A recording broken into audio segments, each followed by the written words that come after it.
Okay. How are we doing? Okay, stream is looking fine. Hello, YouTube and Twitch. Konkazu. This your one and only hero of the Kazushire Kazuhiro. And oh my god. What are we doing today? Oh yeah, whatever the heck this is. We're gonna do some Seiso visual novel. Oh my god. Yeah, it's been a while since I how should I say this? Since I've multi-streamed on Twitch and YouTube. I've been streaming quite a bit on YouTube alone because my stream's quality is not that good with Twitch. I mean, there's not a lot of technicality there. It's just the bitrate thingy and my hardware. But usually when I stream to Twitch and there's a lot of movement on my stream, the image quality isn't that good. But yeah, that's the reason why I'm a bit hesitant when streaming on Twitch as well. Multi-streaming on Twitch. Oh yeah, let me just go to the stream. Anyways, yes, I hope you guys are doing wonderful today. For any VOD watchers, if there are ever gonna be some. But yeah, today we're gonna be playing Katawa Shoujo, and my freaking screen is just at the freaking at the options. Okay, so this is the title screen basically. So, Katawa Shoujo. Why am I doing this? I have no idea. No, actually, I have an idea, of course. I'm trying out things. Yeah. I've been playing a lot of shooters. It's basically just action, isn't it? Like I played some. What was it? I played at least one horror game, like The Evil Within. That's one. Then we have shooters. I play War Thunder. I play Valorant, and I play I don't know what else. League of Legends. And yeah, I don't know. I just love shooters, but you know, I can also play something like this. I can play a visual novel if I wanted to, except oh my god, my freaking mouse is gonna show up. Should I? Oh yeah, maybe I should just remove my. Is it gonna capture my mouse cursor as well? If I do this, what happens? So you don't see the cursor, but you can see me choosing an option there. Okay, that's good enough. Kind of uncomfortable showing my cursor though. Yeah. Okay, everything's good. There's not a lot to see here. It's just a title screen. Should I just start? I'm actually just what was it? Oh yeah, basically we're playing Katawa Shoujo, right? This is just a visual novel, supposedly romance, and there's something. Well, the review for this is something. Hang on a bit. Let me just Google the freaking thing, right? So this thing, just a little bit of a background.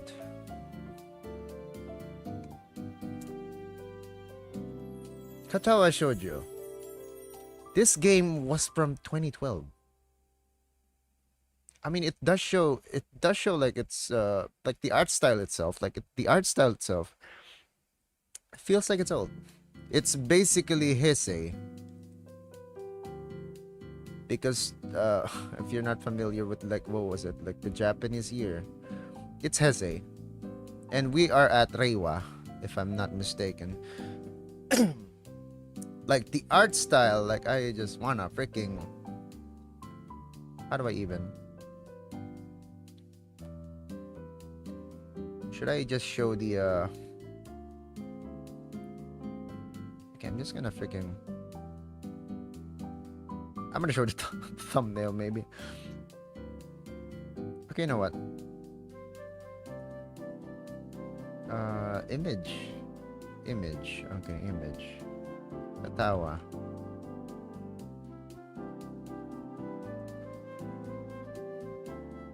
Let me just show the one that I took. Okay.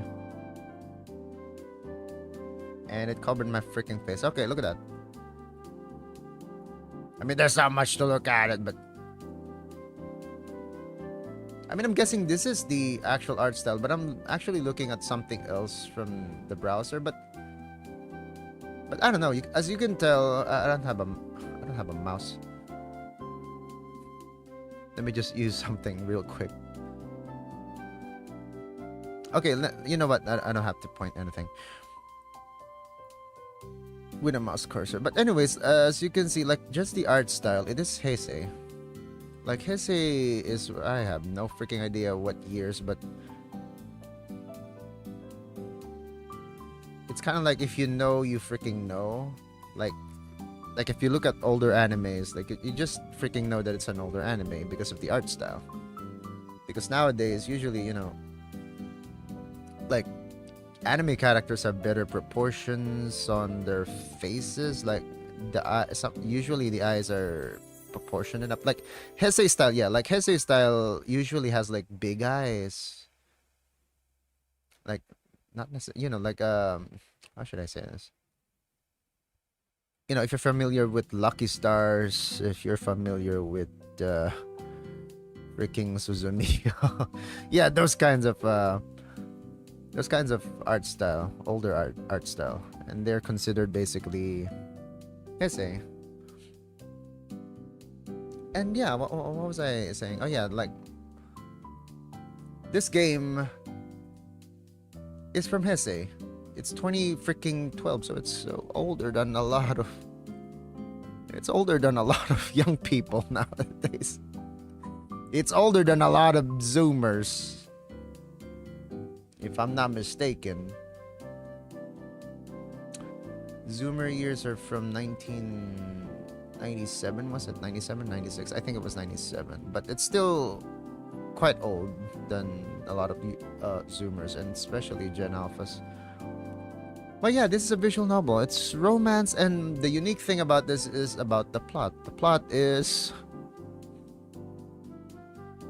well, supposedly it's a high school. It's a high school for disabled people, people with disabilities, and that's, you know, if you're familiar with visual novels, they have a plot, right? They have a story, and they have to be unique. And this one's unique punch, so to speak, or unique setup maybe, is that that's the setting. Like the characters have disabilities, and that's something. And coming from 2012, like I said, like I've never quite consumed anything like that. I mean, I've seen some other visual novels a bit more, some a bit older, some much more newer, but you know, typically I'm not a visual novel. What am I saying? Visual novel kind of gamer, if you know what I mean. It's not my usual media, if anything. And yeah.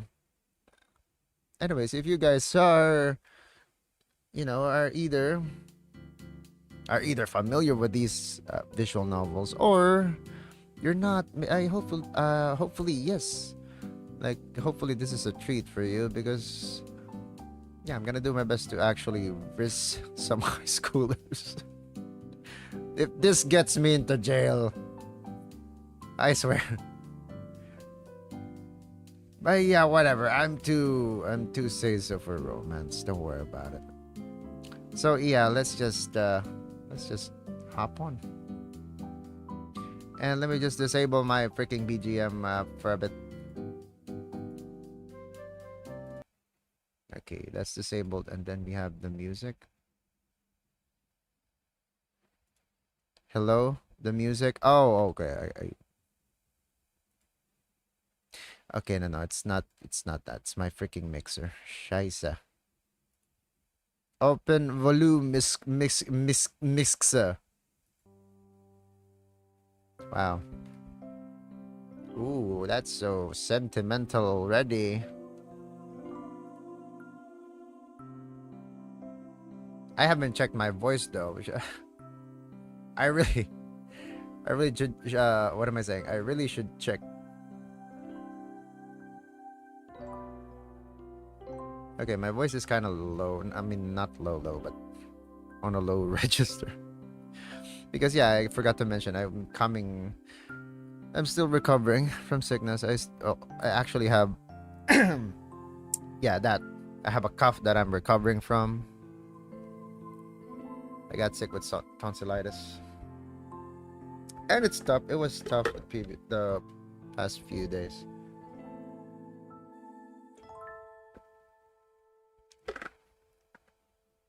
Okay, let's just go. Let's go. Show image. The heck?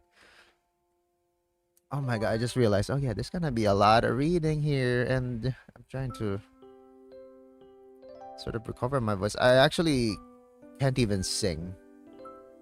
Like the week before, I was actually planning, oh, I kind of want to try practicing some songs. And then all of a sudden, I got that tonsillitis thingy. So anyways, yeah. Also, I'm trying to rest my vocal cords. I'm trying to be a bit careful because I did somewhat make my voice hoarse by coughing a lot the past few days, or the past days. Yeah, the past few days. Anyways, I'm gonna take it a bit easy. Okay. Okay, at the very start. So we appear to be near some forest, near the woods. It's snowing. It's winter. So it's definitely cold. Okay, a light breeze causes the naked branches overhead to rattle like wooden wind chimes. Wow, the description. It is a visual novel. What am I expecting?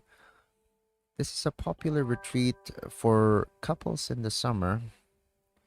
The deciduous trees provide the beautiful green canopy, far out of sight of teachers and fellow students over in the school. For couples in the summer. Wow. Imagine being a couple. Cringe. But now in late winter, it feels like I'm standing. I don't know why I'm reading it like this. But now in late winter, it feels like I'm standing under a pile of kindling. Ooh. Define kindling, whatever that. Wait, standing under a pile of kindling. I breathe into my cupped hands and rub them together furiously to prevent them from numbing in this cold. Well, it is winter, it is cold. Just how long am I expected to wait out here anyways?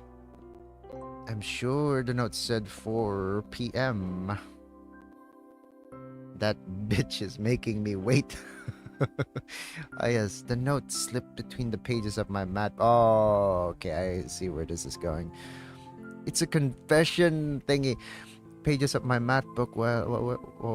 Let me just read again. I really should focus. The note slipped between the pages of my math book while I wasn't looking. Of course he wasn't looking. He was sleeping. He was sleeping on his math class. Cheeky. As far as cliches go, I'm more a fan of the letter in the locker, but at least this way shows a bit of initiative. What the fuck is this guy? I'm gonna punch you in the face. Who do you think you are? Like, even if this is kind of like a self-insert visual novel, I wouldn't want to be represented like this. Oh, at least it takes some sort of initiative from a girl. From my harem. As I ponder the meaning of the note, the snowfall gradually thickens.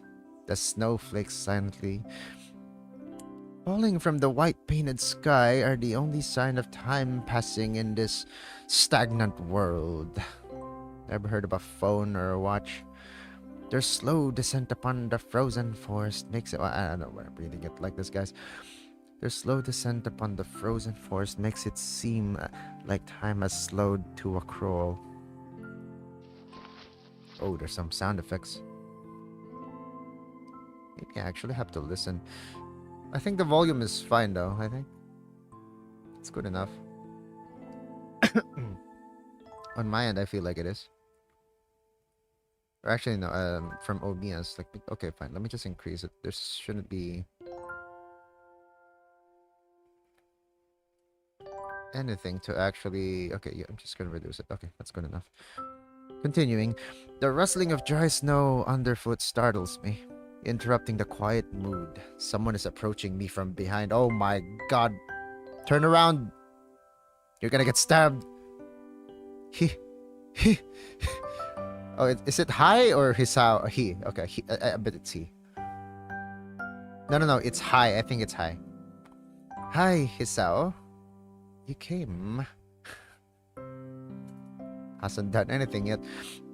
Okay, never mind. A hesitating, barely audible question from someone, from a woman, from not a woman, from a girl. However, I recognize the owner of that dainty voice instantly. I feel my heart skip a beat, really. Like, do you actually... Okay.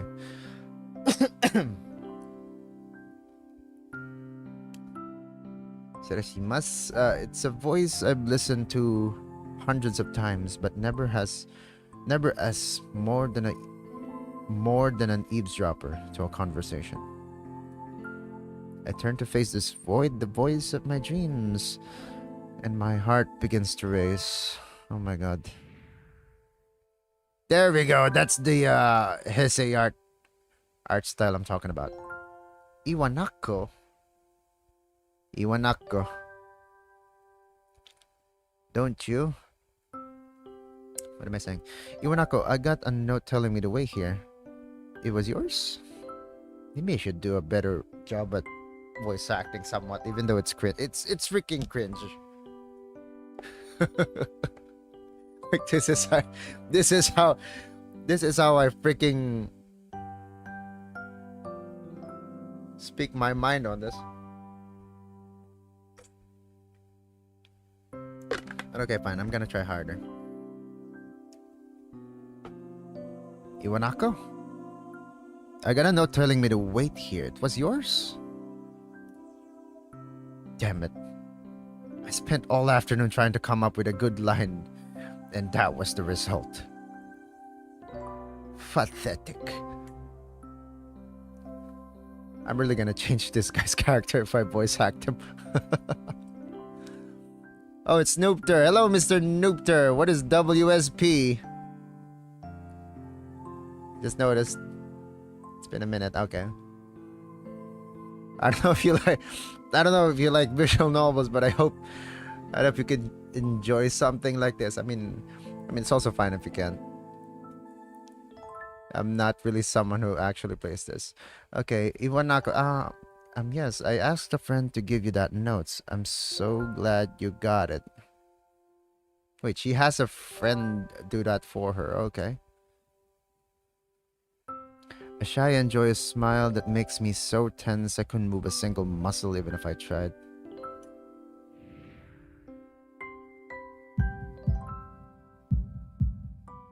Lubdub. Okay, my heart is pounding now as if it were trying to burst out from my chest and claim this girl for myself. What the frick? What the frick kind of a... How do you even interpret your biology like that? I want to claim her for myself. So here we are, out in the cold. Once again, the wind stirs up the branches. The cacophonous noise is music to my ears. What the hell is cacophonous? Iwanako flinches ever so softly against the gust of wind. Okay, excuse me. As it passes, She rights herself as if supported by some new confidence. Wow. Her eyes lock with mine. Oh, here we go. And she lazily twirls her long dark hair around her finger. Wow, she likes you. All the while, the anxious beating of my heart grows louder. Okay, that's the thing about this. Like, I can't. It's not even something. Like, I can't relate to this guy. Even if it was meant, even if it's meant to be like a visual novel. Like, there's actual roots here, right? Most definitely. All the while, the anxious beating of my heart grows louder, as if the gain was increased. Okay, my throat is tight. I doubt I could even force a word. What am I saying? Okay, let me just read that again.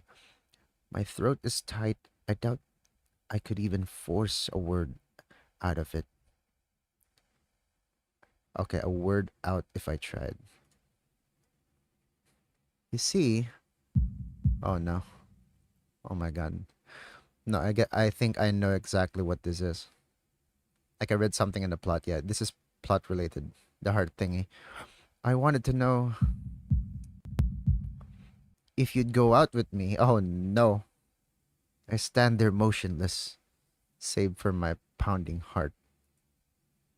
I want to say something in reply, but my vocal cords feel like they've been stretched beyond the breaking point. Was he sick again? Oh no.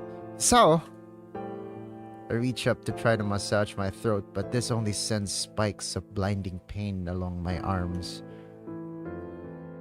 Oh no. Hisao!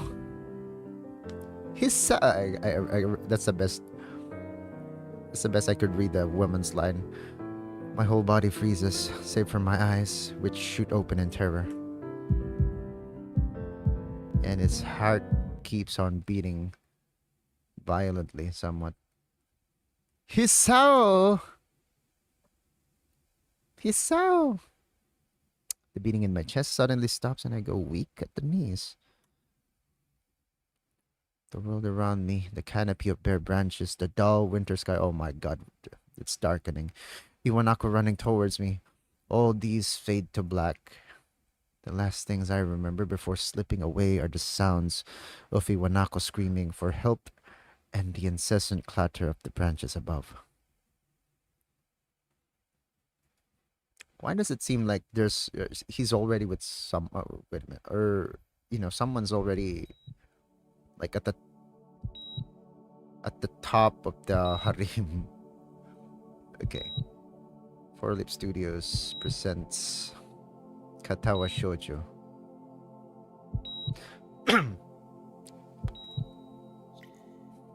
Inspiration, right? Huh? Oh no, he's dying. Oh no.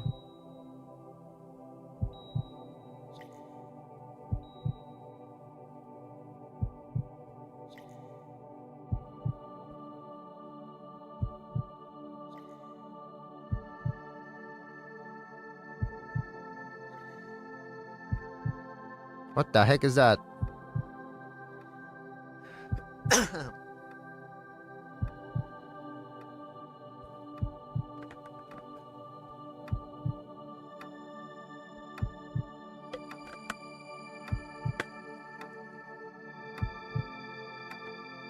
Time is ticking.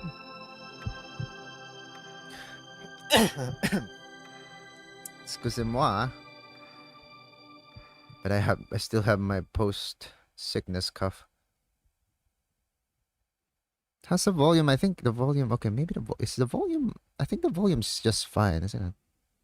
It's been 4 months since my heart attack. He is weak at the heart. So I mentioned earlier, yeah. I mentioned earlier that that the setting was actually a high school for disabled people. So his kind of disability is, I forgot what it was, but it's heart related. You know what? I'm just gonna read. What was it again? Set in a fictional something. Congenital heart defect is what Steam told me it is. So whatever the hell that is. In that whole time, I can probably count the times I've left this hospital room unsupervised on one hand. For months, okay, not 4 months, it's 4 months. 4 months is a pretty long time when you're left alone with your thoughts. So I've had plenty of time to come to terms with my situation. Arrhythmia. Oh, it's arrhythmia. I forgot whatever the hell arrhythmia is. Let me just Google that. Because Google is our best friend. Arrhythmia. I know what this is. I just forgot. Irregular heartbeat problem. Okay, an arrhythmia is a problem with the rate or rhythm of your heartbeat. Your heart may beat too quickly, too slow, or with irregular rhythm. What's wrong with that? It's not like it's a bad thing. It's actually a bad thing, probably. A strange word, a foreign alien one that you don't want to be in the same room with. Oh, I don't want to be in the same room with arrhythmia, guys. I really don't. He's too fucking awkward and cringe. I don't know what he's saying. A rare condition. It causes the heart to act erratically and occasionally beat away too fast. It can be fatal. Oh yeah, speaking of, totally freaking random. I should have talked about this earlier. Like, I actually watched the Joker movie earlier. The one from 2019, was it? And yeah, that was something else that also had a mental disability. Basically, Joker had a mental disability. I forgot what it's called. It's PBA, was it? The one that causes you to either laugh or cry, randomly. PBA. Mental illness. And yeah, I would say it was good enough. Like, in some respects, in maybe even a lot of respects, it was relatable on the mental health side. And Joker trying to be an actual, his name was Arthur, right? Joker trying to be a stand-up comedian, even though, with all the bullshit that was going on and the things that was holding him down in his life. That's something. You have dreams or something, like, life is too fucking tough. Anyways, let's just continue with this. Erratically, occasionally, okay. I am playing with OBS. What am I doing? Apparently, I've had it for a long time. They said it was a miracle that I was able to go on so long without anything happening. Is that really a miracle? I guess it was supposed to make me feel better more. It was supposed to make me feel better, more appreciative of my life. I really didn't do anything to cheer me up. It really, not I. Okay. I really gotta read carefully. My parents, I think, were hit harder by the news than I was. They practically had 2 hemorrhages apiece. Wait, what? Really? I had already had a full day by then to digest everything. To them, it was all fresh. They were even willing to sell our house in order to pay for a cure. Wow. I wish everyone's parents were like that. We'd make the world a better place. Of course, there isn't a cure. Because of the late discovery of this condition, I've had to stay at the hospital to recuperate from the treatments. I don't know how grave having arrhythmia is, but okay. When I was first admitted, it felt as if I was missed For about a week, my room in the ward was full of flowers, balloons, and cards. But the visitors soon dwindled, and all the get well gifts began trickling down to nothing shortly after. Okay, so nobody gave a fuck about him after a while. Pardon my French. I realized that the only reason. Oh, yeah, I forgot to. It's my stream. I realized, okay, I realized that the only reason I had gotten so many cards and flowers was because sending me their sympathy had been turned into a class project. What the frick? So his classmates came to the hospital because it was a class project. Oh my god. Maybe some people were genuinely concerned, but I doubt it. Even in the evening, I barely had visitors. By the end of the first month, only my parents came on a regular basis. Well, that's kind of reasonable. Like I don't know. Like it sort of depends, right? Like if you have friends, if they were actually your friends, they would visit you until hopefully you're out of the hospital, right? If they were just classmates, like they don't necessarily have an obligation, that kind of obligation to actually visit you on a regular basis. This guy is a bit entitled, isn't he? Like that's just logic. At least that's how I see it. I got hospitalized when I was a kid. I got hospitalized for UTI. I had UTI. Like I'm not gonna go too much detail, but I got hospitalized. Right? I never had a visitor. Nobody liked me. Okay, that's not it. But I never had. I didn't have. I remember. Yeah, I do have friends in school, but none of them visited me in the hospital. They just heard the news. Like, yo, I'm in the hospital. I cannot come back after a while. Like I was kind of fine with that. Well, I don't know. Like maybe that depends on, on the person. But for me, that was fine. Like, I mean, maybe I was a bit sad back then. Like, oh no, I can't. Kind of miss my friends. Blah blah blah. Do they miss me? Maybe not. I have no idea. I can't remember honestly. It was a long time. But of course, the only people I had with the hospital with me was my father, I think. Yeah, I think my father was there for the most part. And maybe my mother. I can't remember. But yeah, that did happen. Anyways, my point still stands, right? Like, they don't necessarily have that kind of obligation to keep visiting you, anyways. I mean, especially if the hospital is, maybe it takes some time to go to. Iwanako was the last to stop visiting. Oh no. Oh, okay, I freaking get it. He was about to get a confession from a girl in high school. And then everything freaking changed when he got arrhythmia.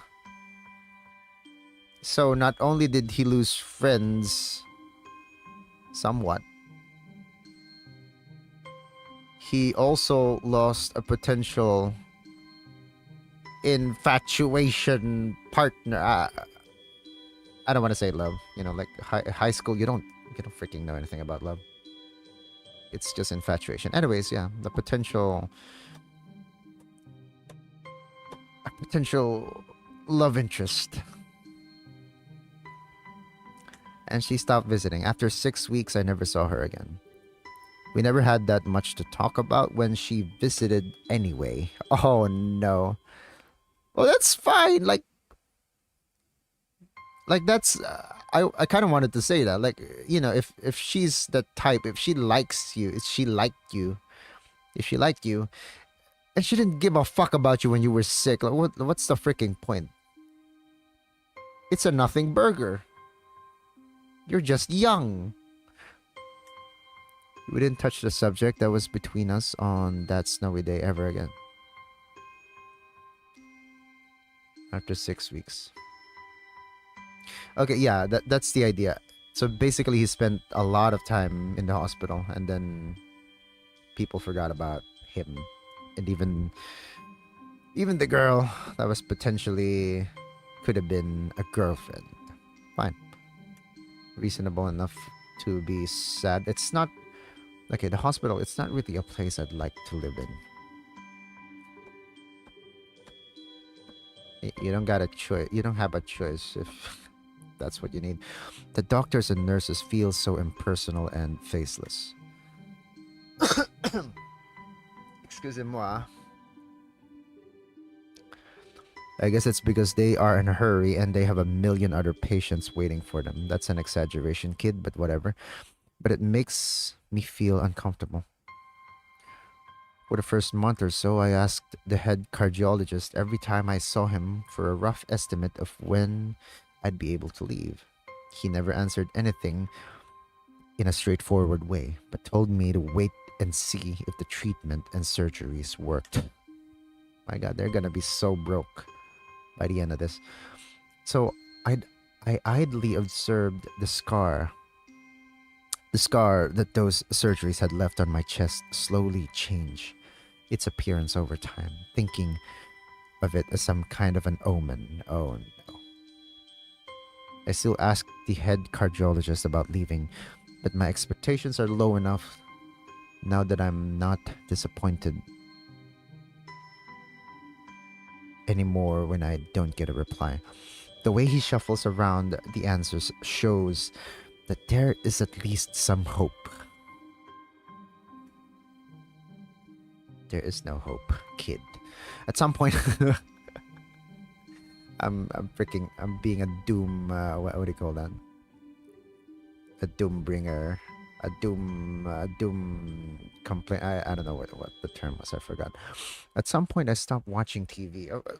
Why were you watching TV? Everything about this guy, I have complaints about. I don't know why. I just did.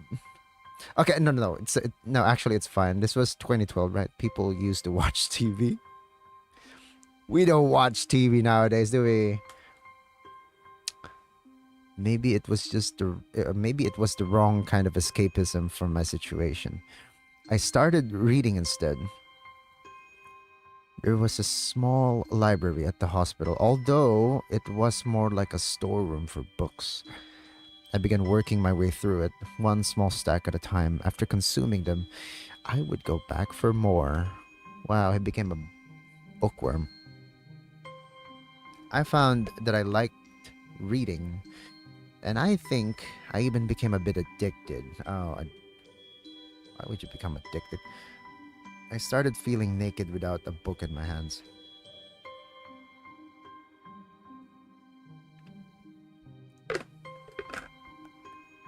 I started feeling naked without a book in my hands. Oh my God, what kind of books was he reading? But I loved the stories. That was what my life was like. These days became increasingly harder to distinguish from each other, differing only by the book I was reading and the weather outside. It felt like time blurred into some kind of gooey mass. I was trapped inside instead of moving within. He had books and not the internet. What the? This was 2012. Whatever happened to the internet? I mean, people also watch TV as well, but yeah.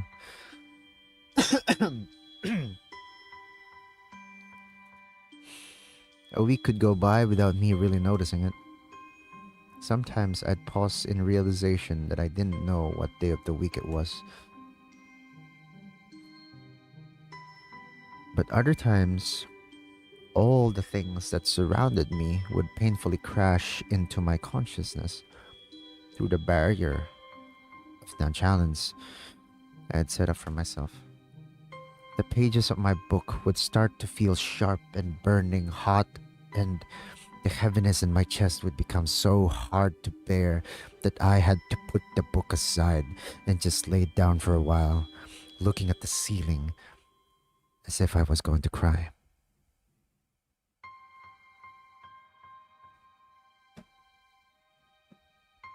I'm trying to understand this.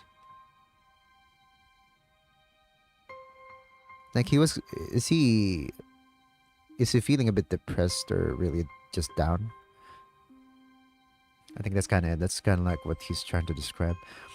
But that happened only rarely, and I couldn't even cry. Today, the doctor comes in and gives me a smile. He seems excited, but not very. It's like he is trying to make an effort to be happy on my behalf. Okay, my parents are here. It's been a few days since I've last seen them. Both of them are even sort of dressed up. Okay, it's a bit. The music is a bit loud for me.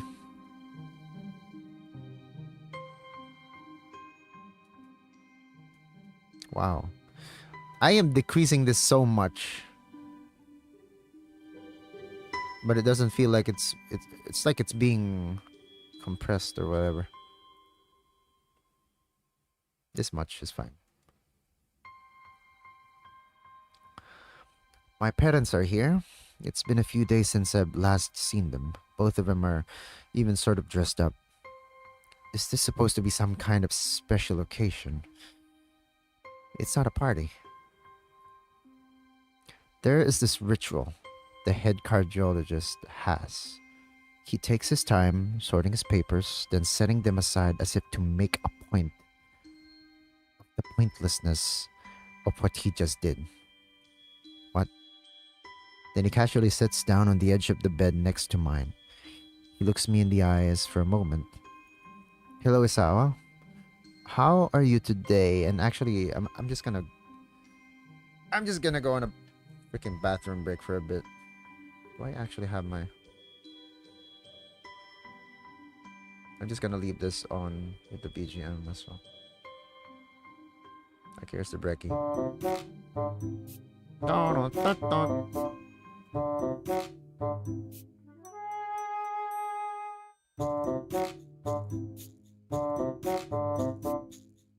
Where the brekkie at?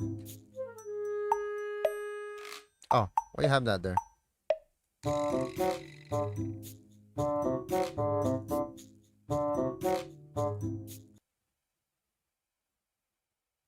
Okay, maybe we don't need that for now.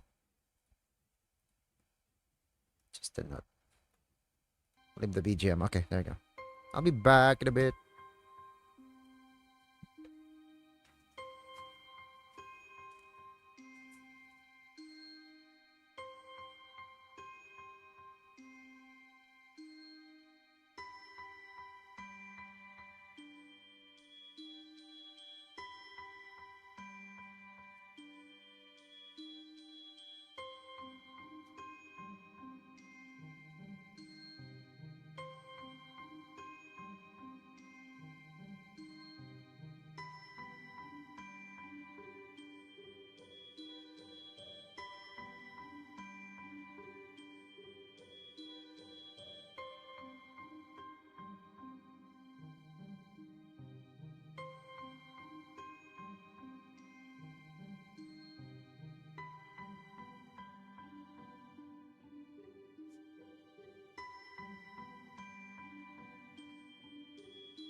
Okay, we're back. Oh no, freaking chips. They almost fell. Okay, let me just remove this bricky. There we go. Actually, grab some chips. I don't know how I'm gonna eat and read at the same time, bro.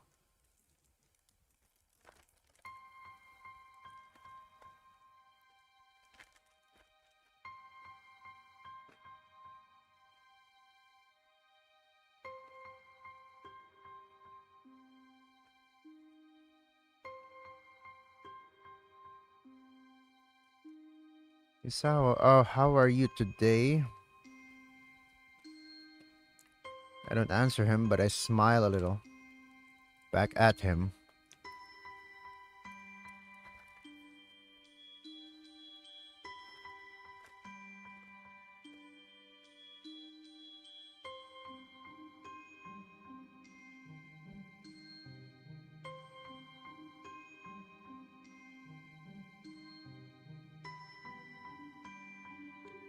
Okay, it might not be that possible.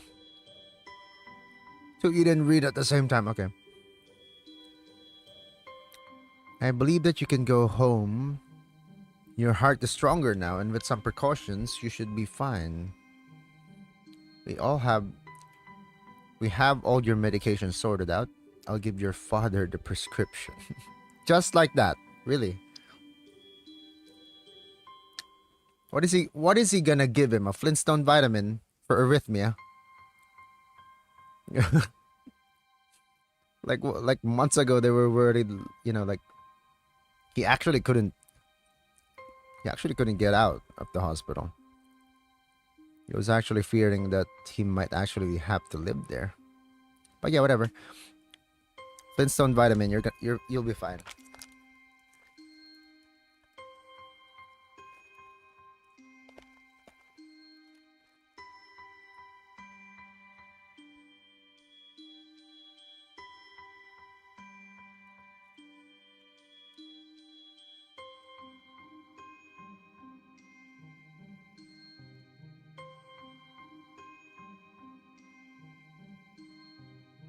So many.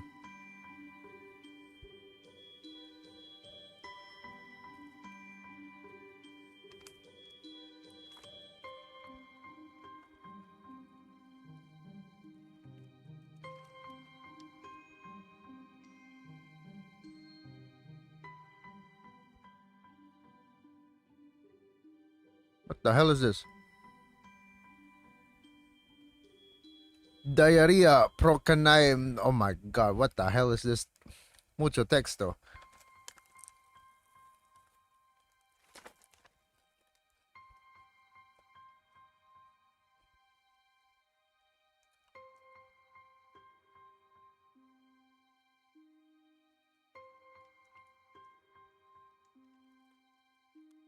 This is an exaggeration. Did whoever wrote this, did he actually did his research on arrhythmia?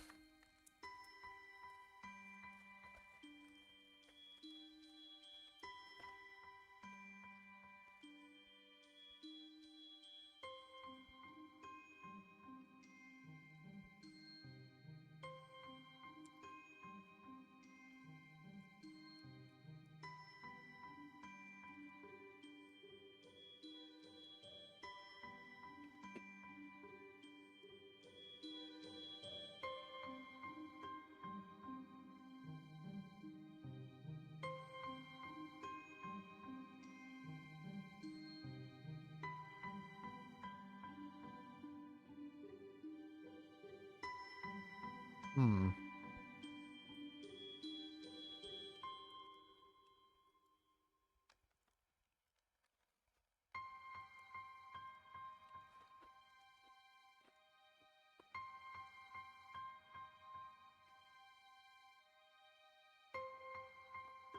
This dude is gonna die from the amount of medications that this doctor is giving him.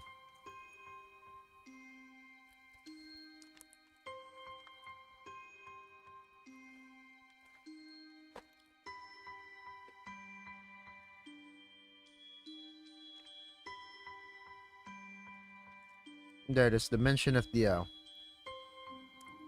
school. He's not going back to the same school.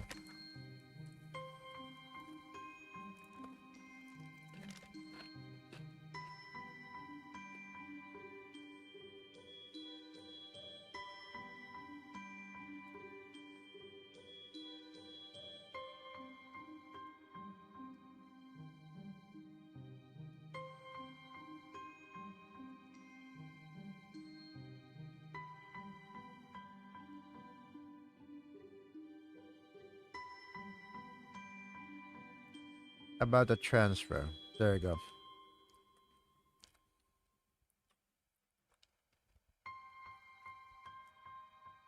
Yamaku Academy specializes in dealing with disabled students.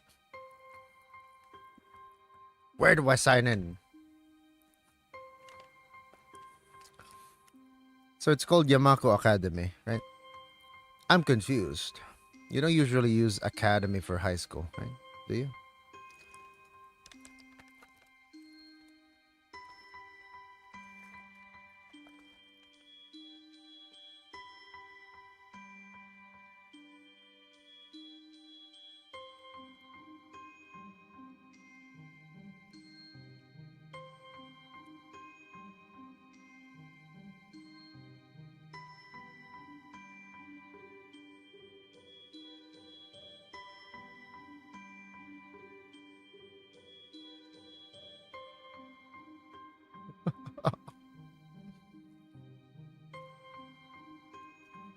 The boy with the weak heart has a big problem being labeled as a disabled person. Or actually, like just simply being in that situation where it's he has to stay somewhere. Wait, is my volume loud again? Is it? Okay, it's not. It's 10 to 15. Okay, I think that's good enough. It really was that easy.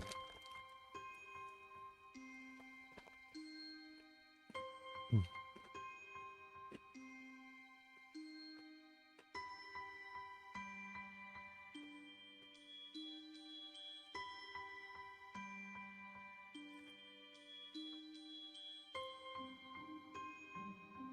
Okay. Wait, how do you see the logs again? Text history. There you go.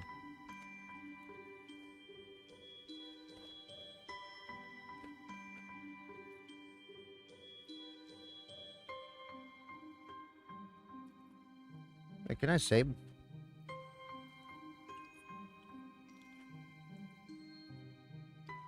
Okay.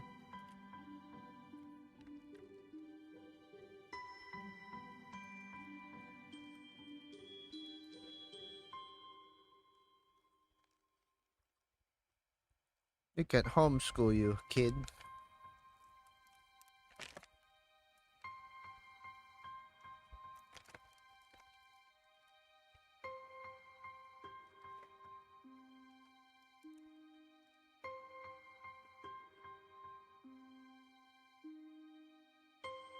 Oh, he's definitely gonna like it.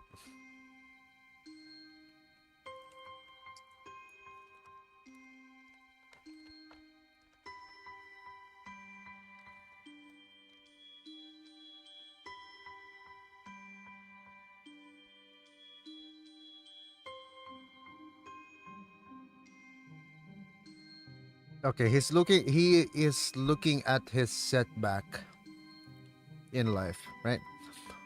Look at this. This isn't an opportunity. Don't call it an opportunity. Don't call it a goddamned opportunity. So he's looking at his setback in life as just a setback, but he's not seeing it as a setup, if you know what I mean.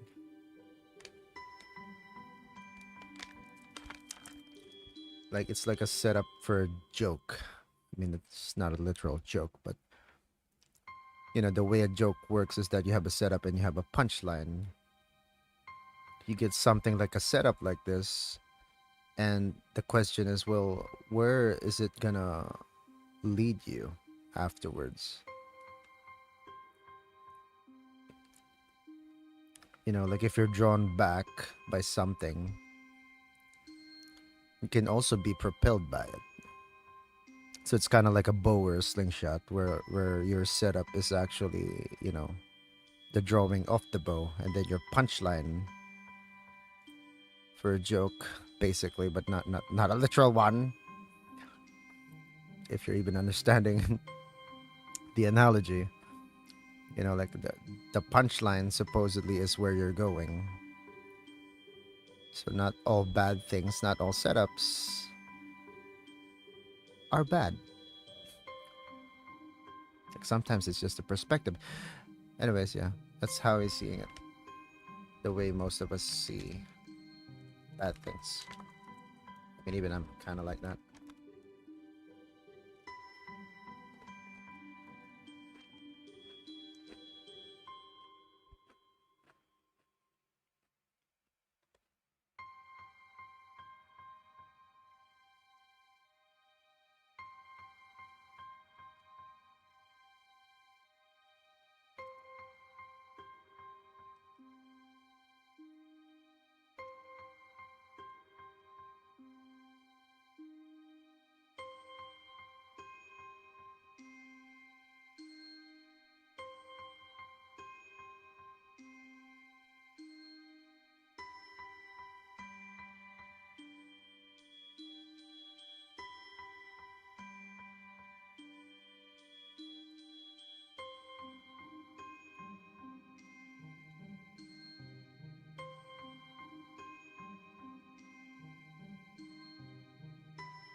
What's this?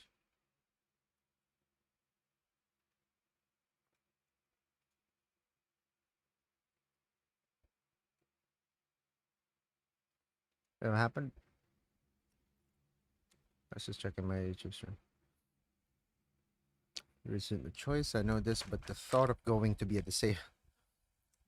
disabled school. What are those even like? As much as I try to put a positive spin on this, it's very difficult. This guy doesn't like disabled people. What the frick? It's not even aware what they're like.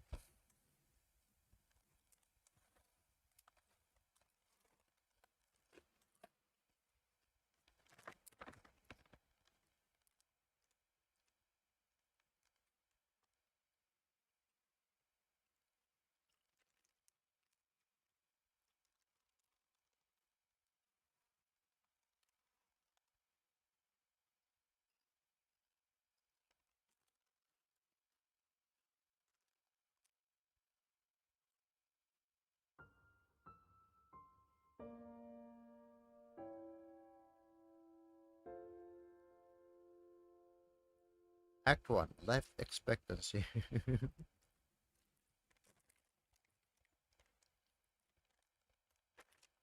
Bundle of Hisao. Finish the prologue. What the hell is that achievement?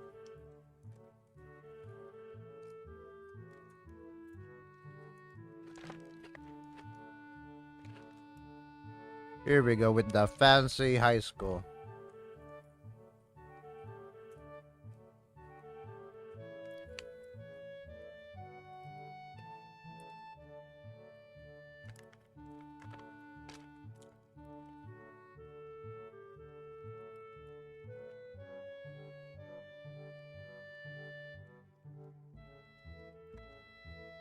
God, I'm almost finished eating though. Oh my god. Okay. In fact, gates in general seem to do that, but there's one especially so.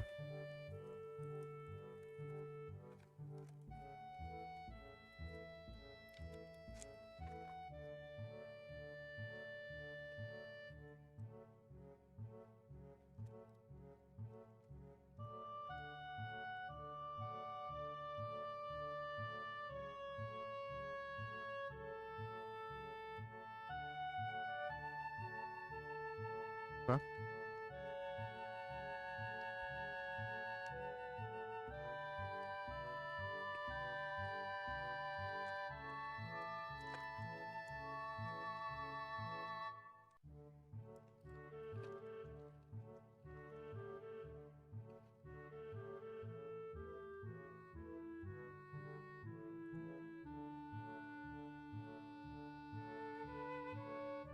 Yeah, I actually went to some location. I don't know if this is an actual school, guys, but maybe it is. I don't know where it is from, though. Doesn't look like Japan to me.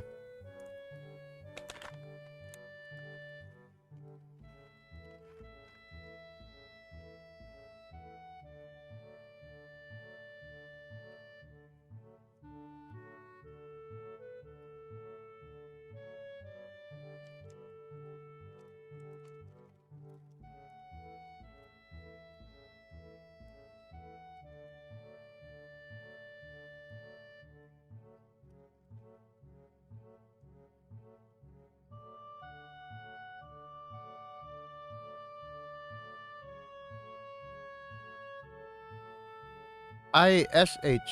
What the fuck is this? Lamau.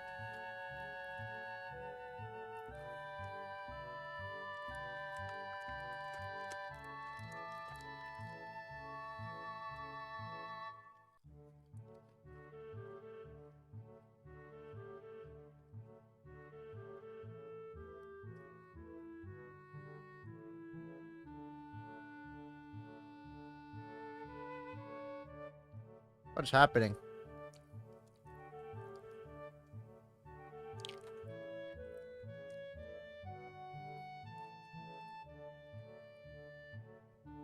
Wait, what?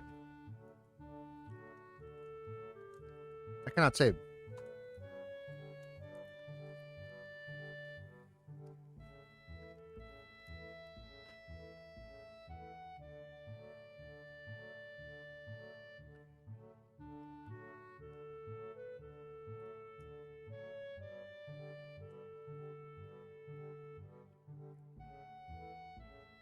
I think my game is stuck.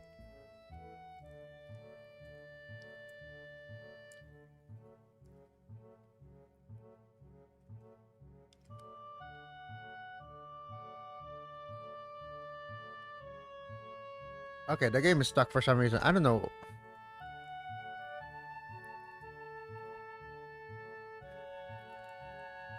It's not working.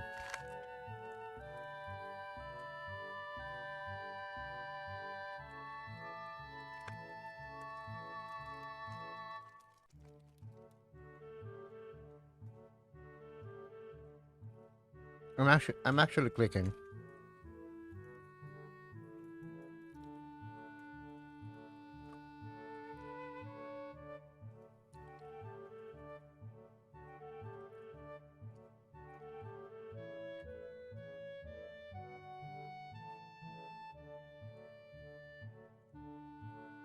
Nothing's working.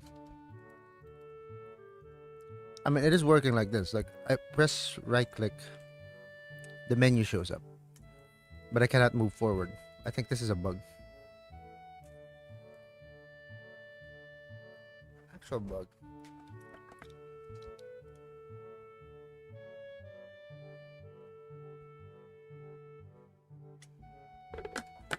Okay. Yes, I'm done eating my chips. You know what? I'm gonna restart it.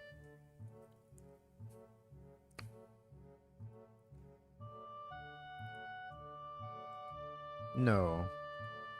I can't even choose anything.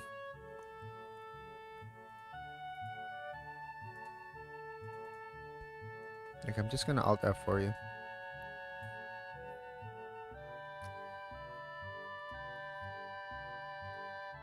And task. Okay. Just a little bit of a technical issue.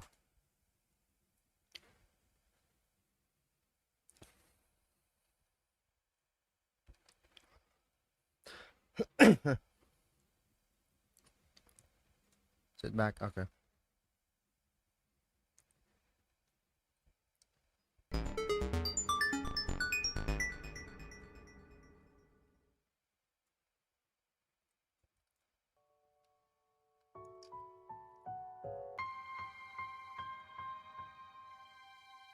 How do I skip? How do you skip?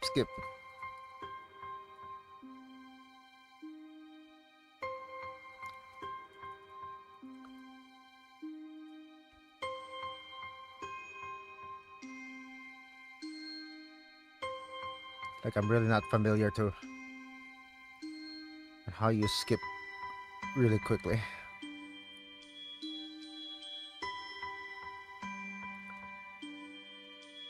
Skip mode. What does skip mode do, kid?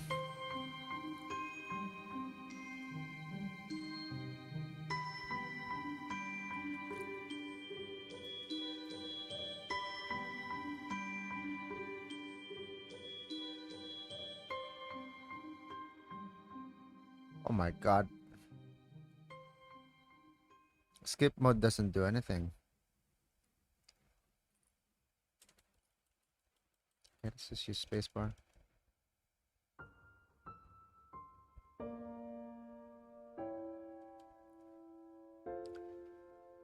Life expectancy. Act 1.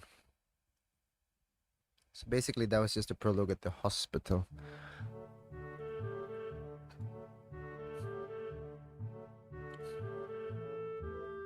Okay.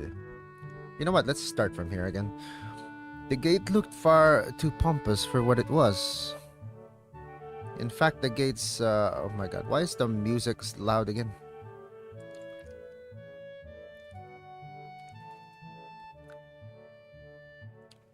Is it too low for the stream? Okay, I think it's fine.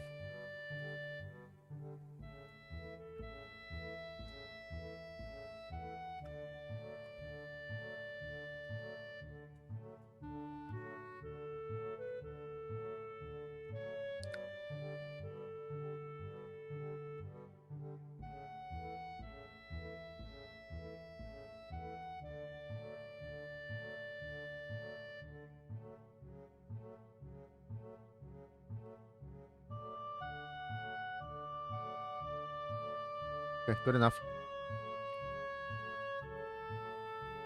I think it was loud, wasn't it? Okay, maybe just this much. Alright, back at it. In fact, gates in general seem to do that, but this one especially so. Red bricks, black wrought iron, and gray plaster assembled into a whole that didn't feel welcoming at all. I wondered if it looked like what a gate for a school should look like, but I couldn't really decide. Probably no. Of course, I didn't want to get stuck on thinking about the gate for too long, so I entered through it with a brisk pace that felt surprisingly good. Moving forward feels good. This is the thing about visual novels. There's a lot of reading and there's a lot of description about things that you might not necessarily need to actually pay attention to. Okay. So I walked towards the main building of Yamako Academy with this brisk pace. I'm alone as my parents are taking my stuff to the dorms and there's supposed to be someone waiting for me. Who might it be? The grounds are incredibly lush, filled with green. It doesn't feel like the kind of grounds a school would have. More like a park with a clean walkway, going past trees and the smell of fresh cut grass and all other park-like things. Park boy. Might have been a term. words like clean and hygienic pop into my mind, it makes me shudder. I shake them off. Stay open minded now. It's your new life. You have to take it as it comes. That's what I tell myself. No, I don't tell myself that. No, actually, sometimes, okay, here's the thing. Sometimes I'm the kind of person that doesn't have a good situational awareness. I'm a daydreamer. I'm a freaking dreamer.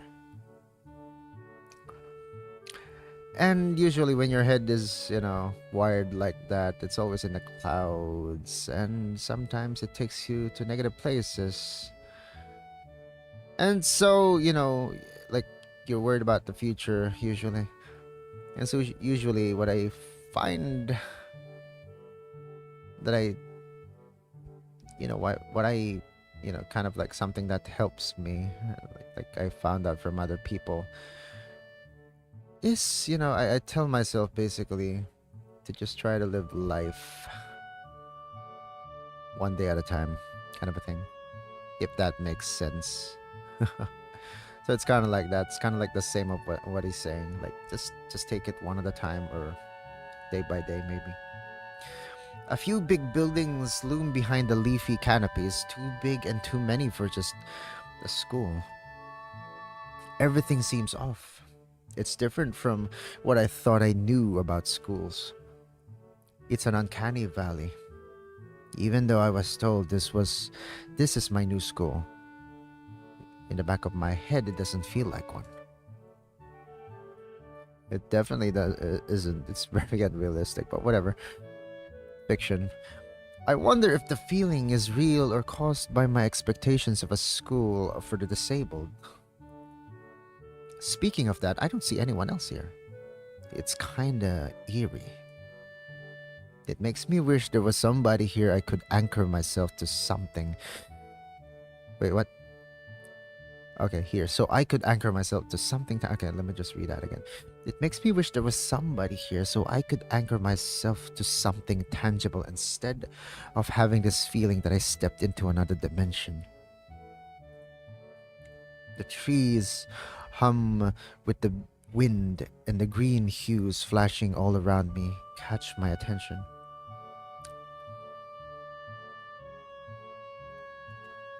It makes me think about hospitals again. How they say that the operating rooms are painted green because green is a calming color. So why am I feeling anxious? Okay, wait a minute. Okay, you know what I'm gonna do? I'm gonna increase the sound just a bit on OBS. And maybe I'm gonna reduce the BGM further. Okay, that's good enough. I don't really like a lot of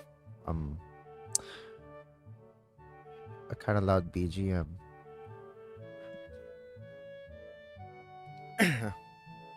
Just close my door. Might be some noisy things out there.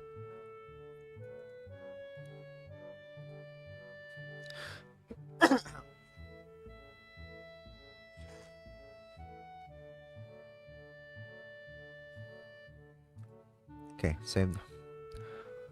So why am I feeling so anxious despite all this greenery? Only after I stand in front of the haughty main building, I surprise myself by realizing why the gate bothered me. It was the last chance I had to turn back, even if I had no life I could return to. But still, after entering, there was absolutely no way I could go back anymore. Feeling nervous, and with this realization set in my head, I opened the front door. A tall man with bad posture notices me as I enter. We're the only people in the lobby, so it's only logical. What the hell is this place? It doesn't look like a school. It's supposed to be an academy. Hello, tall man. What the hell? Who the hell are you? You must be Nikki. What the? Nakai. Okay, so his surname is Nakai. His first name is Sisao. So you are. Excellent. I'm your homeroom and science teacher. My name is Muto. Welcome. We exchange a handshake that is neither firm nor sloppy, and he looks at his watch. This is odd, isn't it? What made this game, by the way?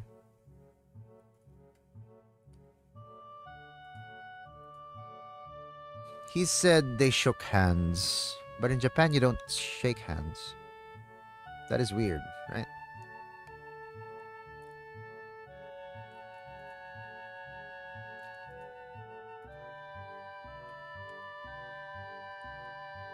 Like you just don't. Okay, publisher Four Leaf Studios. What about the dev? Same. So Four Leaf Studios.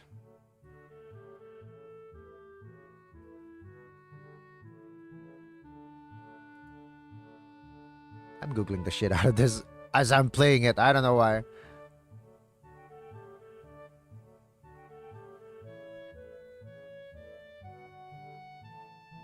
This is Japanese. Like I don't know what else to tell you. But yeah, whatever. Maybe they're trying to make the characters Western. Act a bit Western. We exchange a handshake that is neither firm nor sloppy nor necessary in Japan. And he looks at his watch. Oh, what am I doing? Okay. The head nurse asked you for a brief check-in visit, but there's no time for that now. Oh, should I go later? Yes, afternoon is probably fine. We should get going and introduce you to the rest of the class. They're waiting already. Oh, that feeling of being introduced in a class where you're basically just a transfer student. Oh my god. Waiting for me. I'd really like being the center of attention, but I guess it's inevitable in a situation like this. Somehow not knowing what is waiting for me makes me feel really nervous. Thinking of this, I almost miss what the teacher is saying. Do you want to introduce yourself to the class? Why would you ask why? Okay, this is a choice thingy.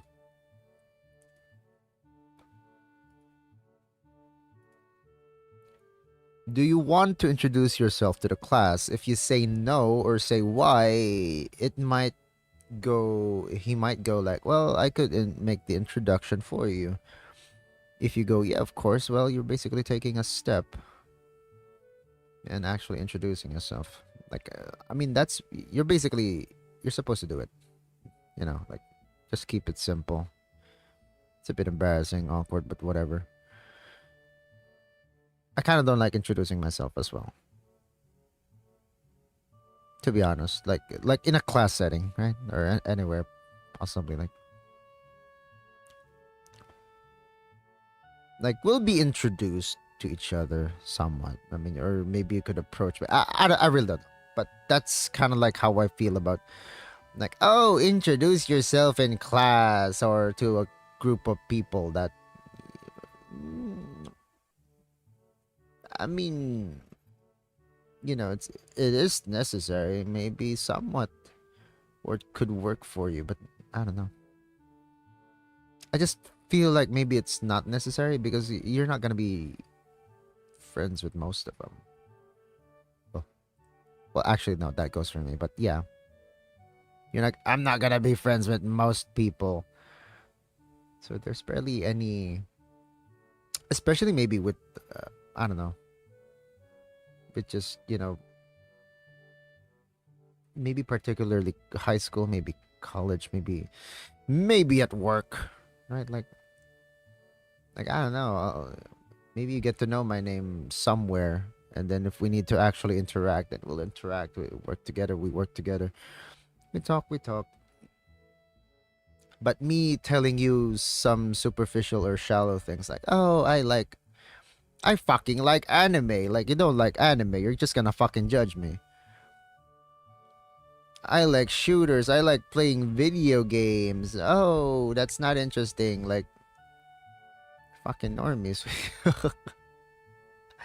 I don't know. That's just kind of like how I feel. Like, it's fucking. I don't like shallow stuff like that. Like, why do I even need to tell you about things about me that are shallow and you're not gonna be interested in when I don't even want to fucking associate with you? I know it sounds kind of antisocial, but it's just too much shit, you know.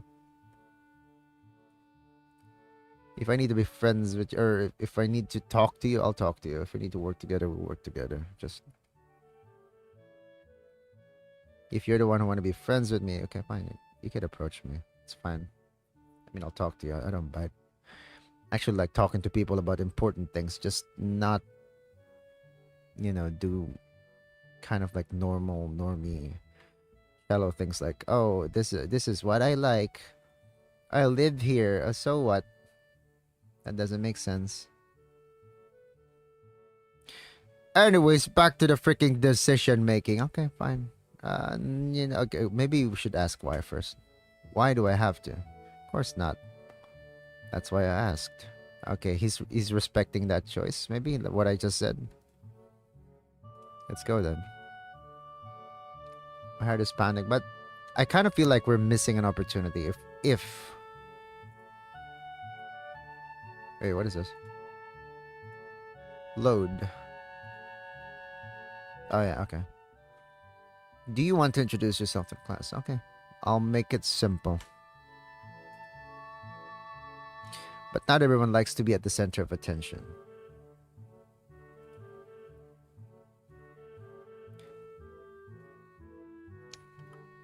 Okay, what is truly my answer? I'm overthinking it. Should I or should I not? Like I said, he's gonna make the introduction for me if I do that. So, at the end of the day, like, okay, if I'm gonna make the fucking decision for me or him, then I guess it is gonna happen.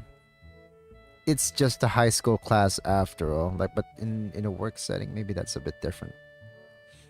In a work setting, maybe a simple introduction is fine, or maybe even just people kind of knowing who you are, or you actually interacting with, one-on-ones, or maybe it's a couple of people. Like, yeah, this is my.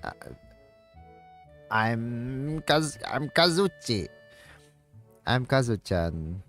Kazu-chan. What am I saying? I'm Kazu. I mean, you probably heard of me, but you have heard of me. We're gonna be work buddies, or, this is what I do. If you need help, come give me a call. So, yeah, let's go with introduction.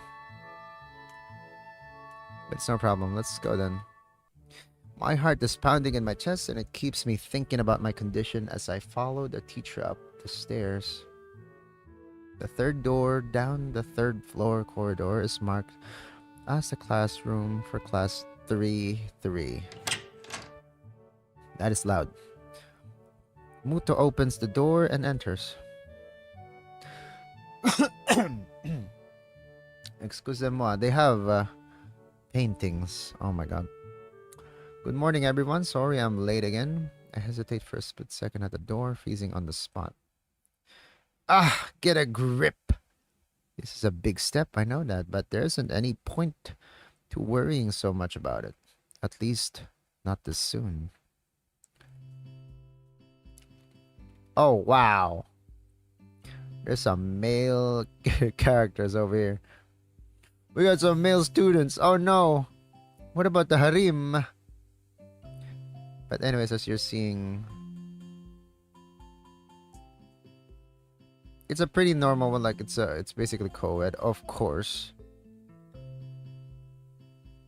Like, usually when the genre is harem, of course, there's less men overall. But this is, like, the class is basically co-ed.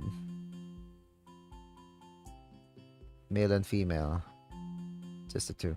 Okay, this is a class. This is basically his classmates. I follow the teacher into the classroom and look around, partially so I won't have to meet the curious gazes of my new classmates. It's pretty spacious. The ceiling is unusually high, and there's lots of space left over around and between the desks.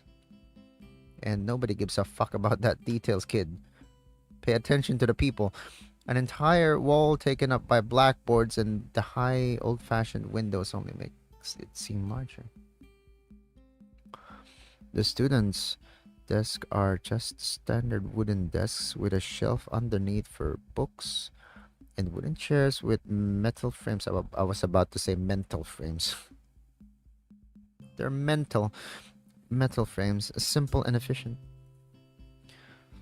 Stop walking in front of the classroom and face the other students. They all look normal, like students in any other school, but then why would they be here? They're probably like me and have something wrong with them. Only it's just not immediately obvious. Then I noticed that one of the girls seems to be missing the thumb of her right hand. Who's that? It's a little jarring. Oh, there's a fat pass. Oh my god, what's her name? Natsu. Was it Natsu? The camera's moving. Stop moving. My fucking god. What was her name? From K-On? I forgot K-On. I love K-On. Just freaking forgot.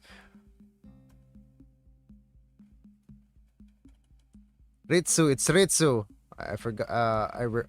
I forgot, but I remembered before I even googled it.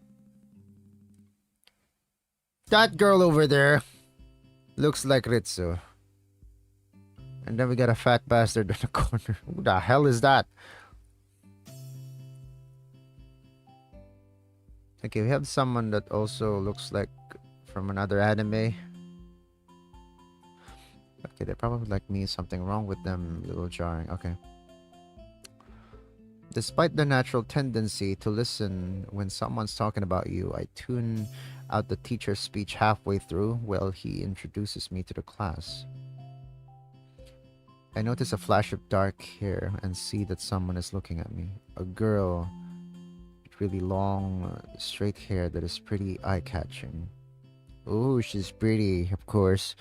As she sees me looking back at her, she covers her face with her hands as if it will make her invisible. Oh.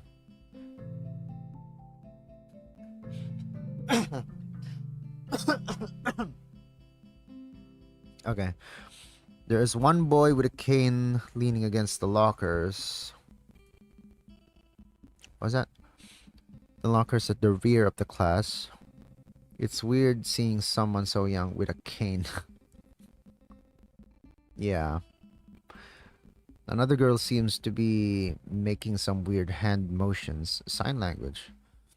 She peers at me over the rims of her glasses, then goes back to whatever she's doing. She's kind of cute. Oh, okay, here we go. So it's the cheery looking girl with pink hair sitting next to her. She's really hard to miss because her hair is pink, and normally people don't have pink hair. I don't know how I didn't notice her the moment I walked in. Please welcome our newest classmate. He claps his hands, and so does everyone else except one girl in the first row who has only one hand. I cringe a little, but what? But hide it by bowing in thanks for this applause I did not deserve. I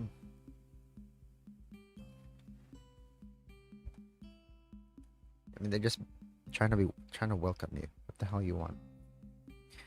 The hell do you want, kid? A collective silence tells me that I should open my mouth now. So, I'm Hisao Nakai. And after that, my hobbies are reading and soccer. I have to get along with everyone, even though I'm a new student. And after that, I'm being so boring. There you go. Like you're doing the boring fucking thing. Which I was just talking about that I hated. This is exactly like every self-introduction ever. I should say something more exciting. I end up saying nothing and the teacher picks up from there. Everyone seems to be satisfied even with what little I said because that's how it is. They just don't give a fuck. Like the thing maybe with the young people, high schoolers, elementary school kids, like they think, usually it's kind of like, how do you say it? It's almost like a bit self-centered, but you're too conscious, right? You're always thinking, oh, if I do this, that's embarrassing. People are gonna notice. People are gonna comment. They're gonna think something of me, but actually, in reality, nobody gives a fuck. Like you could be a singer. Like you could be a singer in a band in a freaking bar, and you could make a mistake, like a somewhat embarrassing mistake while singing. Like I don't know, you slip. Maybe I don't know. Maybe you cracked your voice. Nobody's gonna give a fuck in that bar. They're just gonna continue talking to each other, having a good time, drinking.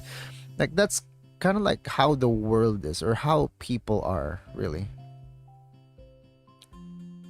Like yeah, that's I remember what I think. The point that I'm trying to get. What am I saying? The point that I'm trying to get. People are basically worried about what you think about them, and you're also worried about what you think, what other people think about you. Everyone's too busy thinking that way. That's that like everyone is too busy usually, or maybe maybe it's kind of like that. Like like people are already too worried about, or usually worry about what you think about them, or what other people think about them, so much that they don't have time to actually think about, they actually don't have that time and energy to think about, to care about, what they think about you, if that makes sense. So anyways, what I'm trying to say is, when you're young, it just tends to be like that. I'm kind of like that.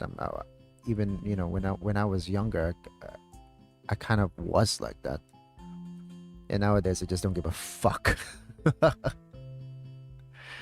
I'm the kind of person that would put a VTuber on someone's TV. That's how much I don't give a fuck. Or I will speak my mind, and when it comes to some things, I'll give my honest opinion about something. I don't give a fuck. It's when people don't actually sort of listen that actually gets to me. But yeah, whatever. Besides, yeah, that's quite the tangent. Everyone satisfied? It could have gone worse. Okay, whispering. A few girls are whispering to each other, throwing glances at me. It could have gone worse. Everyone. Why did that repeat itself? I listen to the teacher as he drones about getting along while letting my gaze sweep across the classroom. It's a bit. I'm gonna take a sip.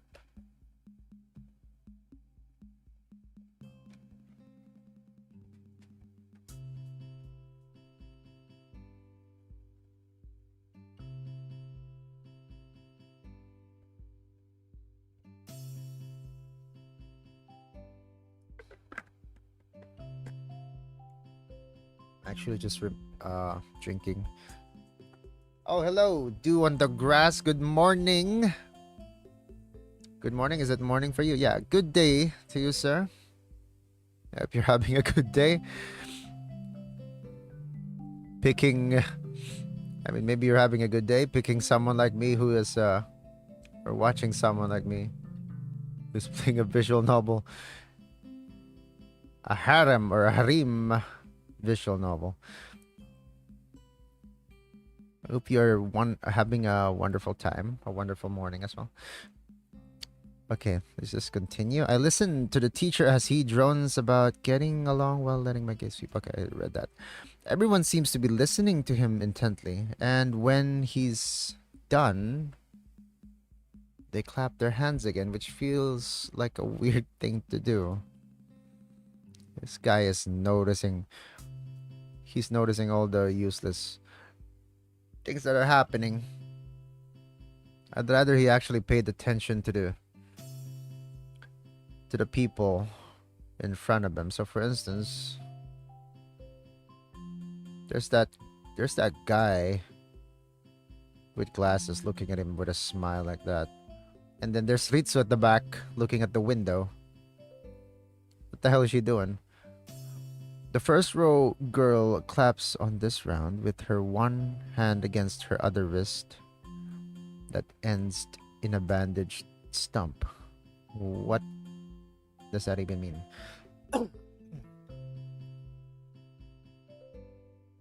It makes me feel a little bad. Muto, okay. We're going to be doing some group work today, so that'll give you a chance to talk with everyone. Is that okay with you? What if I say no? What then? It means she is the sound of one hand clapping. Wait, really? Wait, let me read that again. The first row girl claps on this round with her one hand against her other wrist. One hand against her other wrist. That ends in a bandage stump. Wait, was she one-handed? Okay.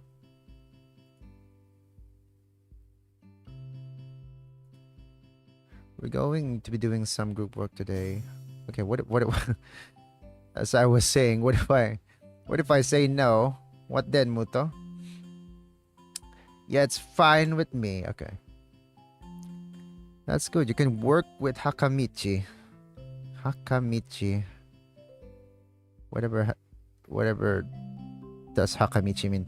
She is the class representative. Okay, Hakamichi. She can explain anything you might want to know, and who else would be able to do that better, right? Okay, why is the sky blue, Hakamichi? Where's this girl? Explain to me why the sky is blue right now. How could I know? The teacher passes out the day's assignments and announces that we will be working in groups of 3. It hits me that I don't know who Hakamichi is. Slow, the teacher seems to catch my helpless expression. Oh right, Hakamichi is right there. She's ne Hakamichi. Oh, that girl. As he calls out her name, the cute bub. Oh my god, Jesus Christ. He's already saying cute on the girls. The cute, bubbly looking girl with bright pink hair and gold eyes waves her hand at me. That Heisei character design. I take a seat next to her by the window. Hey, I guess you're Hakamichi, right? Nice to meet you. Ha ha ha! That fucking bitch laughed at us. What is this? What? I'm caught off guard by her laughter. Is this the Joker? It's nice to meet you. Like the Joker. What was it? The Joker movie that I mentioned earlier, where he has PBA. What was it? Where he just laughs out of nowhere. Okay, it's nice to meet you too, but I'm not Hakamichi. I'm freaking bitch. Okay, why did she show up? You're Hakamichi, right? By the window. As he calls out her name, there you go. We got victimized by the dialogue. As he calls out her name, the cute, bubbly-looking girl with bright pink hair with gold eyes waves her hands at me. So that's not us. There's something wrong with this girl. No, I don't have patience, Mr. Dew on the grass. Wait, have you actually All will be made clear. You're, let me guess, you're someone who's actually played this. You have to be if you're making those kinds of comments. It's nice to meet you too, but I'm not Hakamichi, I'm Misha. This is Hakamichi Shi-chan. Which one? There you go. I knew it. Well, to be fair, actually, how well, in the Steam page, basically, they do introduce some of the characters, so I did check that. But I did not remember who she was. Giggling, Misha points to the girl next to her, the one I saw using sign language before. It looks like she has been staring at me this whole time. She nods once nonchalantly to show that she acknowledges my presence, but only barely. She has short yet carefully, neatly brushed hair and a pair of oval-shaped glasses, balanced on the tip of a dainty nose, and dark blue eyes that seem to alternate every few seconds between analytical and slightly bored.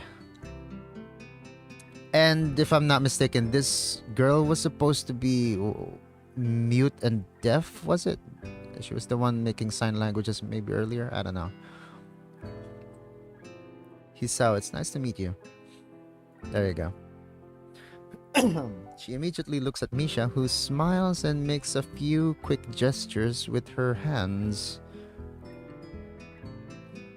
There it is. Hamichi nods. Okay, there's just something I noticed. Like those sign language is not gonna be something. I mean, these are just basically illustrations, right? So she's not gonna be able to show that. It's gonna be just some few actions, probably. Hakamichi nods and makes a few gestures of her own. I start to wonder if the teacher was messing with me, saying things like, "You'll be able to talk with people, and who better to explain things to you?" Oh yeah, that's another thing. If she's mute. Did I say mute earlier? If she's mute, how the heck is he gonna understand anything? I can see you're a little confused, right? Right? But I understand why you would think I was Shi-chan. I couldn't give a shit. Misha. Okay, Shi-chan is deaf. So I'm the person who translates things back and forth for her. Oh, okay, yeah, okay. I also read this. Makes sense. So she's gonna explain things, and then this woman knows, Misha knows sign language, and then she's gonna be translating. Cool. I mean, okay, to be fair, like given like the plot basically and the story itself, yeah, that's kind of cool. That's a good touch to make some character actually depend on each other and also, of course, have a relationship of their own. I'm like an interpreter. She says it's nice to meet you too. Okay. You're the new student, aren't you? Well, Shi-chan, of course, he is. If he wasn't, he would... Okay, that's the was that the... Okay, that's what she said. Well, Shi-chan, of course he is. If he wasn't, he would have been standing up there for no reason, right? He seems like a very interesting person, doesn't he? We knew there was going to be a new student, but we didn't know you would be here today so soon. Hi-chan, right? Okay. She keeps saying right. So that's basically, in Japanese, that's basically ne, I think. Ne. So that's why she keeps saying right and right. Hi-chan? Yep, it fits, doesn't it? Did I say it loud? Did I say it out loud? It's just a surprise. I've never liked that nickname.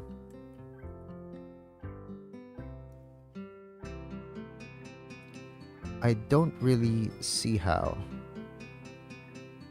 She's already given him a nickname. It fits. You look just like I imagined.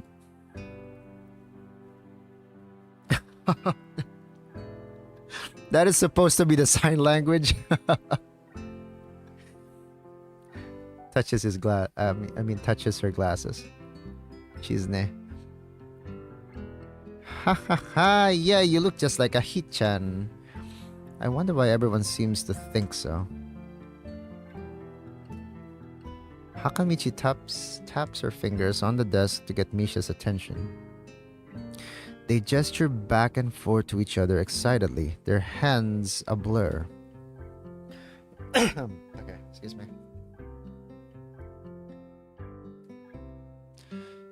Misha seems a little overwhelmed.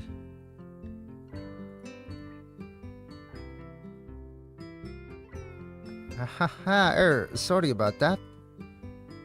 Shichan wants you to know that she's the class rep, so if there's anything you need to know, you can feel free to ask her. She's telling us how to feel. Kidding. Okay, do you like the school so far? We can show you around a little if you haven't had the time to walk around and familiarize yourself with it. We are supposed to have an activity. Misha stumbles with the hard word a bit, making it stick out in her otherwise fluid translation.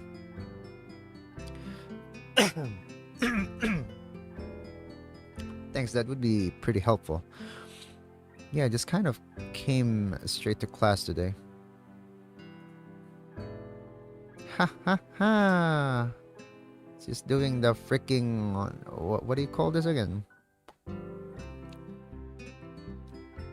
I forgot the archetype for this. That's no good. You should always try to learn as much as you can about where you're going before you go there. Not just with school either. Always, even if it's a trip to the convenience store. Really, Shi-chan? Ha ha ha. Learn about where you're going. I guess I didn't bother to do that, or just didn't care enough to do so. I didn't look forward to this, even if I committed myself to go along with it, half-assedly. But anyway, I don't say anything. And Misha signs something that ends in a shrug. What was that? It seems like it was about time. I feel like slumping over in my seat. Both of them are smiling, but that shrug hit me unexpectedly deeply. You look down. Are you okay? Don't take it the wrong way. I'm actually getting confused. Okay, if it has the close quotations, I'm assuming... Don't take it the wrong way, please. I hate it when people... No, this is Misha. I'm getting confused if it's basically Shi-chan's dialogue. Anyways, don't take it the wrong way, please. I hate it when people are afraid to ask questions. That's how people learn things, by asking. Asking for help is perfectly normal, as much as needing help. Stop looking like you just failed a test. Wahahaha. Alright. Then she's new with the touching her glass bit. And another thing, you don't have to call Shi-chan something so formal like Hakamichi or class rep all the time. Just call her Shi-chan. Okay. Hakamichi. Oh yeah, they don't do the honorifics in the translation. Okay. Ahaha. Okay, maybe that's too casual. Maybe Shizne would be more appropriate. She doesn't like that. Yep. Shizne's fine. Heh. Okay, that would be a lot easier for me. I feel a lot more at ease. Both of them so what am I saying? I was about to say unfriendly. Both of them seem so friendly. So I feel like an idiot for being so apprehensive earlier. Especially about Shizne, who I assumed would be all business. Yeah, she seems like the type, but she does seem a bit soft. like a soft person. Kinder, shy person. Well, she still seems like that. Uh, seems like that. Just less so, I guess. Oh no. Oh no, she's doing the... Huh? Oh right, we haven't even touched the assignment. We should start to work now, or Shi-chan will get mad. The assignment is also kind of long, so you should start now if you want to finish it before the class, before the end of the class. Before the end of class, okay. Wahaha, that too. Oh no, she's mad. That is cute. She glares at the two of us impatiently. I don't need to know sign language to understand that. Okay, I get the message. That was no message. The wild Makarov appears. Okay, let me just drink a bit.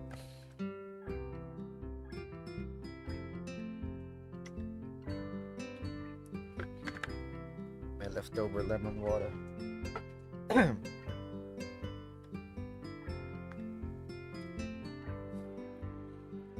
After class, we can take a walk around the grounds together. It's a nice day today, okay? The assignment is actually very challenging to get through, combining aspects of both, aspects being both difficult and unnecessarily long.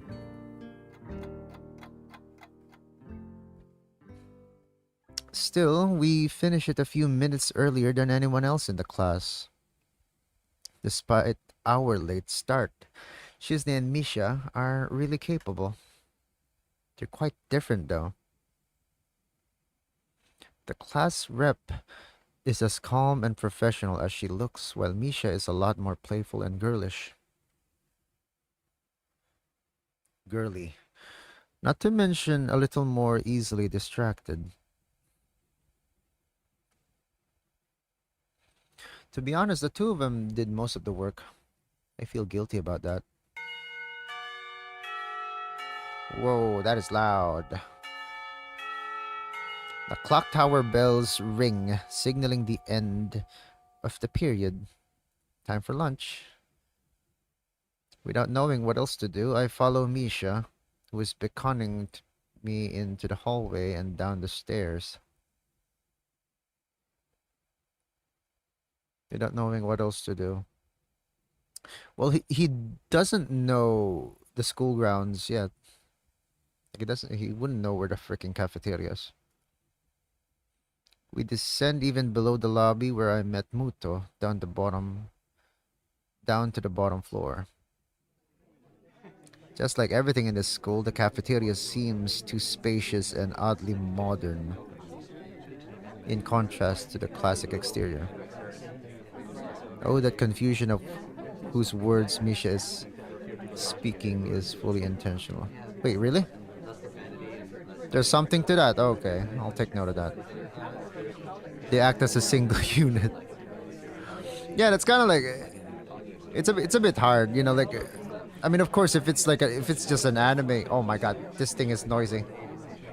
Like if it's an anime where she's actually, you know, where the character actually can,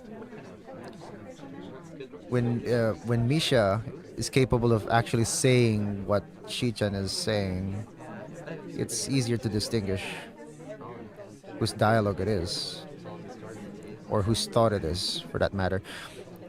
Okay. Two spacious, big windows open to the courtyard. All this talking, it's so noisy. It's big windows open to the courtyard towards the main gate. It's the main cafeteria. Should I reduce the volume a bit? There's something about the dialogue though.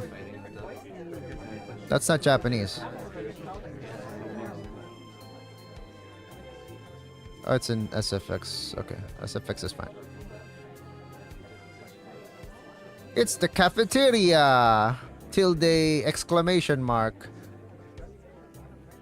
Wait, was it tilde? It's tilde. Her enthusiastic statement of the obvious makes people around us stare. But Misha doesn't seem to care how... Oh, but Misha doesn't seem to care, so we proceed to the line. There's rather a long list of menu options, which seems great until I realize that many of them are to accommodate students who need special diets. It's a freaking hospital. How nice. They might be eating hospital food. How nice. It almost feels like I'm back at the hospital. There you go. Eating portions measured with scientific precision to meet the needs of the patients. Hold on a minute. There's nothing scientific about that. I pick something at random and follow Shizne to a table sitting opposite of her. As I nibble indifferently at the food I'd rather not eat, Misha pokes me in the side to get my attention and points to Shizne. Oh yeah, Katawa Shoujo is American. Wait, is it? Katawa Shoujo is American, born and American made, down to the background SFX. Okay, that explains it. I was like, oh yeah, maybe, yeah. Well, I don't know. I did look up earlier. Like, I was like, okay, what was it? Was it four leaf clover? Was it? Like the dev? Katawa Shoujo, Four Leaf Studios. There you go. I was like, what is Four Leaf Studios? Is it Japanese? I kind of looked at the wiki, but what was it? Oh no, this is the wrong one. Like I think I saw at the wiki, like there were like Japanese cast. Oh no, not cast. Japanese staff maybe, the devs. I have no idea. But now that you say it, okay, I'll take it. I'll take your word for it. So that kind of explains like the shaking hands thing, and of course every yeah, basically the production. I don't understand signs, so the point escapes me. Maybe looking at a person who talks to you is proper and polite. You want to know something? What? About anything. We're your guides. Okay, not where. We're your guides, so you should ask if there's something.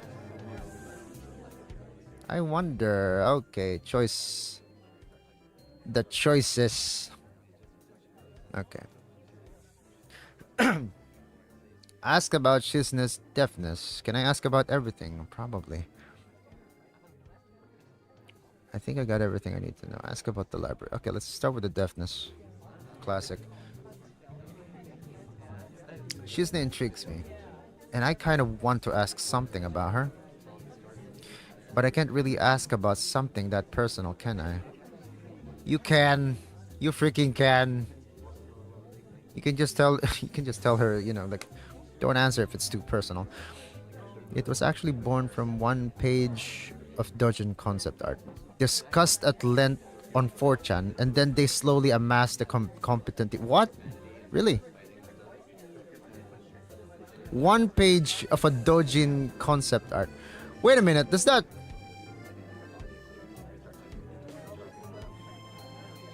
explain like why... Well, I don't know, like, I mean, there was a character that looked like Ritsu earlier in the classroom, and then maybe some characters that are familiar, like from other anime. It was from a dojin. Oh my god! And then everything was made in 4chan. It was made possible through 4chan. Jesus, that is something. I'm gonna look that up later. Okay, but I can't really... Okay. No, like I said, you can ask her. Just ask. I can't come up with anything else to ask, so I just focus on my food while the other girls talk between themselves. Wait, I missed... What? Am I gonna miss the other choices? Misha and Shizne sign back and forth very animatedly, throwing sideways glances at me, but Misha refrains from translating. Maybe they are talking about secret girl stuff or something. They're doing what those monkeys in Planet Planet of the Apes are doing. Disabled together strong. I quickly notice a conversation in sign. Wait, what? I quickly notice a conversation in sign is not enough to fill a silence. Oh my god. Okay, you know what? I'm gonna ask the other one. I mean, we might as well ask. Oh, they shuffle the choices. Okay. Oh yes, there are a library in the school. Lately, I've gotten into read. Okay, wait a minute. I'm just gonna call this. Like the reason you're gonna ask where the library is that perhaps there's someone you could meet there. And also, reading is important for him. Books. The wiki. Yeah, I think I went there earlier. Like it's exactly the same link, I think. Okay, yeah. Library. Lately, I've gotten into reading a lot, so I'd like to check it out.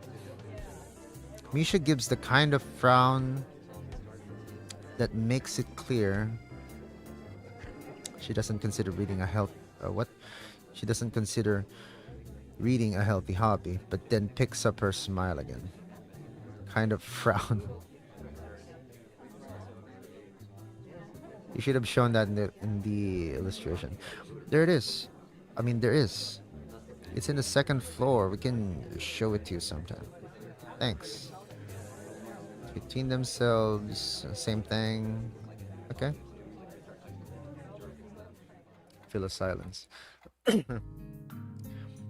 We arrive in the classroom early, but we're not the first. The dark-haired girl I noticed before is slumped over her desk, the last row. And said girl is missing half her face. Here we go. No offense. She jumps a little when Misha crashed into the room with the elegance of a rhino. So elegant indeed. She shrinks deeper into her seat. I can feel her tension all the way from here, as if she were slowly turning into stone just from our presence. Misha and Shizne either don't notice or don't mind as they walk directly past her. Past her to their seats and begin to converse. Okay. I'm left wondering about her. Even when the classroom slowly fills with other students and finally the teacher. Getting into the rhythm of school feels strange.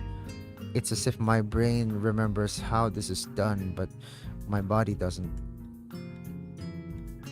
Towards the end of the class, I start yawning and counting the minutes left. I shouldn't be this tired on my first day of school. Maybe it's the long time spent in the hospital that made me like this. I'm even feeling physically weak and lifeless. For long, the final bell rings. School is finally over for the day. Beside me, Misha and Shizne are having a short conversation.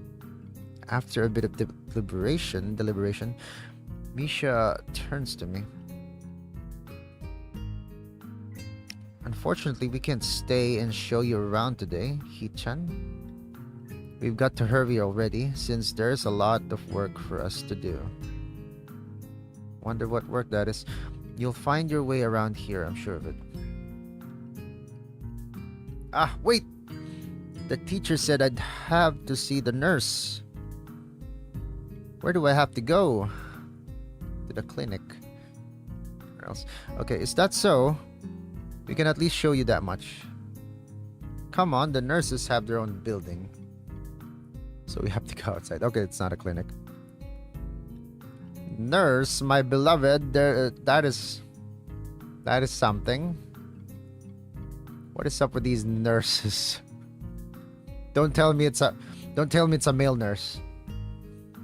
We join the flow of students making their way down the stairwell and outside, with the girls pointing out other senior classrooms in the same hallway as ours.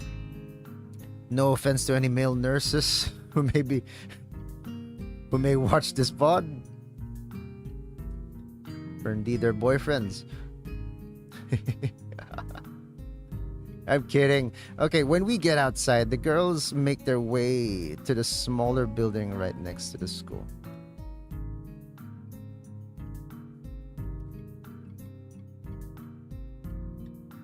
It's built in the same style, so it looks like it's actually part of the main building. This is the auxiliary. It's not auxiliary. This is the auxiliary building here. There's a lot of official and important stuff inside, like the Yamako Foundation office and all the nurses' offices. They even have a swimming pool. What?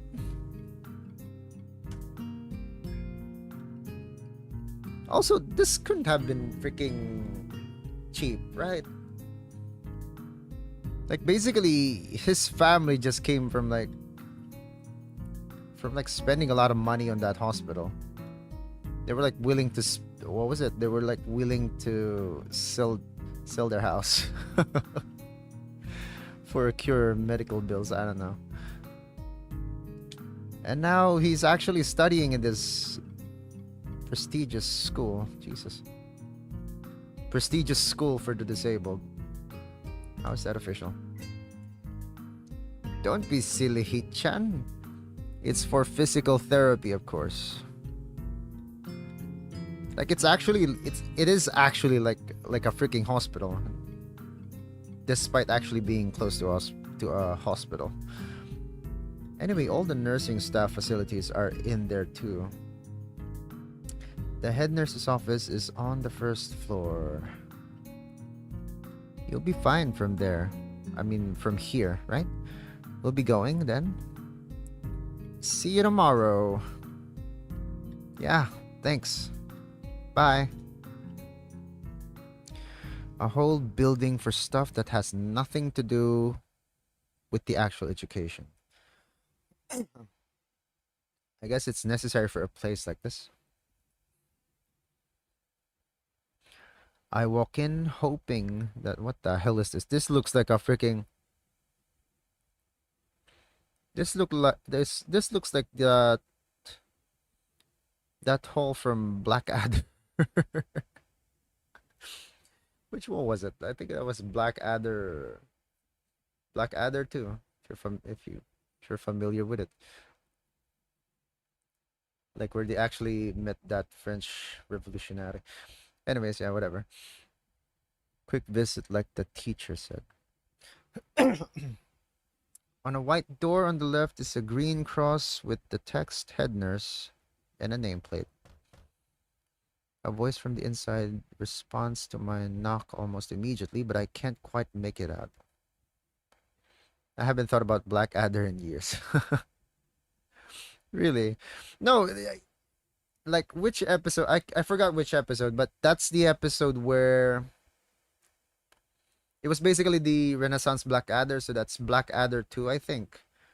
And then that scene where they were captured by the French Revolutionary. So that was Blackadder and Baldric being captured by the French Revolutionary.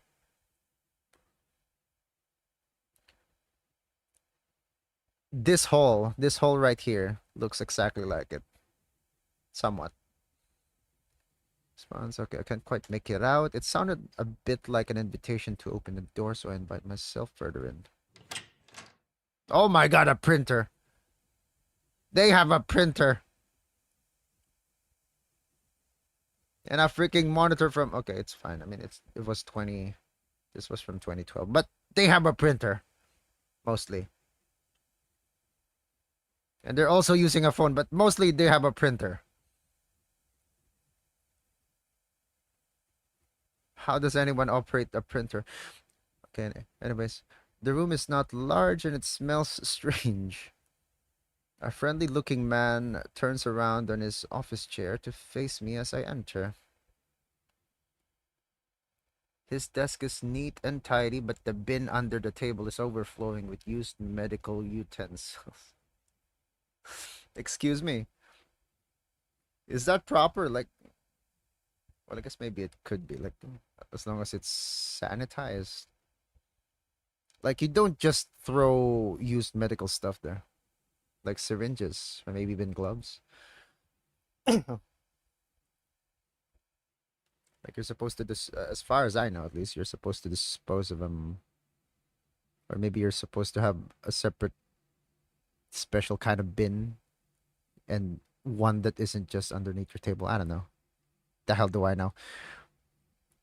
Medical utensils, at least it doesn't coffee cup rings lingering on the desk. Oh, hello. A nurse or a doctor. Is this a nurse? Hello there, what can I do for you today?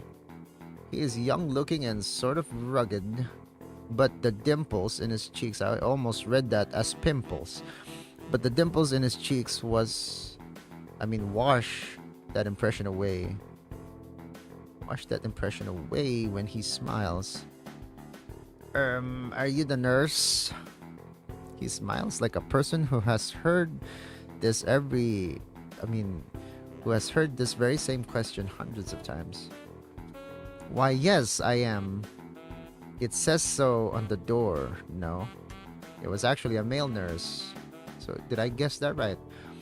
You can call me by my name, or just the nurse, like everyone else. There he is. What is up with this guy? He better not have bad intentions. Of course, I shake off my confusion, realizing I probably should grab his extended hand.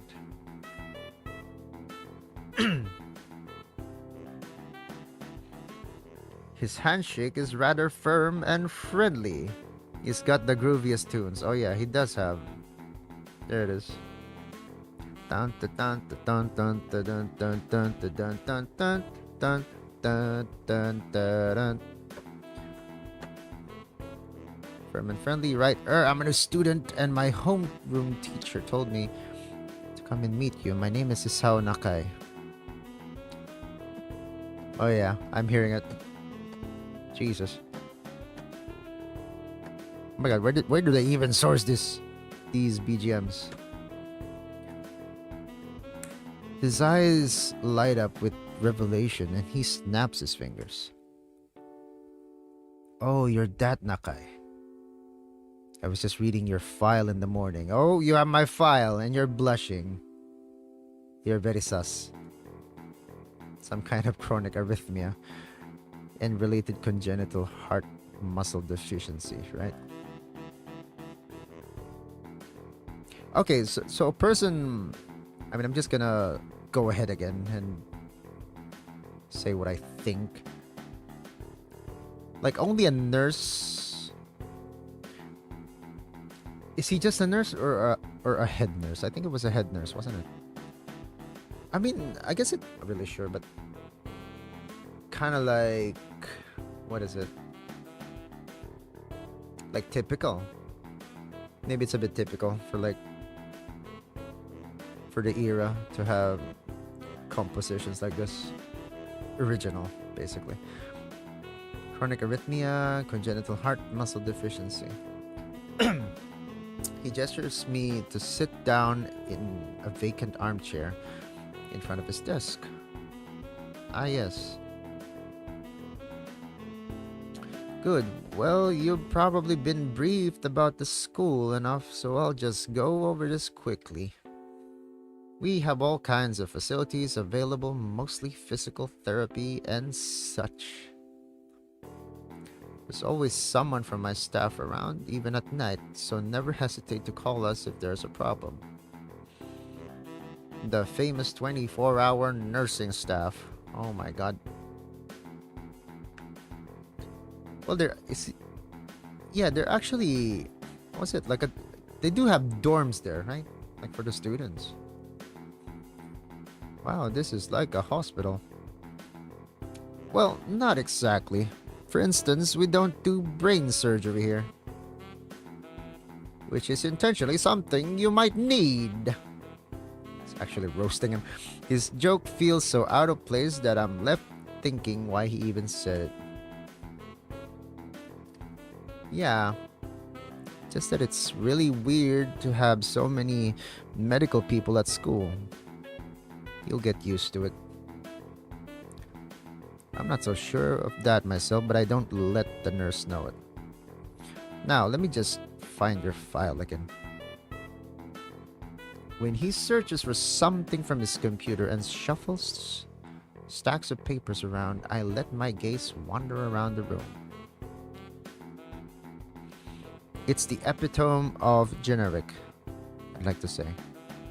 Beige walls and ceiling, dark gray laminate flooring, and all the equipment you'd expect from a school nurse's office. Even the ridiculous educational posters are hanging on all four walls, reminding me to eat properly 3 times a day and from all the food groups. From the food pyramid. Smiling, the nurse draws a thick file from a stack of similarly thick files and opens it. So you already have medication for arrhythmia. Just remember to take your pills every morning and evening or it won't be much help.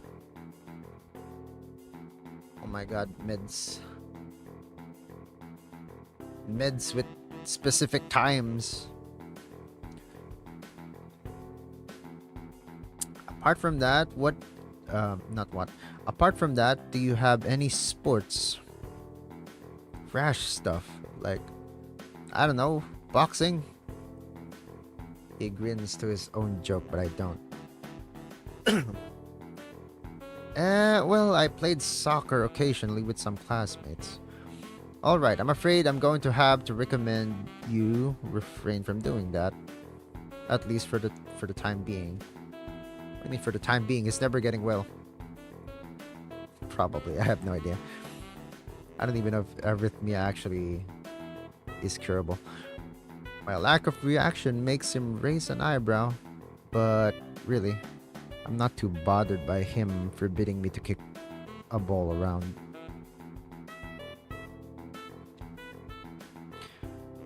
I guess I never did it out of burning passion for the sport, just to have something to do. Any kind of concussion might be very dangerous to your heart, and risking another attack is not a good idea. Was the previous one caused by a sudden concussion to the chest area? There's no mention of the cause in your papers. Wait, is it because... Oh, I get it. Maybe it's because he... Is it called passed out? I don't know. I don't know if you pass out while having a heart attack. But basically he can't remember, right? He didn't remember what happened. Or maybe he forgot to mention it. I have no idea. But it was basically like the confession that triggered it, I think. Not exactly. I sidestep the question acceptably and he glances at me over his papers with a more serious expression on his face.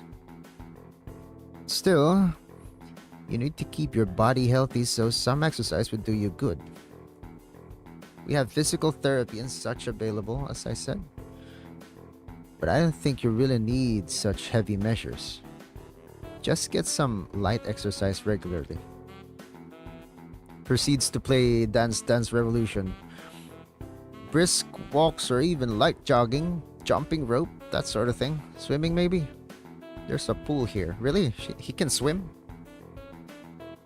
I mean, it doesn't swimming... swimming can use quite a lot of energy. That's what he said. So I was told. You were. Very good. Wanna get stupider? He's heartbroken. What do you mean wanna get stupider?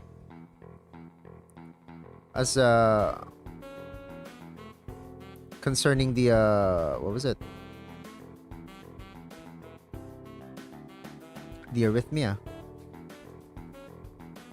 At any rate, I'm sure you've been told this before. You just need to take care not to overexert yourself. He wags his fingers to emphasize the point. No need, really. I've heard this 1,000 times already. Absolutely no unnecessary risks. Take care of yourself. Okay, he goes over my papers one more time and sets them on the desk. Obviously content. Good, that's it then. Come meet me if you ever need something. I need money. Yep. Actually, asks the nurse for money. I'm ushered out before I even realize it.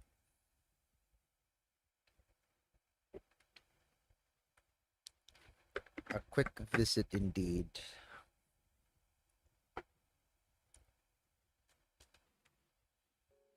I end up standing in front of the main building and auxiliary building, although to my eyes they still look one and the same.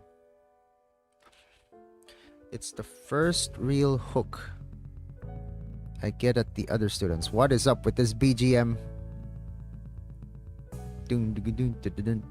So I watch people coming out of the school going towards the gate or the dorms. Everyone seems to know where they are going. And I still keep thinking that most of them don't look too special for being students at a special school. Then again, neither do I. Does that make me one of them? One of us? I should go somewhere to prevent me from getting lost. It's around dinner time, but I feel tired instead of hungry. The wariness in me only grows. The wariness in me only grows as I trudge towards the dorms, set a little way apart from the main building complex. There is a garden of sorts between the school and the dorms, shrubbery, flowers, and that overbearing smell of fresh cut grass that fills the atmosphere. It dawns on my tired mind that the smell feels normal because I haven't been outside at all for so long. The dorm building is big and made of red brick. Like the others, it feels way too pompous for what it is, so I push forward going inside.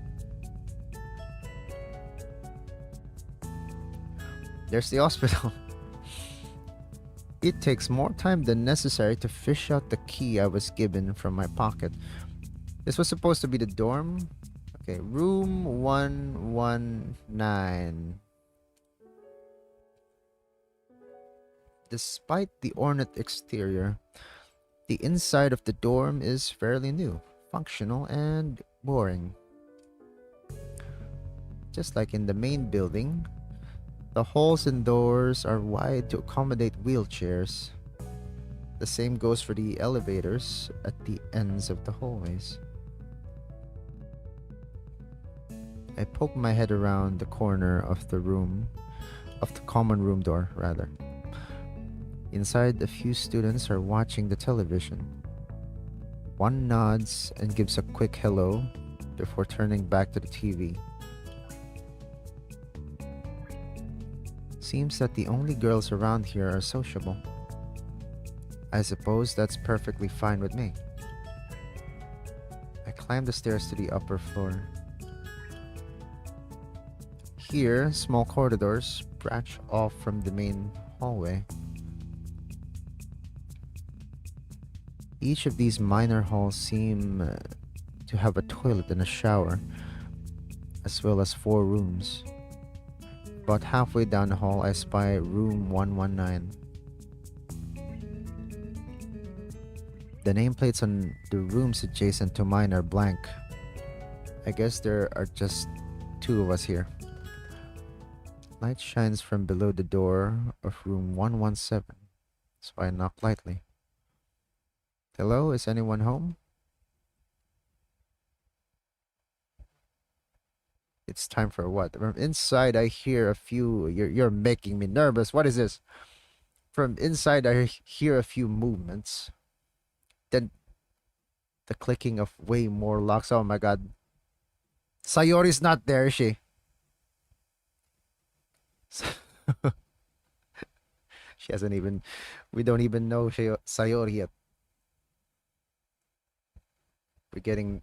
We're getting the games mixed up. Okay, from inside I hear a few movements, then the clicking of way more locks. Okay, the BGM disappeared. The clicking of way more locks than I thought these doors had. After a moment, the door squeaks open.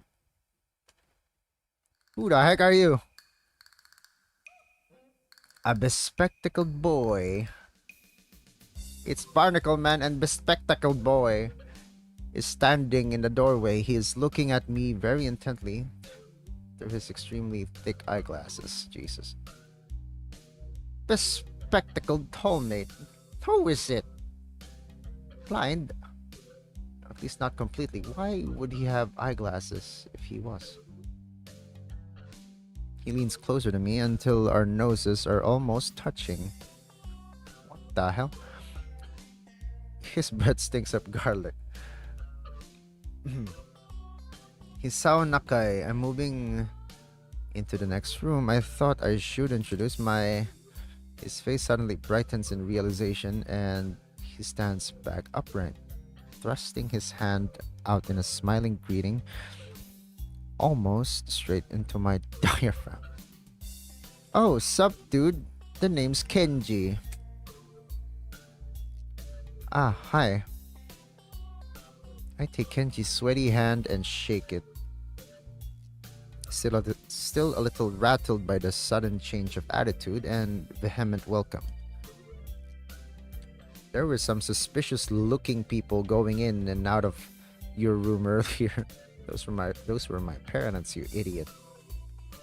It was probably my parents. Okay, there's something with this. Wait, what happened? The text is not showing. Your parents, you sure? Because they could have been some other people. Other people too. You can't judge a book by its cover. It might bug out again. Is it bugged? I have no idea what it is. There it is. I can't press anything again. I can't even save. There you go. Is this a bug? Oh my god. Judge a book by its cover. There it is. I'm pressing space, right? I'm pressing mouse click and then there you go. And there you go. It stopped.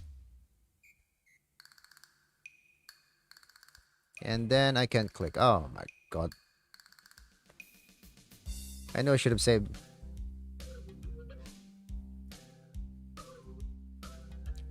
Alt tabbing back in.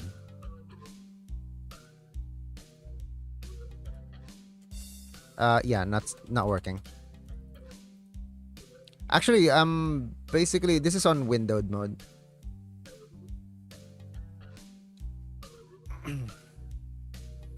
This happened earlier as well.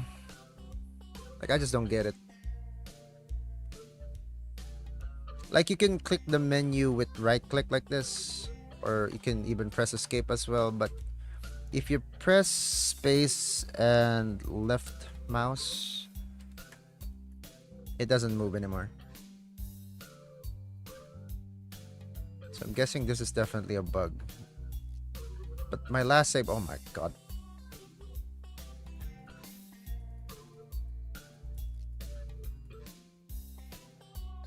.52, scene out of the loop. Okay, I'm just gonna restart it.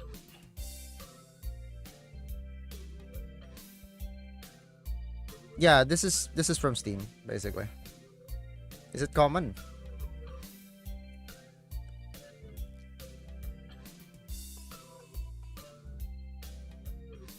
Okay, I'm just gonna do that. I'm just gonna... I mean, unless you have a solution, maybe. That could help me out. That'll be really helpful.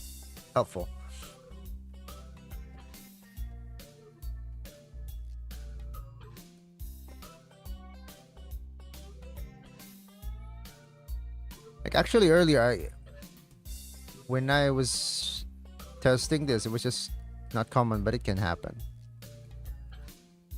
Okay, I'm guessing there's no solution. I'm just gonna restart it.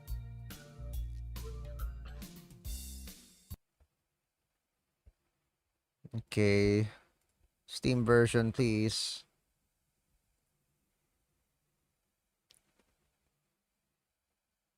I'm actually kind of thinking, well, what if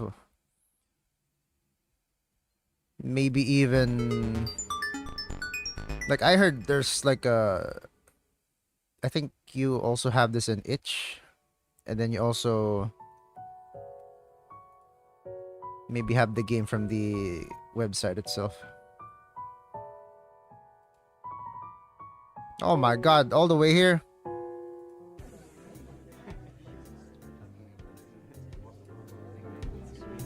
How does one even skip? We best bet is to turn on skip unread dialogues. Wait, what? Skip unread? This one. Oh my god, the setting came back.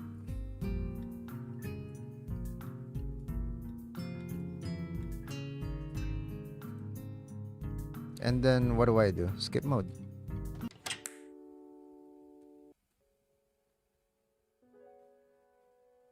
Is that it?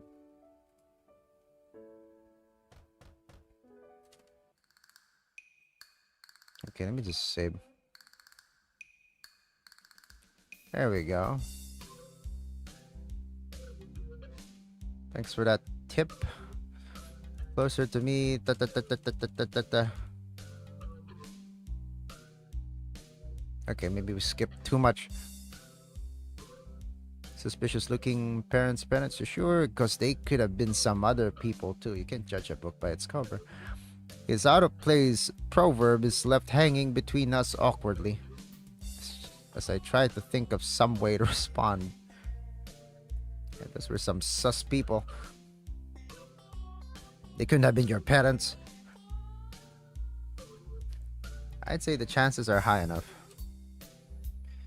He shudders and makes some exaggerated hand gestures.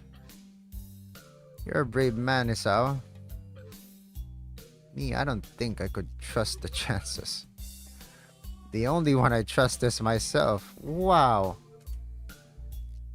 The ball's on this man. Does that mean I shouldn't get to know you either? He thinks about this for a while. A wise decision. Damn, you're smarter than you look. Probably. What do you look like? I hope not smart. He squints his eyes and leans closer again, but I lean backwards to dodge it. Never mind, it doesn't matter. With that, he turns and fumbles around for a moment in search of the door handle and shuts the door behind him. I slide the key into the lock of the door marked 119. Is it near? My freaking camera moved a bit.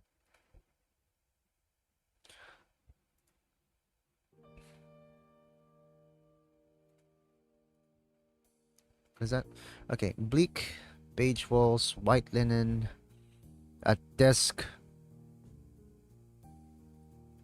made of some type of light wood, ugly curtains. Oh my god, he has nothing. There's nothing good to say about his hospital dorm. It's no one's room, impersonal, like my hospital room was. I feel so unvalued. My bags are sitting at the foot of my bed, looking a lot emptier than they did this morning. The closet is sitting open, stocked with my clothes.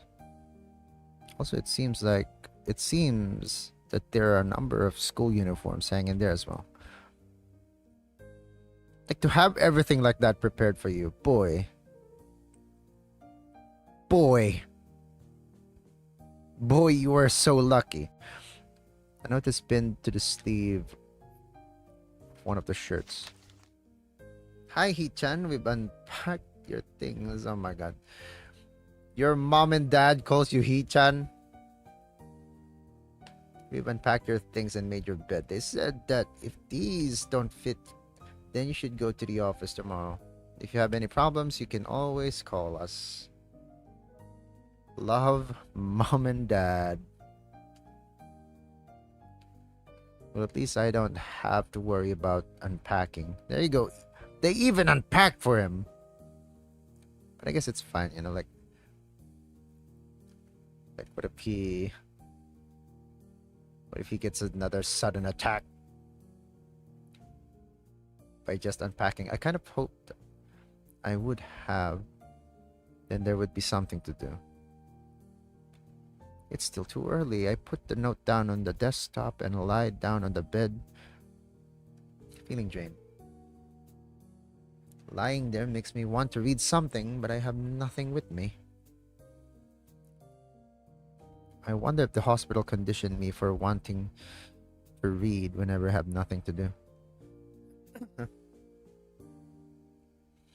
The restless urge just keeps growing until I have to stand up. Maybe it's stress or something. I was pretty nervous about it before coming, and for the entire day today too. I still am, I think. Damn. I have to distract myself somehow so I won't be this unnatural all the time. Tomorrow I'll go borrow some books from the library. I'll do that. But for now... Oh my god. What is that? The bottles of medications neatly arranged on my right. Oh, not my right. My night table catch my eye. I pick up one and shake it just to hear the contents rattle inside. And then read the glued on pharmacy label. Tisao Nakai, 2 tablets daily to stay alive. Flag set. He's gonna run out of fucking medicine. It doesn't really say that, but it could just as well. Why the heck would you? I mean, is that realistic? He needs like 2 of these daily, otherwise he's gonna die. Like, you know, like if people find that bottle and read that, oh my god, this is his bottle, I must make sure he takes another one, or he actually takes the right amount. It's kind of twisted having your life depend on chemicals like this. I resent it a little. But what choice do I have? With a sigh, I begin my new daily ritual of taking the right number of pills from each bottle.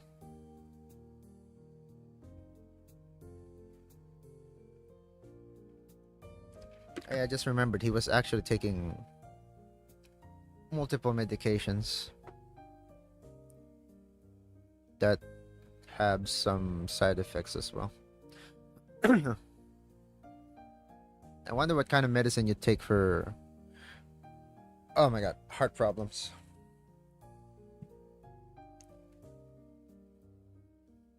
Careful to check the dosages. I lie down again, feeling hollow under. So you know what? I'm gonna save again. We are gonna OCD save. I lie down again, feeling hollow and uncertain. And after that, I keep staring at the blank, unfamiliar ceiling for a long time.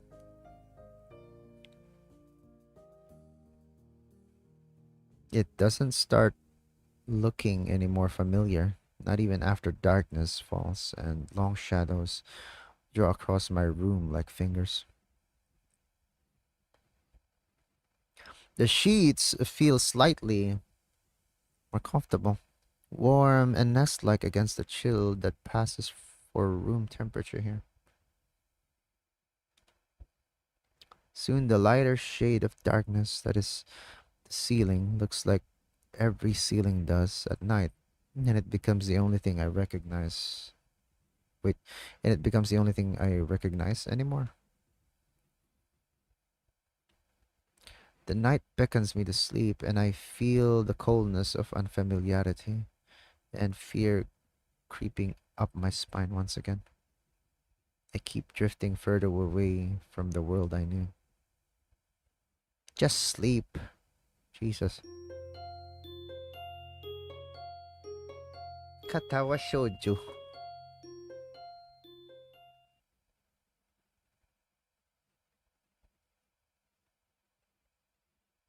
I wake up in a strange room. Solid morning light shimmers against the light gray ceiling. I had forgotten to draw the curtains closed last night. Nani? This is my room, isn't it? My room. This is the third room this year that I'm supposed to call mine. Aw, sad. Various things around here remind me that indeed it's me who is supposed to be the one living here. My bag's on the floor, my new school books on the desk, my numerous medications on the night table. I stare at the bottles for a moment, deliberating until I open a bottle, shake out a pill, and pop out a tablet from a foil sheet. I down them with a chaser of water without thinking about the chemistry. Why do you need to think about the chemistry, kid? Just take it. My uniforms are in the closet. I slink out from under the sheets and stretch my back before dressing up. Putting on a new school uniform feels like dressing in someone else's clothes. The artificial smell of generic detergent invades my nose, but the feeling of fresh cloth against my back is a good one, a natural one. It feels like a school uniform, as it should. It's not much different from what I used to wear before. That goes for other things too. So far, this place seems more or less like a normal school. Except for the people. Jesus. That sounded negative.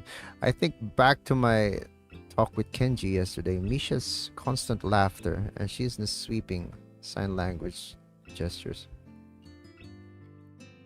Well, I've only met 3 students so far. Maybe they aren't that normal, but I'm sure others are.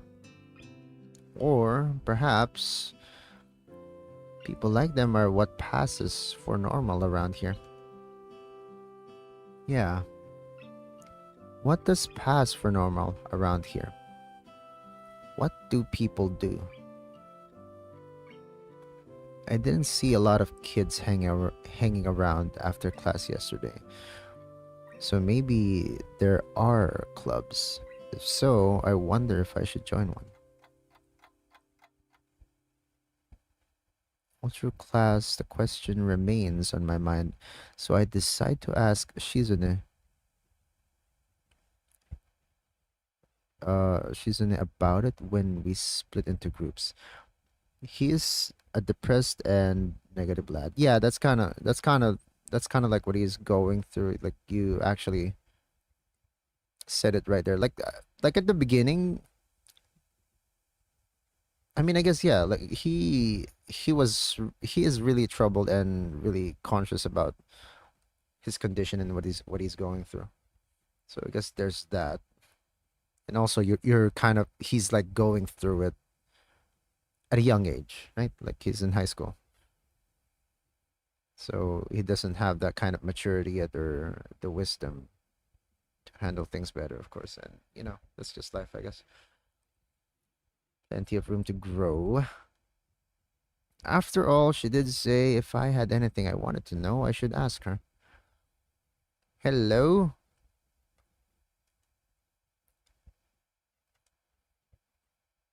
She crosses her arms and expects me to know what that means, and shifts her gaze slowly to Misha. Okay, Misha's there, who looks more preoccupied with trying to grind the eraser of her pencil down so that the top is perfect and evenly flat.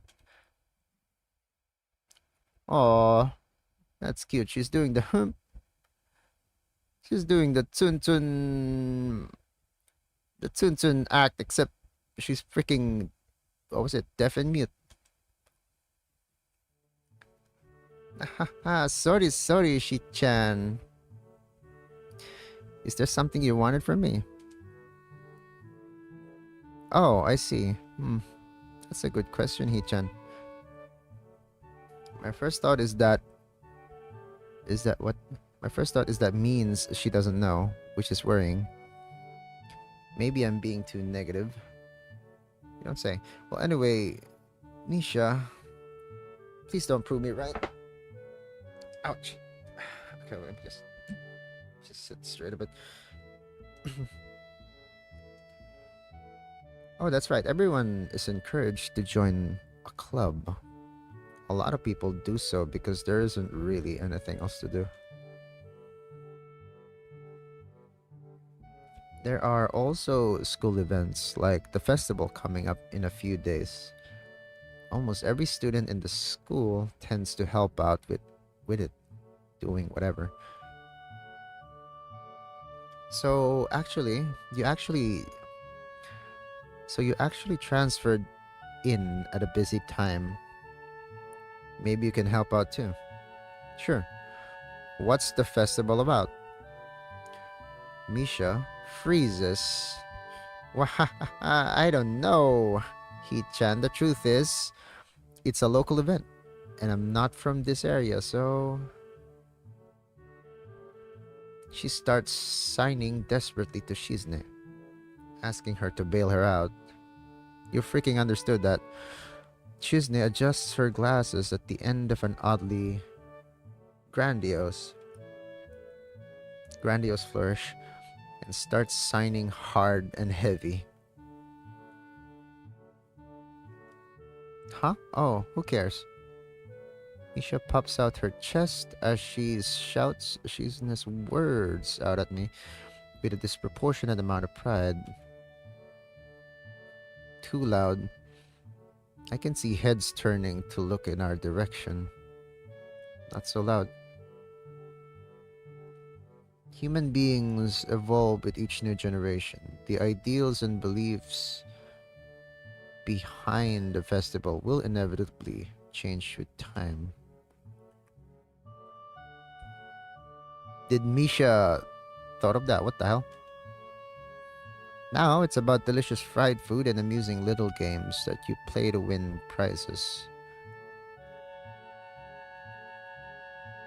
Teacher clears his throat very loudly, batting his long wooden pointer against his other palm like a baton. He shoots a pointed gaze at us. Finally noticing where we are, Misha stifles a yelp and quickly quiets down. Shizne doesn't seem embarrassed at all, though brushing it off without a care. We are in the middle of class and should start working. That's right, Shi-chan. What? That's right, Hee-chan. Are you asking because you're interested in joining a club? It could have been my eyes playing tricks on me, but I think I saw a suspicious glance exchanged between them. Nisha's tone has also changed, although it does that every other word anyway. Yeah, I was just thinking about it. Nisha and Shizne look at each other again. I'm about to ask what they have in mind.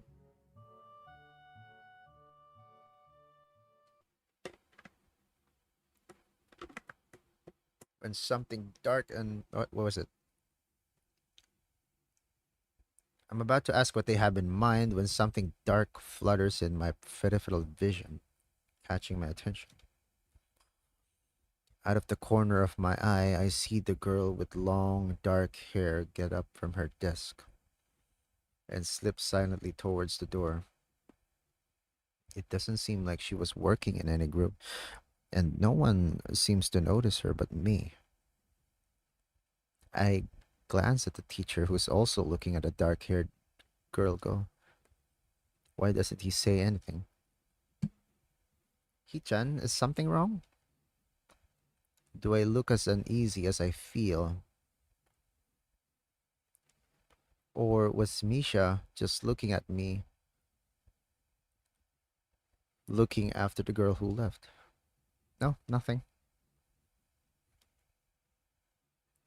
Okay.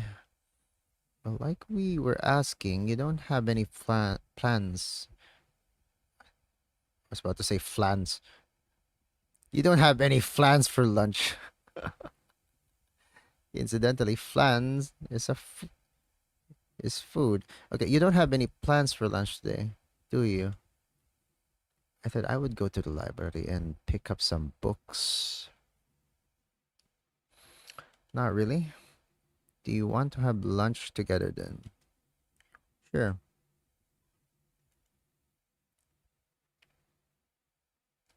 Yay, wahaha. Okay, Hichan, perfect. Yeah, it's kind of like the thing, like also with this, like, I mean, it is fiction, right? But I'm just gonna try to try and point it out. Like, he's basically a guy who transferred to a school, another school, right? Like usually you would be hanging around other male male students.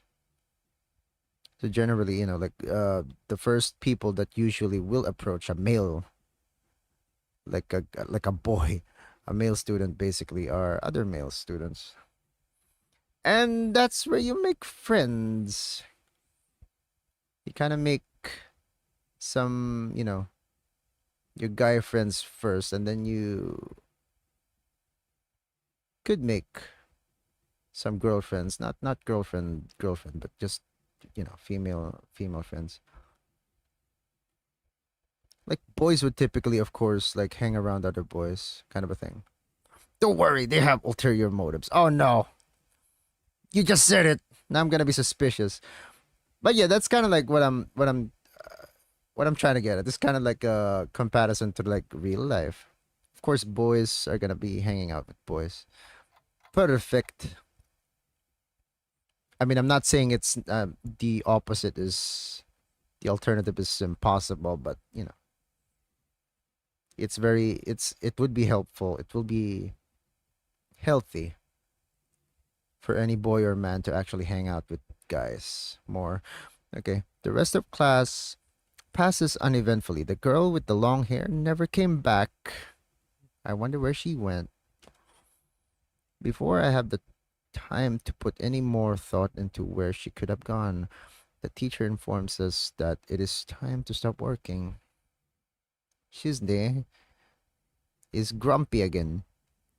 Shizne looks more a little annoyed that we only just barely managed to finish all our work on time. I'm just glad we finished it all. It's not a contest or anything. Yes, it's Heat-chan. What is up with this BGM? Whoa. Whoa. Hi. Hi. Impossible. Really. Really. I've noticed this before, but it's kind of funny how Misha is always moving her hands and signing.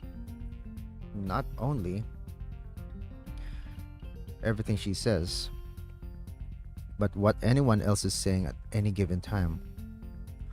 I think it's partially meant to be that if he did hang out with other guy peers, it would be akin to accepting his illness and his place in the school. Wait, what? Meant to be that. Okay, by hanging out with girls, he can detach himself further. Okay, maybe that's No, actually, I'm just gonna say I don't necessarily get that. I think it's partially meant to be that if he did hang out with other guy peers, it would be akin to accepting his illness and his place in school. Can you elaborate a bit on that? By hanging out with girls, he can detach himself further. Okay, wait. I've noticed this before. It's kind of funny. Okay, you know what? Just a bit. I mean, you can try elaborating on that for a bit. I'm just gonna go on a bathroom breaky.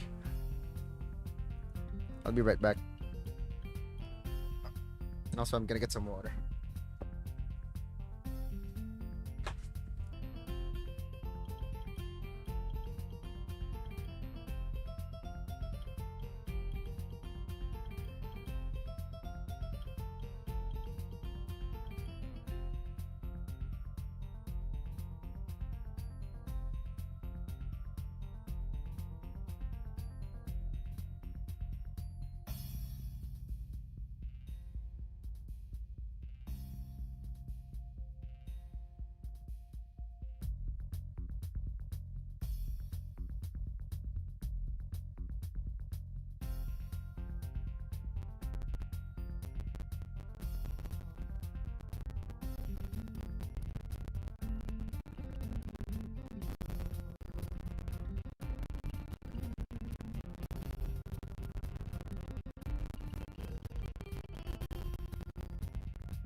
Okay.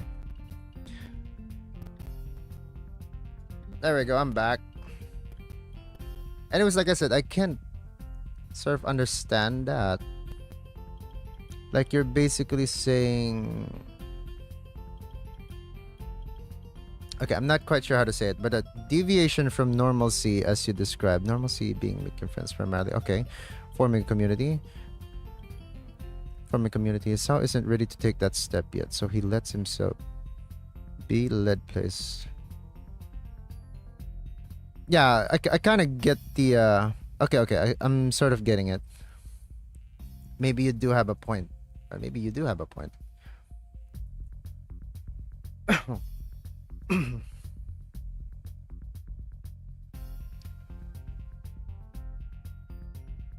Like in a way it is like it is part of the plot itself that has something, you know, that has something that is deeper in his psyche, basically.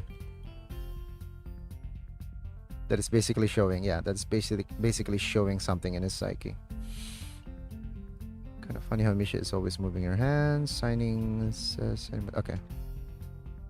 Obviously, it must be so Shizune can understand it. Her eyes dart back and forth between Misha's hands and me. I don't know who I'm supposed to be looking at. I'm talking to Misha, but that might be wrong. Maybe I should face Shizune. I'm used to looking in the direction of the person whose voice I'm hearing. But really. I mean, you're gonna do it one by one. And she's doing the gesture, you look at her. Then when Misha is talking, you look at her. Because she's gonna be doing the interpretation, sort of, so to speak. Shizune can't hear me, but it would be disrespectful to talk to her only through Misha. Then again, isn't that what she's doing? No, she's at least looking at me. This is all very confusing and will take some time to get used to. Let me just save again. Just in case the bug happens. Excusez-moi. It's not a contest, because contests are competitions over a prize. If there's no prize on the line, it's not really a contest. What is that face? Chizune's eyes flashes dangerously with a competitive glare. She stares at me as if surprised that I'm challenging her. I think maybe this is a contest to her. I never noticed before how dark and blue her eyes are. It's truly an alluring gaze. It's alluring. Are you sure, Hee-chan? Very sure. Ha ha ha, you're wrong, Hee-chan, because I don't want to be the slowest one in the class. Therefore, what's on the line is my confidence in my abilities, and the prize is the satisfaction of proving them. Wahahaha! Shizne pushes her glasses up the bridge of her nose in a very matter-of-fact way, except that's not what she did just now. Isn't it? She didn't push the, whatever. I'd argue more, but the bell rings. And she quickly gets up and picks up her bag, looking at me expectantly. I had almost forgotten that I was supposed to have lunch with them. Where do you want to eat? I want to eat at McDonald's. Cafeteria. That's so plain. Okay, let's go. Plainville, I guess. At my old school, I like to eat outside near the back of the building. It was good. It was a good spot, but I didn't find it until near the end of my freshman year. I wonder if there is a similar place to eat here. Misha seems to imply as much. Shizne and Misha pull me towards the cafeteria, which is surprisingly not packed. Maybe some students favor eating in classroom or outdoors. So some of my classmates had box lunches.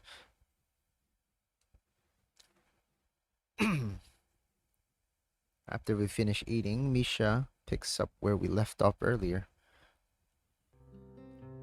So, Hee-chan, you wanted to know about clubs and stuff, right? Right, Hee-chan. Okay, I guess it makes sense to ask first.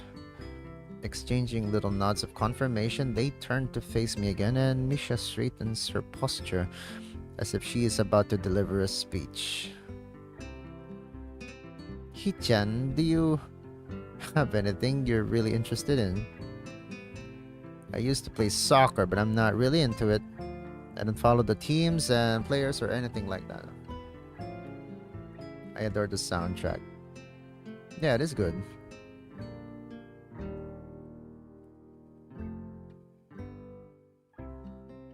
I mean, you sort of did say, like, basically this game was made by some people who were dedicated enough to actually make it. As of late, I usually just read a lot. There's a book club, right, Shi-chan? Right, but it seems like they have all the members they can possibly have right now. Sorry, Hee-chan, it's really popular. It's a really popular club. Why don't we make our own club? Or why don't you join our own club? Oh, maybe they're lying about that one, aren't they? Ah, okay, but more to the point, Hee-chan. Does this mean that you don't have anything already in mind? There we go. Not really. Good. Great. That's great. Hee-chan. Really great. Ha ha ha. Ha ha ha. Let me guess. They need one more member to have a literature club. Jesus Christ. Not the literature club. Why is it so great? No reason. Definitely no reason.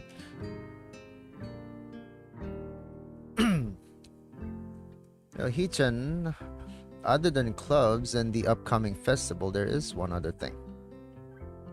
Student council. It wasn't a club, it was a student council. You're screwed, aren't you? That's more like a job, isn't it? I see. I didn't know this school had a student council. That was very that was a very melodramatic setup though. Just to tell me that. You should bake cupcakes and everything. Oh no. Not them cupcakes. I'm pretty sure the two of them know this because Shizune looks a little embarrassed about it and Misha is laughing. Oh, she's so embarrassed. She blushing a bit. Shizune quickly retakes control of the discussion in a manner of speaking. After all, it's still Misha who has to voice whatever she says. Hmm? Right. Hichan, maybe you should join the student council. They could use more people. Yes, definitely. You should definitely join because we're there. Well, for one, we could hang out every day, Hichan. Shichan and I are both in the student council. Oh yeah, this was actually part of the plot, like, what was it? The other girls, supposedly, right? Or relevant characters are supposed to be in the student council, if I remember correctly. Actually, Shichan is the president. I'm starting to get the suspicion that Shizune and Misha might not exactly be the most unbiased people to talk about this with.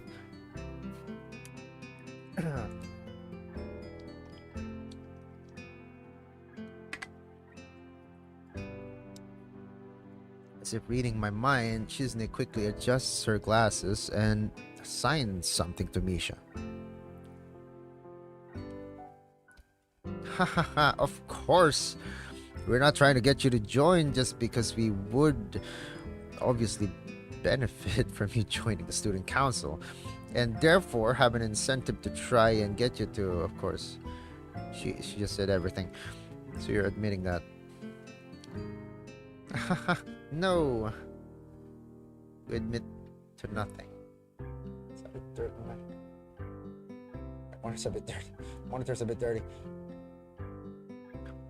We admit nothing. I mean, Hichan, of course, it would be nice if you joined and we'd appreciate it.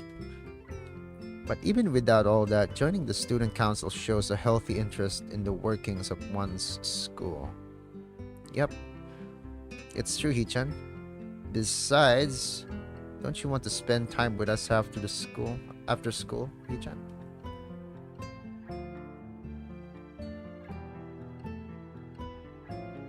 Okay, hang on a bit.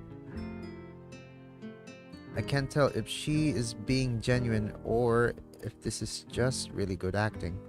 Both of them seem to be trying hard to look their cutest. Although they are already pretty cute to begin with. Don't freaking fall for it! Well, but you know what? Fall for it, huh? Gives a shit. So it's settled then. Welcome to the student council, Hichan. There's nothing. There's no application whatsoever. What? No. No. Don't do it. See, Hichan, of course, it wouldn't go so easily. No, that's Shichan, not Hichan. That face, though.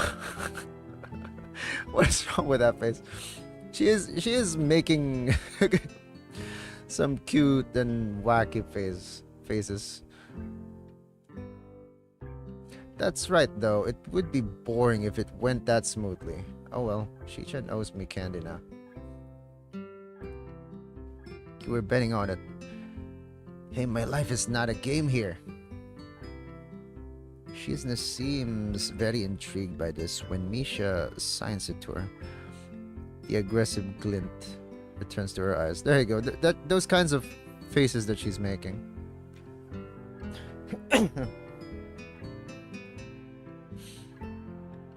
Oh, haha, that's interesting, Hichan. Let's play a game. That's not what I said. How about rich man, poor man, Hichan? If you lose, you have to join the student council. No, absolutely not. And why not? Well, because you two both have the same incentive and therefore the same goal, which is to get me to join the student council.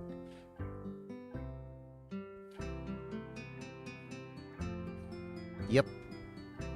Yeah, that isn't my goal. But what this means is that both of you can team up and I'll be at a clear disadvantage, so I will have to decline. Hichan, I'm very offended. Are you saying that you don't trust us? And that we would pull something so disingenuous? That makes me sad. Sorry? It's hard to tell where Shizuna's influence ends and Misha's thoughts begin. In order to atone for hurting a young girl's feelings, you should definitely join the student council. That's a lot of gaslighting going on. That's a lot of gas bombing. How about a game of paper football instead? Wait, what? Paper football instead of rich man format. Paper football.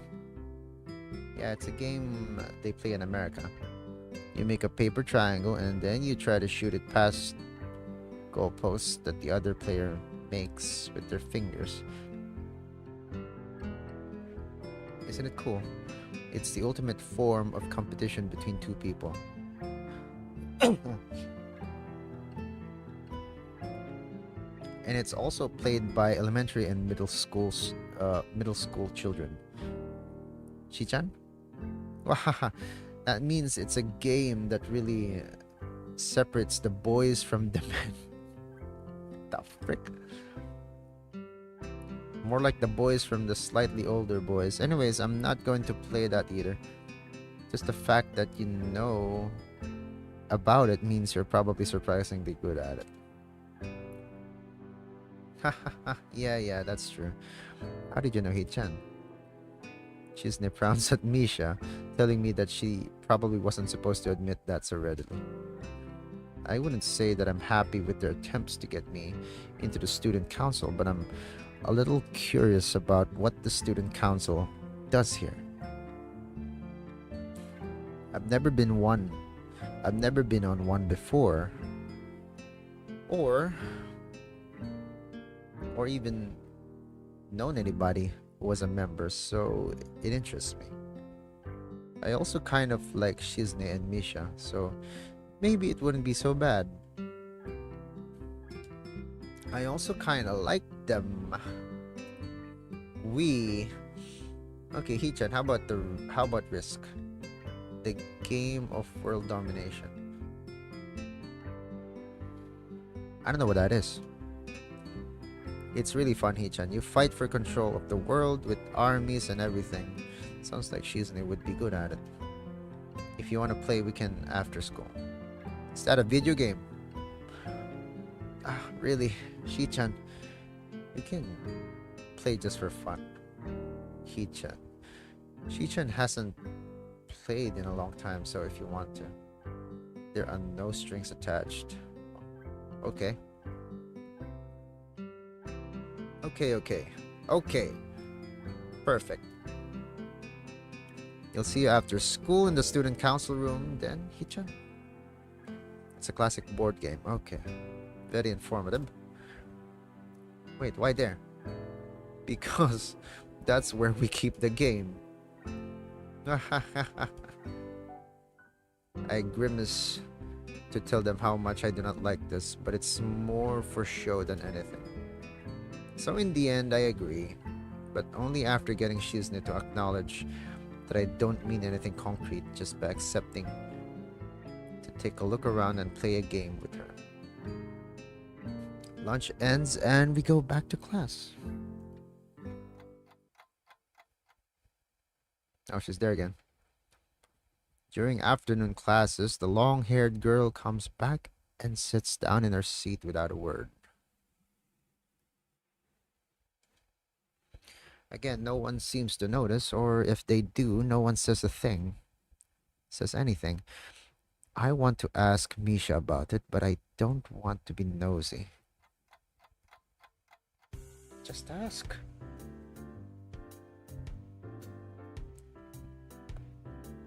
Can I see my finger? After school, Shizne and Misha... I was just checking my webcam if it's still working.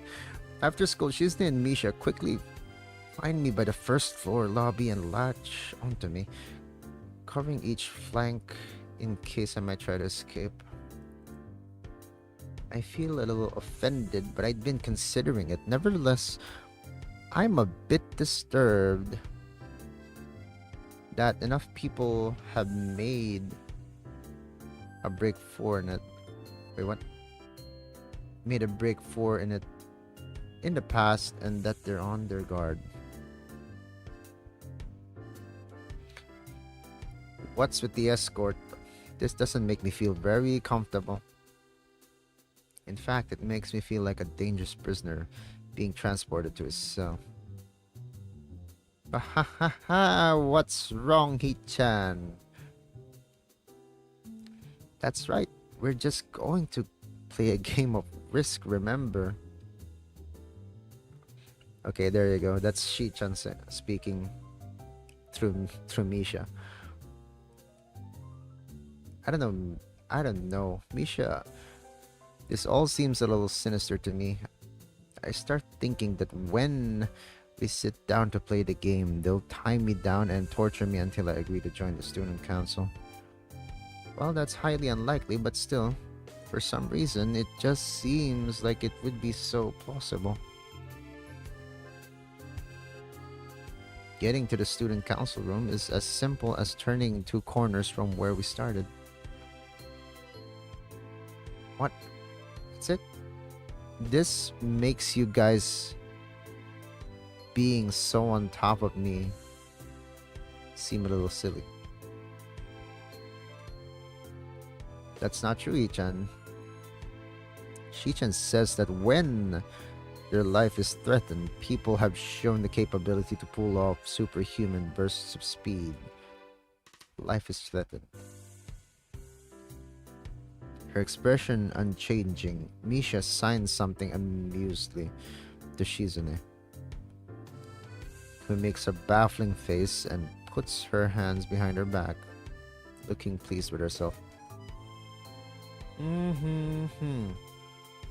Misha feigns deafness and hums cheerily. Stop that, I know you heard me. You have no excuse, unlike Shizune. Shizune opens the door to the student council room. It's a very plain, sparsely... Wait, what? It's a very plain, sparsely decorated room, although it is quite large. Maybe even a little larger than a classroom. There's a big table in the center, surrounded by chairs, and a smaller desk prominently placed in the back that I assumed is Shizune's. There are a few regular desks and chairs stacked to one side, as well as extras, perhaps.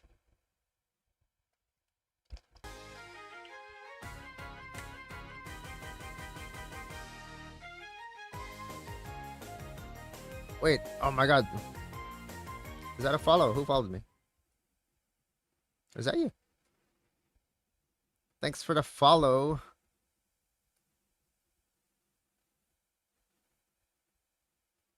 Like I was like, where I'm not used to my freaking what is this? My alerts. I was like, what is this? Is that from the game? Why is Mikochi in my freaking game? There's a big table in the center surrounded by chairs and a smaller desk prominently placed at the back. I assume she's in this. Okay. Extras perhaps. Aside from the tables and chairs and aside from tables and chairs, the room doesn't have much else to offer. Just a couple of filing cabinets and bookshelves stacked with old school records and documents. Not much else. In fact, nothing else. Like this is like I mean what they're showing us, this is just there's practically nothing here, like no records whatsoever. It's supposed to be a student council room. This is a pretty bleak room. They could at least put a potted plant in here or something. But the most noticeable thing that this room doesn't have is other people. Are we early? Oh, it's just you. No? What do you mean by no? Does it mean nobody else is coming today? Yeah, that's right. Before I manage to ask why that's the case, Shizune claps her hands together very energetically. Hichan, let's play Risk. Come on, you promised, didn't you? You have to.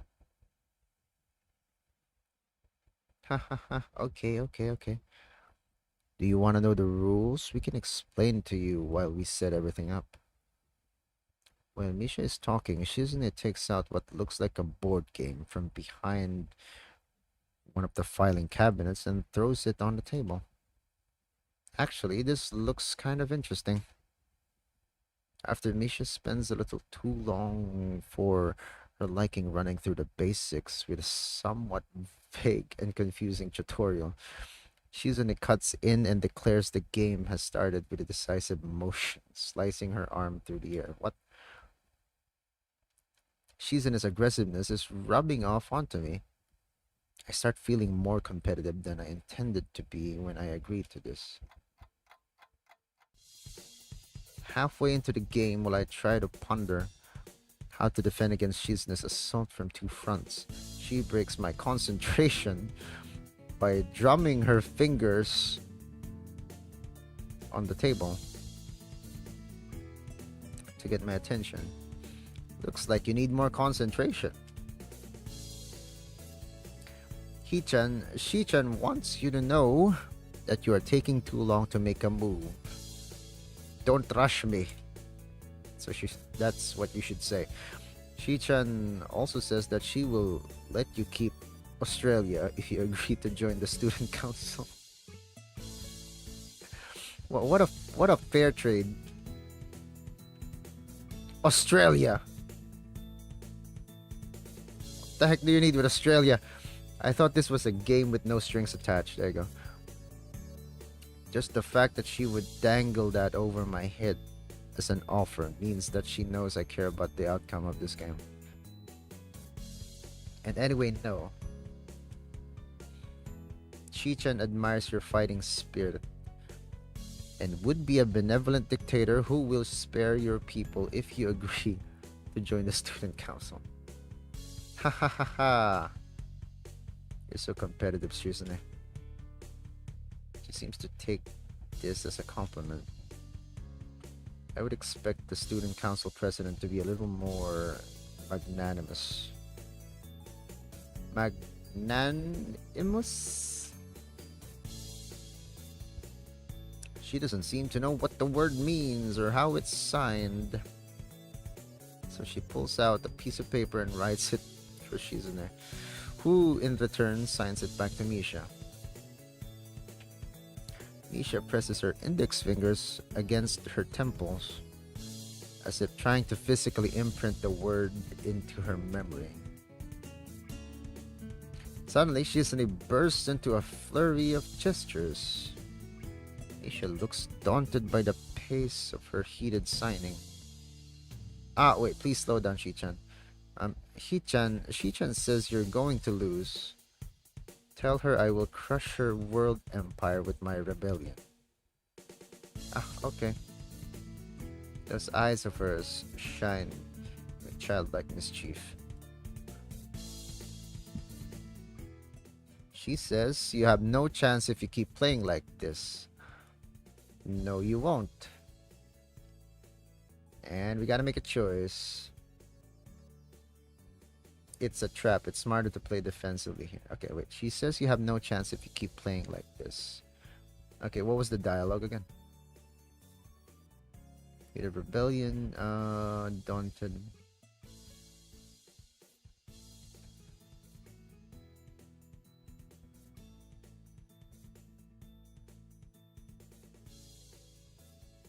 We don't even know what the frick is going on with the game.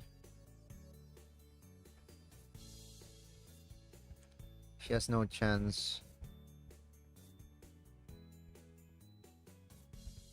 You have no chance if you keep playing. She has a point. Attack aggressively.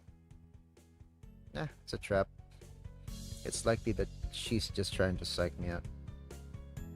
I mean, it could be the other one, but looking at the board again, I have a pretty good defense setup, and I'm not going to wreck it doing something reckless. A few turns later, I lose the game anyway.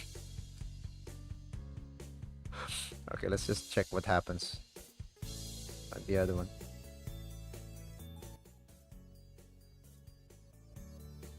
She is either really mocking me or trying to trick me. I have nothing else to lose, so I might as well try something different. Spread out my forces, try to control more territory so I can recoup the advantage. They're like playing something like, what is this? Civilization. Chisna seems to focus on conquering whole nations, so maybe I can sacrifice my hold on continents to gain more small countries. Word a shot, a few turns later, I end up losing. Okay, it doesn't matter. I'll just play defensively. For the heck of it.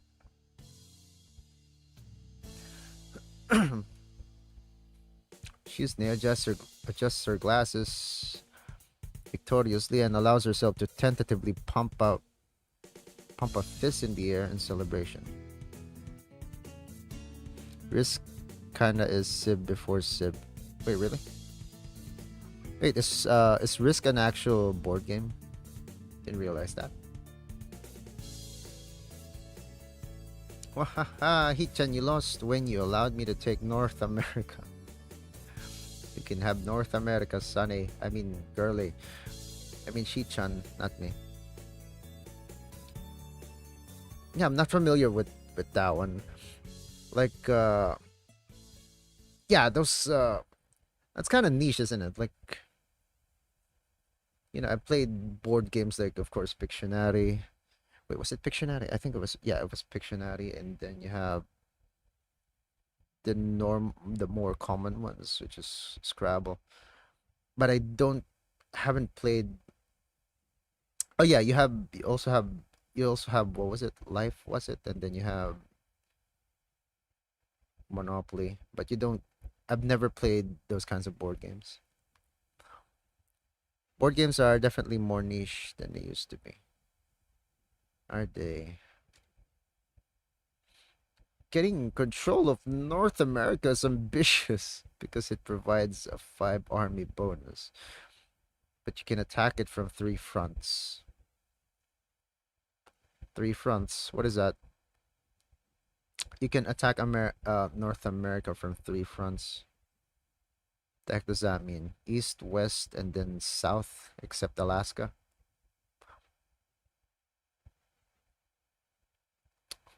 Wait a minute. Is Alaska... I mean, I'm betting Alaska is north, isn't it? As in on the north side of North America. You must defend them all. I thought you'd have more guts. How disappointing.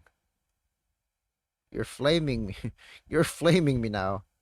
Ambition, Hichan. Your play needs to be more daring. Ambition. Look at the way Shizun is looking at us. Like, what the frick? You have something to say, bitch. Look at her. She's looking at us like we're trash. Like, she is competitive. I mean, that's what the game has been saying. I was really excited when you took South America, but then you switched to playing defensively just because you gained a small advantage. That's no good, Hichan. Either freaking way, he loses. You didn't take enough risks, and when you did, you didn't follow through. That's terrible, Hichan. Damn. What's it to her if I played too carefully? There's no need to rub it in my face. She's nice, unimpressed by your antics. Oh, so is the dialogue gonna be different if I choose the aggressive one? We will attack aggressively, and I lose anyways. There's no need to translate, was pretty clear. Don't look so sad, giving your best. Sometimes your best just isn't good enough, though. If anyone knows that, it's me. You did very well for someone who just learned how to play today. She was? Oh. You attacked Iceland and North America at the same time. That's very daring move, Shi-chan. Mark of great people is that they are daring and that they can follow through. You're already halfway there. Isn't that great, Hichan? That isn't enough though. Just potential isn't enough. There's no point to potential if you don't take the first step. And there's no point to that if you don't keep going. If you want to see more.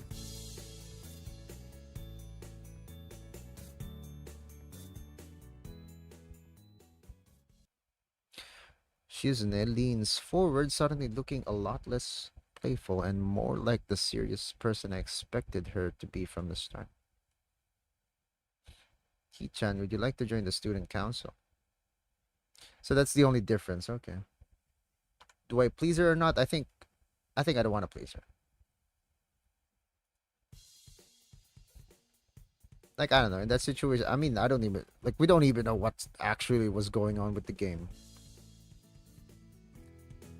So my choice with that kind of, with what little info I had, was to play defensively.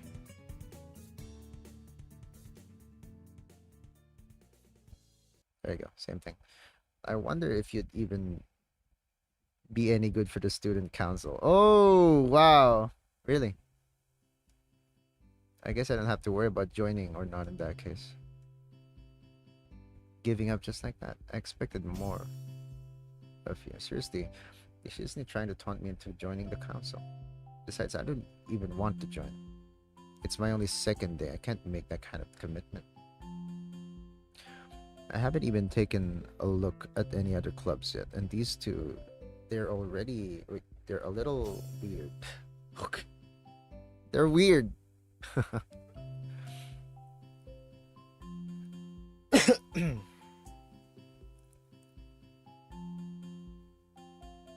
Says the guy with arrhythmia and is a doomer. Fine, I'll consider joining the council, but I want to take a look at the clubs before I decide. Really, Hichan? You're not just saying that to make us feel better?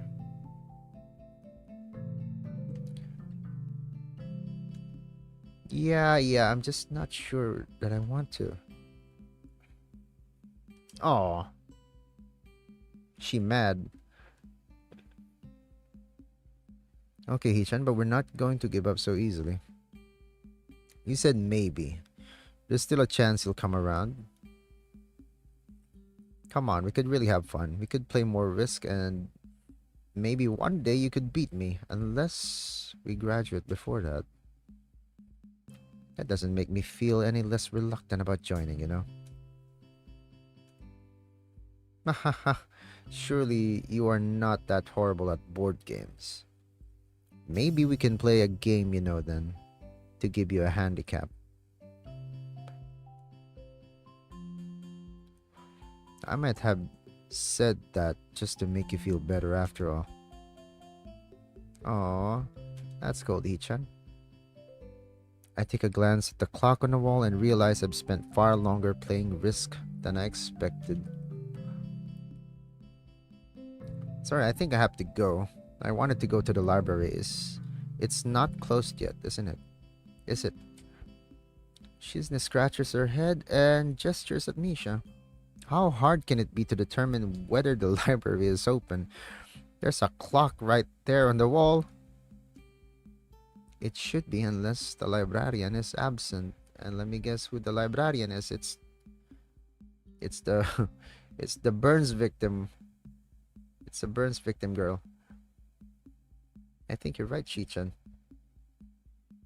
We think the library is open. It's on the second floor. Can't miss it. Do you want us to show you where it is? I think it's okay. See you tomorrow. Bye-bye. One flight of stairs up and I run into problems. The second floor hallway is a carbon copy of the third floor one. Wide, of course, and plain.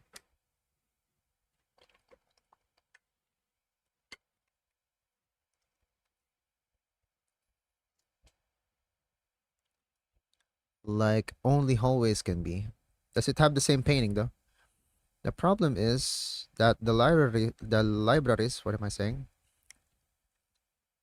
The problem is that the library's whereabouts are not as easily determined as one would think. The classrooms are marked with signs stating which class they belong to, but then there's a plethora of other unmarked rooms.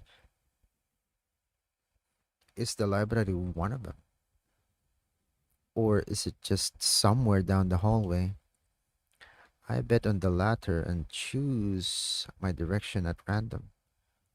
After I turn around the corner, an unmarked door draws my attention because it's not closed. It's not open either, though, just barely ajar. It's, what is it?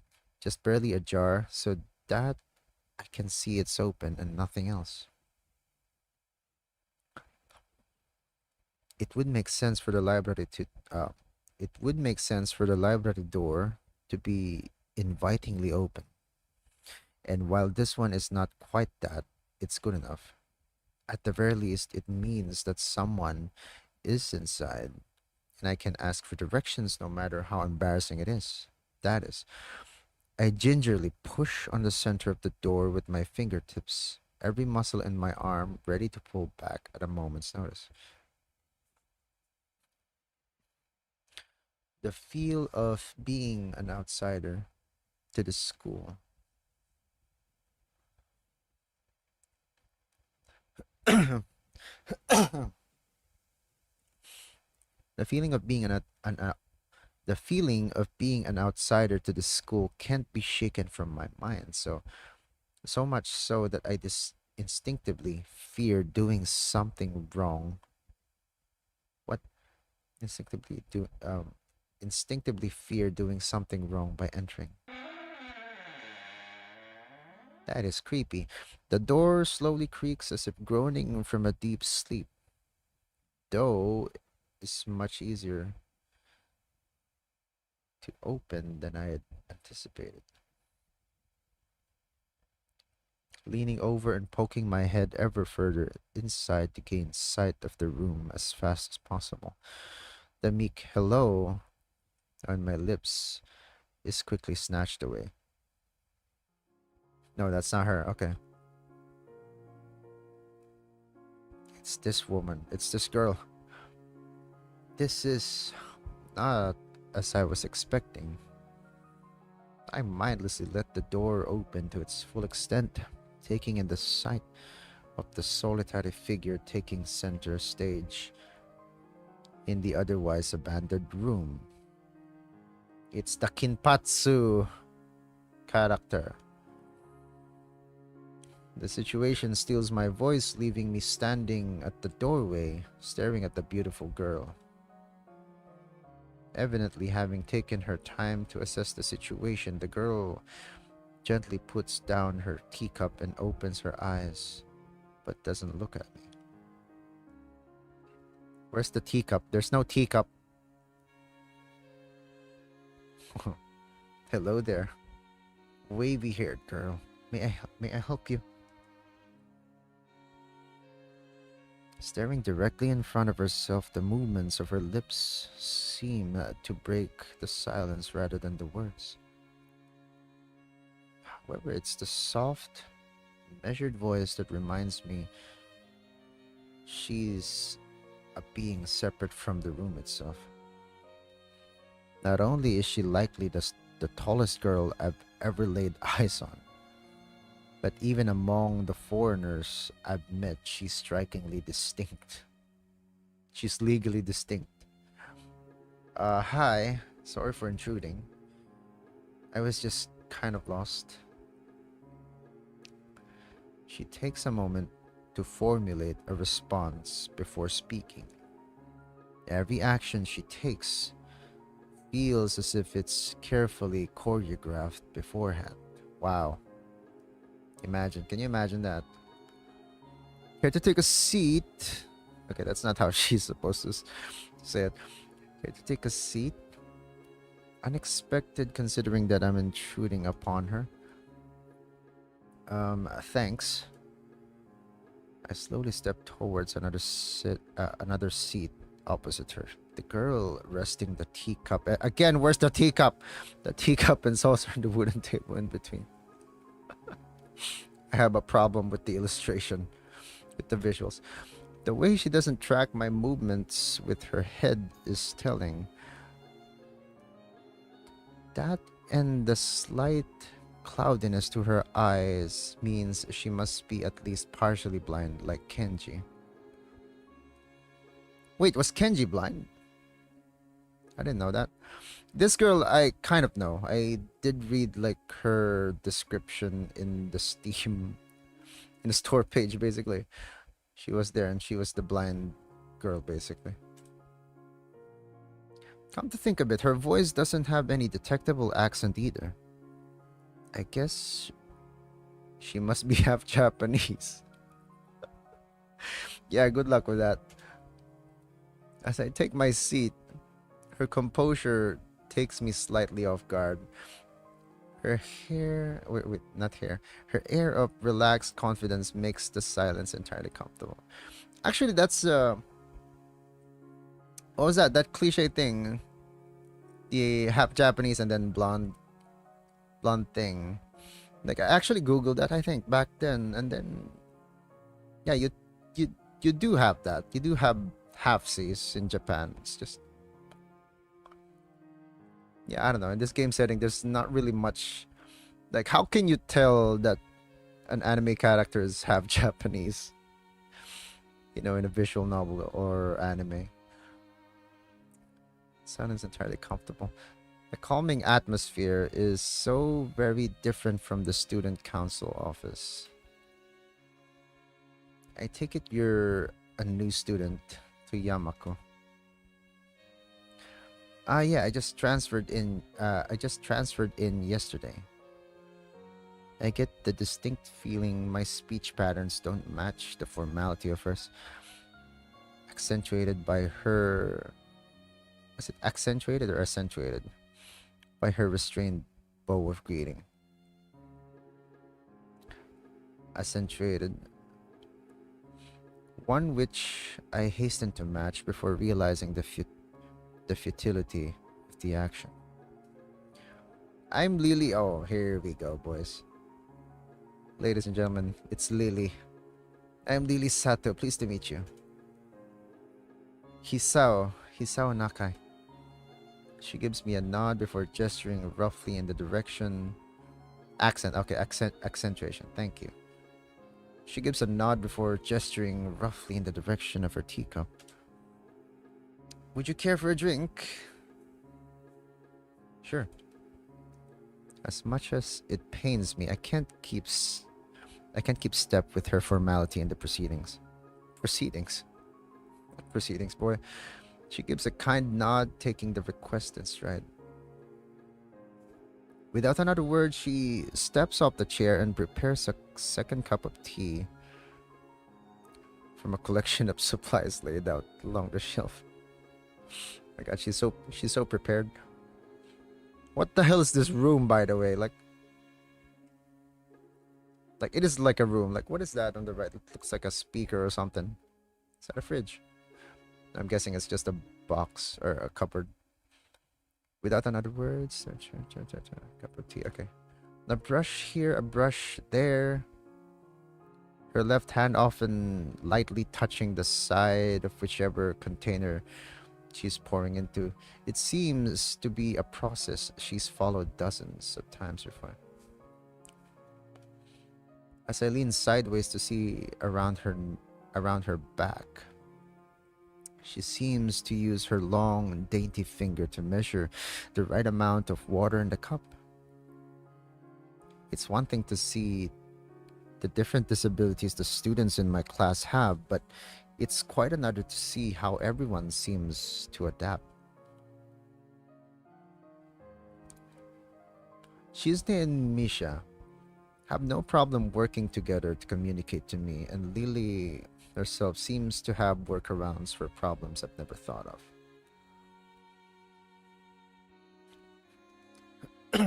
While I feel slightly guilty about her doing the work, she seems pleased to be following the correct process of the offer, preparing the drink.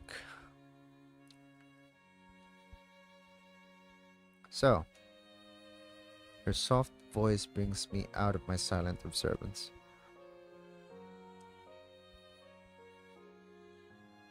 Okay, just a bit. I need to I need to go to the bathroom again for just a little bit. I'll be back.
Okay, all right. I'm actually back.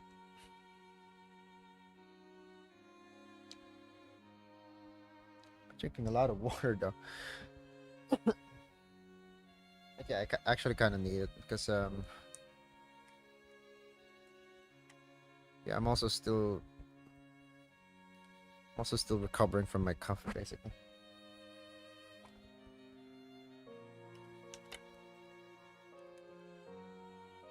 Also, yeah, I just realized, yeah, I did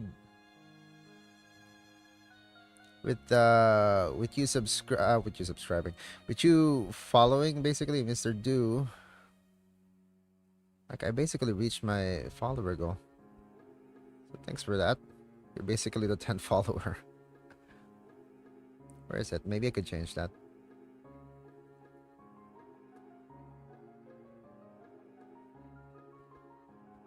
Doko. Follower goal Doko. There we go. Let's make it 20. There we go.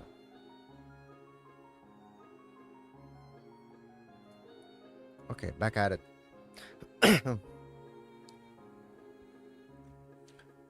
Lily.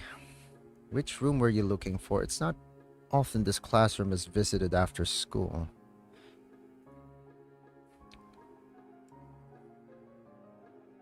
Those eyes, though. The school library.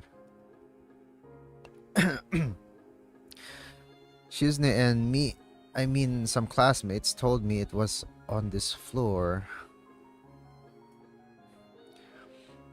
She finishes pouring water into the teacup as she nods. A small metallic tapping coming from the teacup indicating it being stirred. Oh no, here we go again.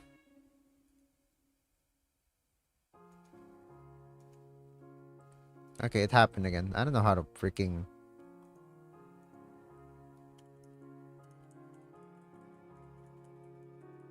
Okay, when did I last save? We're just gonna have to restart again. Real quick.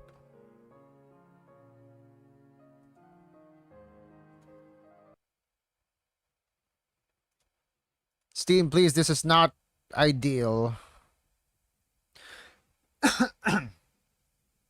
Excusez-moi.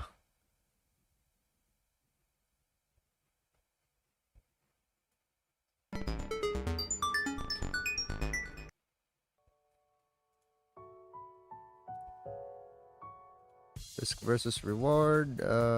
Wait, from here? Oh my god.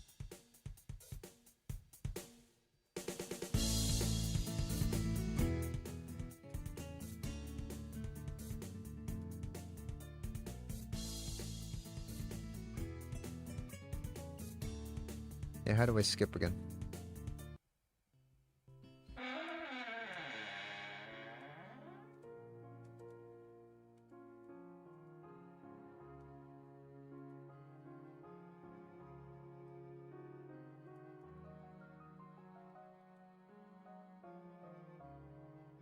Okay, let me just save here.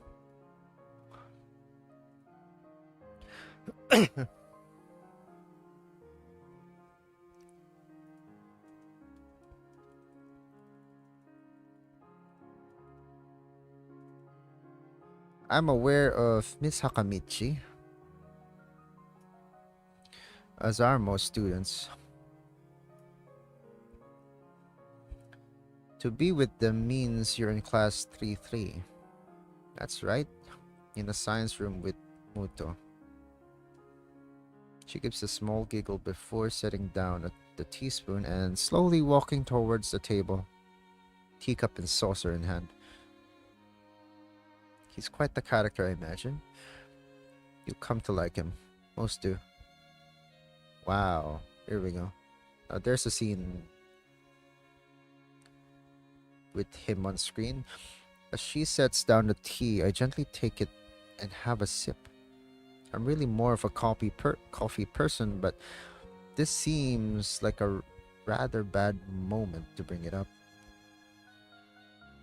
I like coffee. Yeah, I better not. Nonetheless, the smell's quite nice. I hardly think it'd be hard to choke down. You better not be smelling something else. Thanks, Sato. It tastes really nice. Her name is Lily Sato, and then you have... I mean, I take it's Sato as in sugar. She smiles and quickly waves her hand in front of her face. Lily, please, there's no need to be too formal. Wow. First name basis. She says this in spite of her exceedingly well-bred speech. Oh well. I guess I should try and ask her about herself, as it really does seem as if she's catering to me. So, which class are you from? I imagine it's one of the third year classes. Correct. I'm in class 3-2, which is on the third floor, same as yours. It's taught by Miyagi, and is specifically for both blind and partially blind students. Oh. I guess it makes sense. I guess you could, if something like that does exist, they're gonna be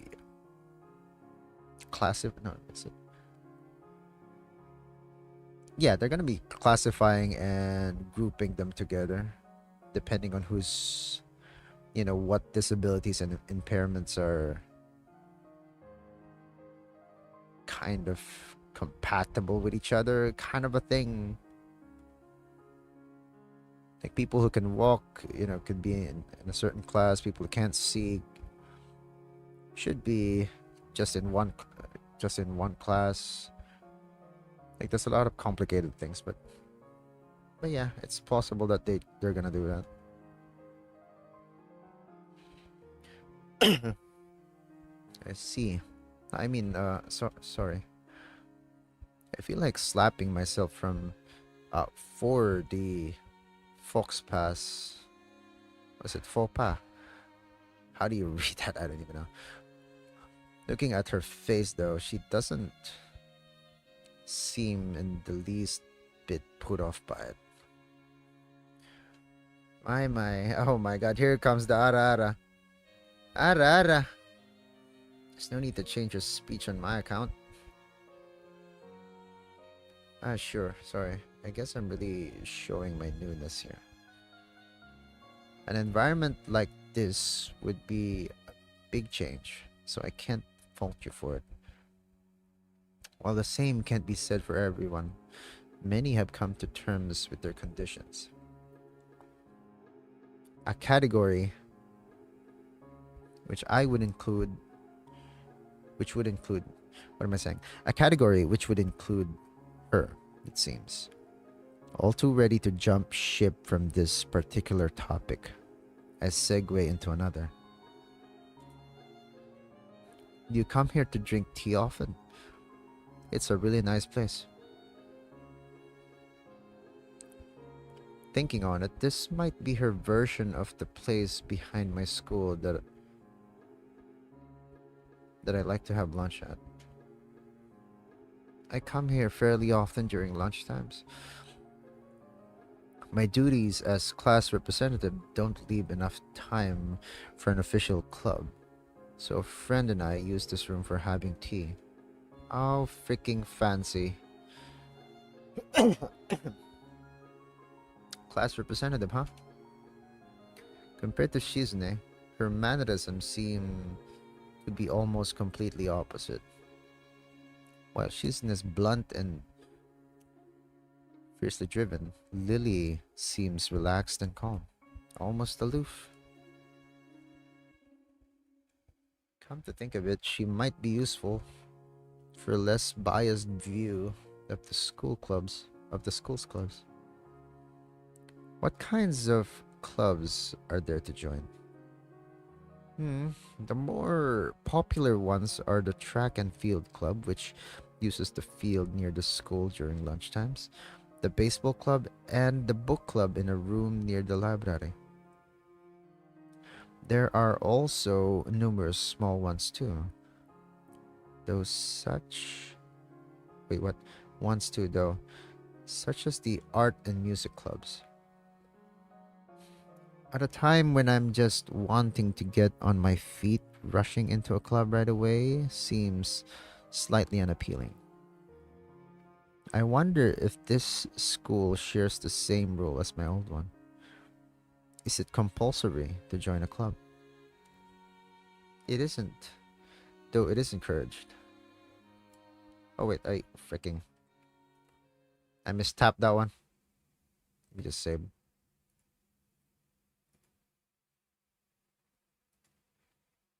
That's a relief. Okay, that's just a relief. I really let down my guard around this girl to let such a thing slip out. The fact seems to slightly amuse her.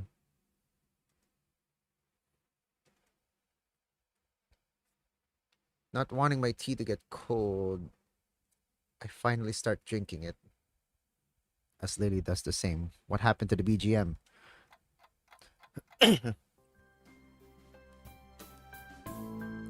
Whoa, what is this?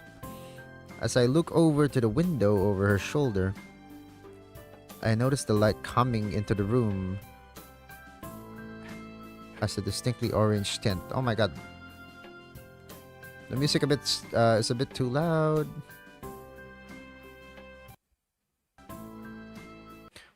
I'm amazed how broken this slider is. This barely makes any difference. The heck?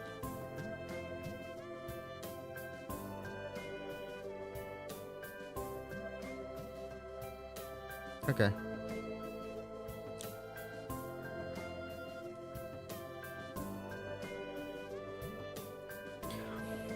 Even here, time doesn't stand still.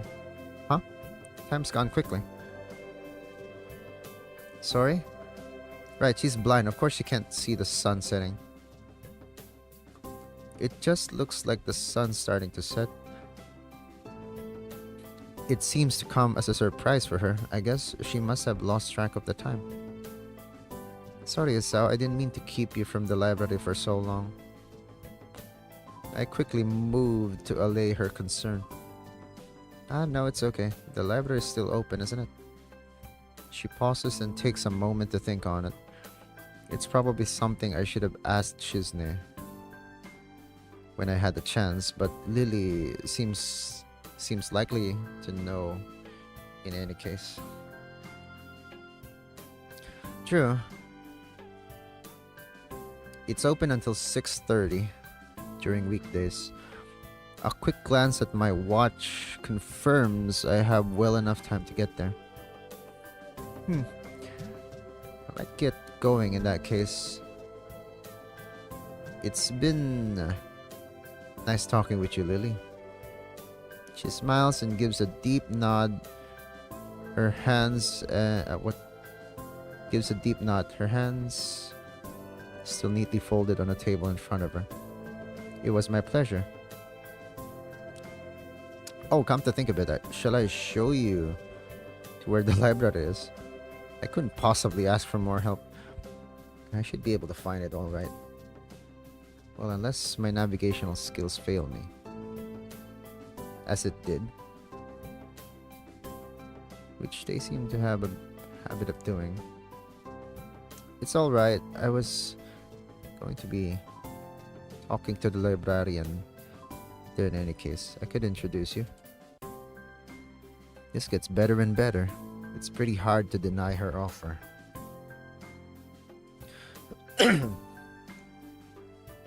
Excusez-moi.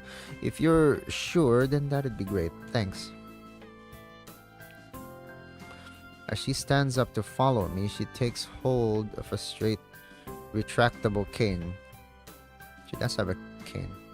Makes sense. That had been slipped in the handle of her bag on the floor. Compared to the cane, the boy in my class had... Wait, what? Okay. Compared to the cane the boy in my class had, Lily's looks much thinner and longer. His must be for support, where Lily's is for navigation. Together, we leave the peaceful room and enter the empty hallway on the way to the library. Side by side, my pace carefully slowed to match hers. We slowly walk through the hallway. It doesn't take long for us to arrive at the door to the warm-looking room, apparently situated in the center of the floor, rather than either wing. Ladies first. Okay, here we go. She gives an appreciative smile. Of course, she's gonna give you an appreciative smile at the gesture taking the lead as we file in.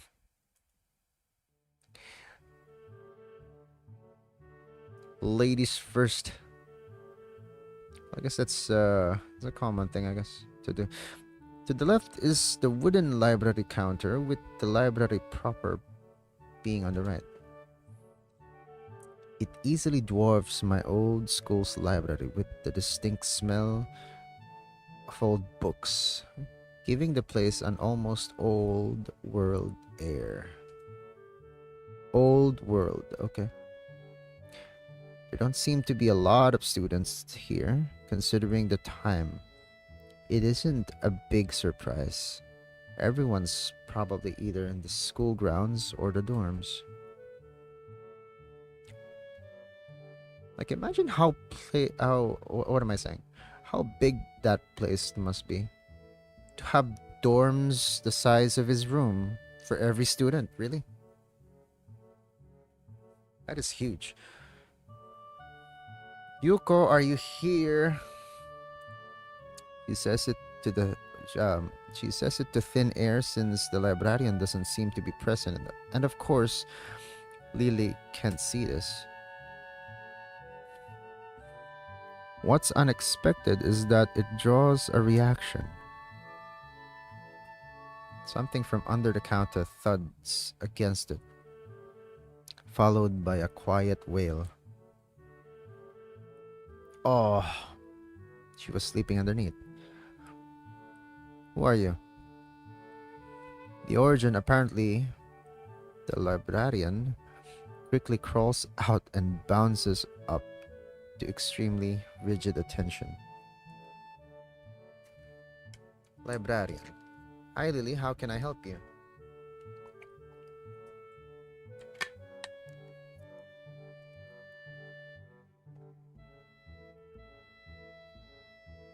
How can she help her?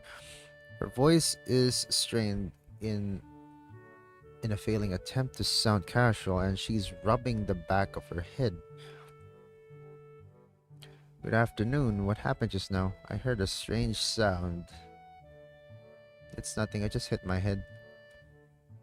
See, I dropped an eraser under my desk, and while I was looking for it, a pencil dropped.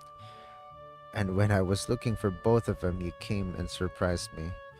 No, I don't believe that. You have a you have a sleeping bag under there. Are you all right? I'm sorry, I couldn't know. It's okay. It's okay. Sorry for making you worry. This is nothing. I've had worse happen to me. She's quick to reverse Lily's apologies, almost frantically trying to push aside the possibility that she could be in any way inconvenienced by bashing her head on the counter.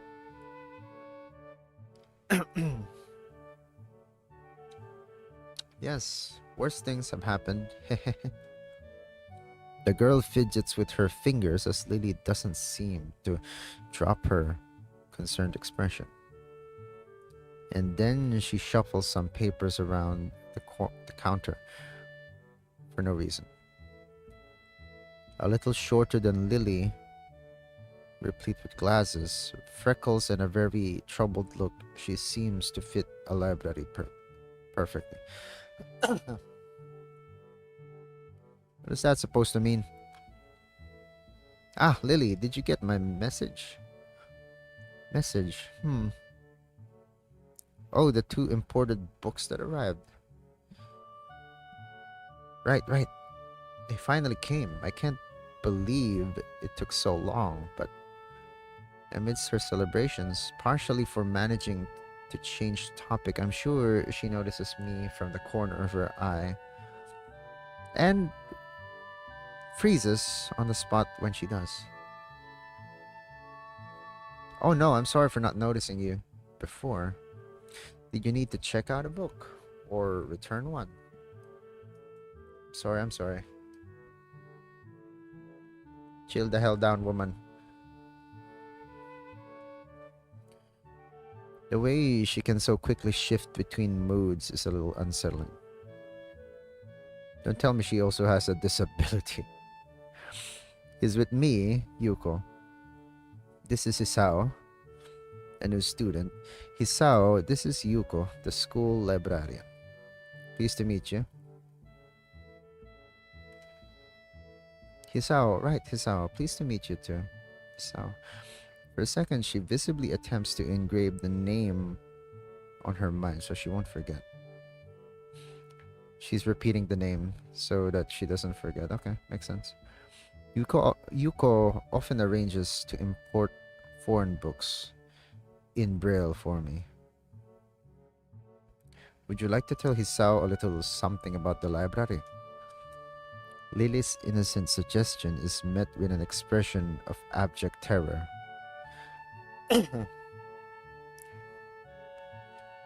Please, Lily, I can't. I don't know what he could be interested in. This is too much responsibility.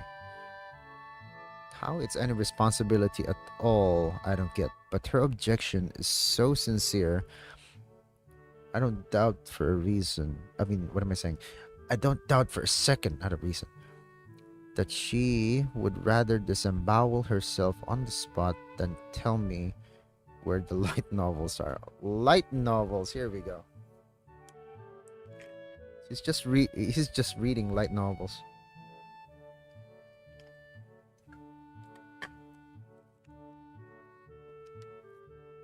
I mean, it is still reading, isn't it? or whatever. But so there are a lot of books in Braille here. I attempt to save the day by asking the first thing that pops into my head. It seems to work at least partially, as Yuko seems to not exactly relax, but at least looks slightly less tense.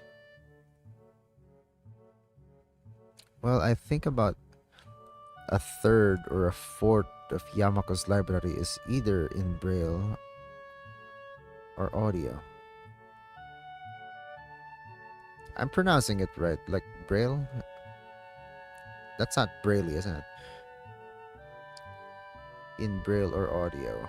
Makes sense, given all the blind students that'd be here. So I'm guessing the Braille is the thing you touch. If it's only that, how come this library is so big in the first place? Well, we get a lot of new books regularly because the library is adequately endowed. That's probably why. They spend more on new books than on my salary, and then I have to organize and shelve all of them. Oh, that is sad.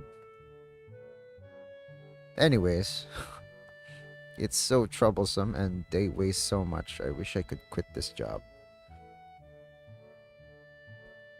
A very awkward silence follows this revelation of too much information.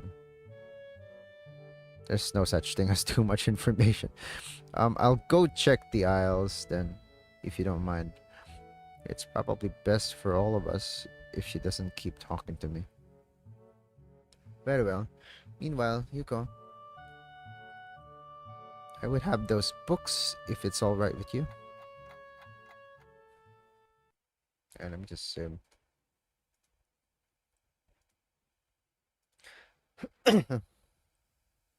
my first impression was right. The library is surprisingly big. That's not big enough. Looks normal.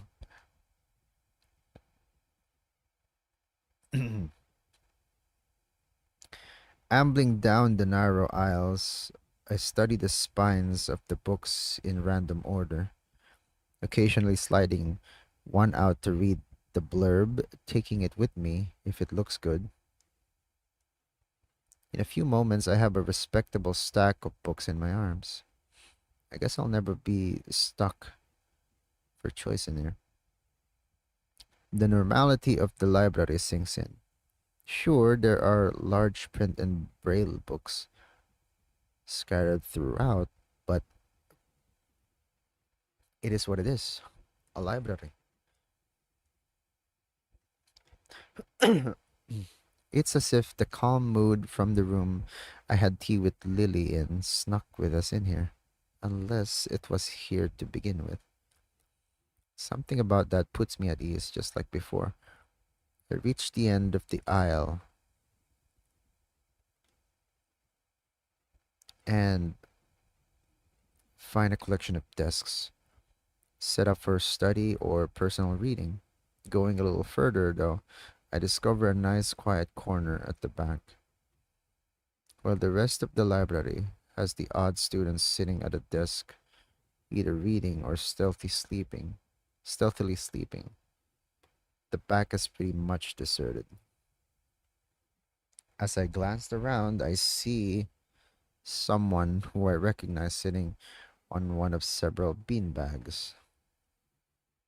It is her. She likes to read too. It's the dark-haired girl from my class, the one who snuck out of the classroom earlier. She's reading a book, keeping it close to her face, which makes her look like she's really into it.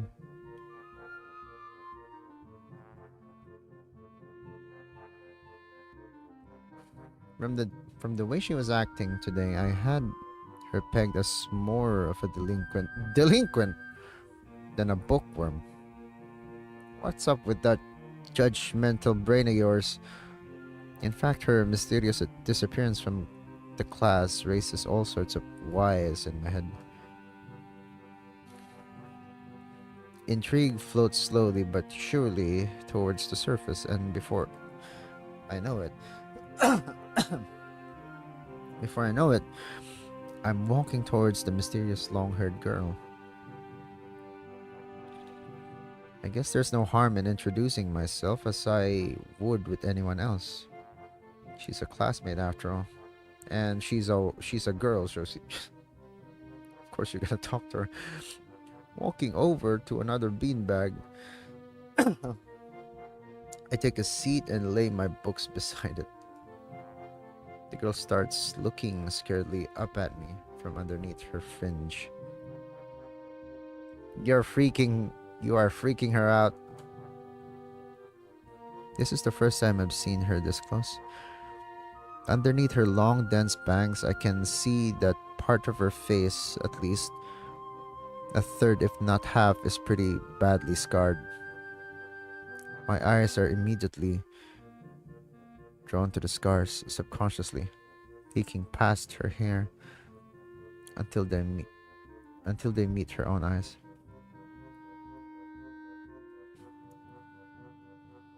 For a second, I am shocked and divert my eyes to the book in her hands. In her hands, before I realize that looking away probably only makes it worse.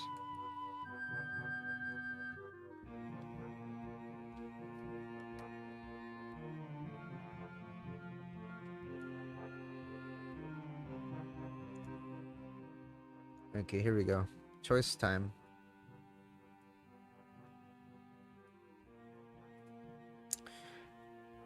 It takes too many seconds to collect myself and remember what I walked up to her for.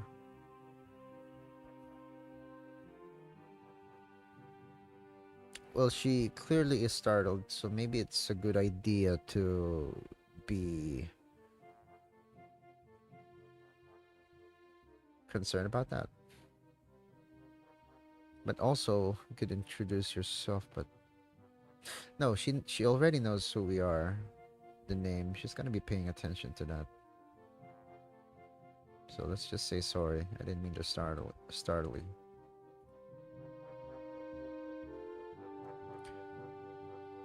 Purple-haired girl.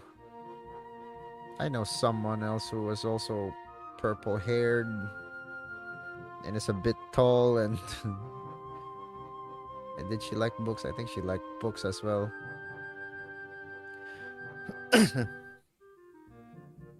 The girl certainly doesn't look like it's okay, but I let it slide. So, do you mind if I sit here? She seems to be very uncertain whether it's okay or not for me to sit. But finally, she nods just a little. Okay. I take the seat next to her and she hides herself behind her book. Life of Pi. Never heard of it. So, sorry again for startling you. I'm Hisao. She looks up from her book, stalling a little before replying. I know, of course she knows. We are in the same class. Her speech is stilted and so quiet that it is barely audible, even in the still library. Somehow I think that my delinquent impression of her was wrong. It was wrong. Right from the start. Ha, ha, Hanako. I'm Hanako. The flower girl. Or daughter. I don't know which one. I resist the urge to say that's a nice name. Just to have something to say. But really, it's the only thing I can think of. Why don't you just say what you think? I feel like an idiot. Everyone here must be used to being different to each other. And here I am being all bothered and fussed about that kind of thing. Don't let me interrupt your reading. I'll just check these books if you don't mind. She nods a little and sighs. a little sigh of relief.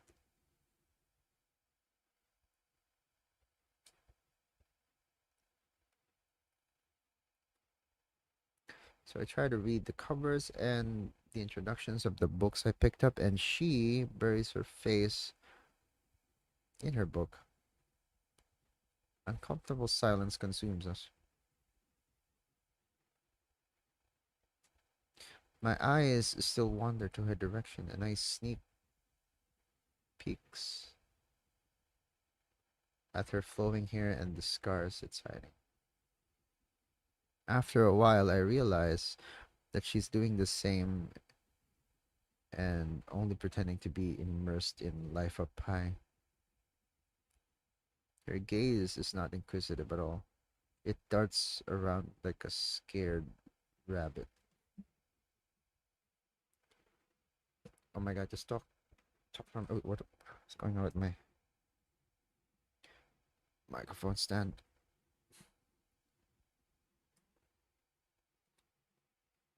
Ah, they're awkward, aren't they? Her gaze is not inquisitive. That's like a scared rabbit. When our gazes finally meet, the chain reaction is unstoppable. Whoa, what happened? She stands up forcefully from the beanbag and takes a deep breath. I, I, I, I've got to do something. Oh my god, so awkward. Neumes. Without warning, Hanako takes off and runs towards the counter. I think I gotta sit straight. Oh my god, my neck is hurting a bit.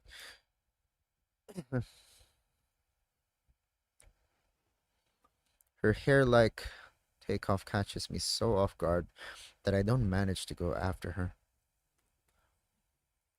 until she has a good head start. Whatever happened to the BGM? Okay, there you go. By the time I reach the counter, she is nowhere to be seen. She's fast. Lily and Yuko are happily chatting away. Knowing that I won't be able to catch Hanako myself, I approach the girls. Hey, did you see or notice a girl run past here? Maybe. What did she look like? Long, dark hair, kinda shy. She had, well, some scars on her face. You wouldn't be talking about Hanako, would you? Yeah, that's her. Like, how? Well, I guess it does make sense for you to describe it to people first before saying the name. I saw her reading and tried to talk to her, but I think I scared her off or something. Oh dear. Yuko, would you excuse me? I had better try and find her. Sure, I'll just hold on to these until we come back. What's going on? I'm sorry, but I'll have to explain it to you some other time. Right, I'll see you later then. Lily hastily grabs her cane and hurries out of the library. Leaving me, I skipped that too quickly. Leaving me alone with Yuko. I don't think I'll ever get the hang of this place.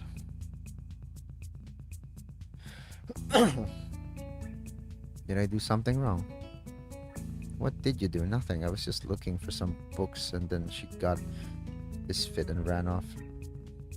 The most offending thing I can think of was that I might have looked at her general direction a few times. Well, she is a very timid girl.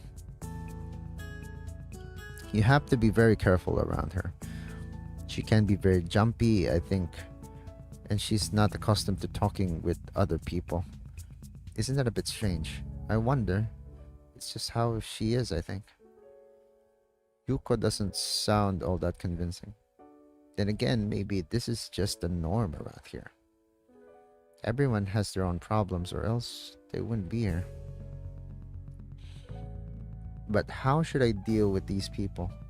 Forcing myself to act overly casually only makes me feel phony. Like I was supposed to be ignoring the elephant in the room. Yuko fidgets, looking like she wants to say something to that, but resists it. I think it's an elephant only if you feel that way. I guess she doesn't have a good sense of self-restraint. It makes me smile, and she blushed heavily. What did that sound stupid? No. It sounded really wise. I guess you're right. It's more about me than anyone else. Neither of us Neither of us has anything to add, so Yuko fills the silence by shuffling some papers around. People who have papers on their desks really like doing that. Did you find any books? I should be closing soon. I mean, this library should be closing, but I have to do it. I hope that's not too inconvenient for you. Oh yeah, I want some books, but I left them over there because I'll just go get them. I fetched my stack of books from beside the bean bags where Hanako and I were sitting and returned to the counter. Wow, you read a lot, don't you? I surprised myself with that too. Honestly, at least when I really think about it. I had a lot of free time earlier this year, so I just kind of started reading books to fill that time. I couldn't do much else.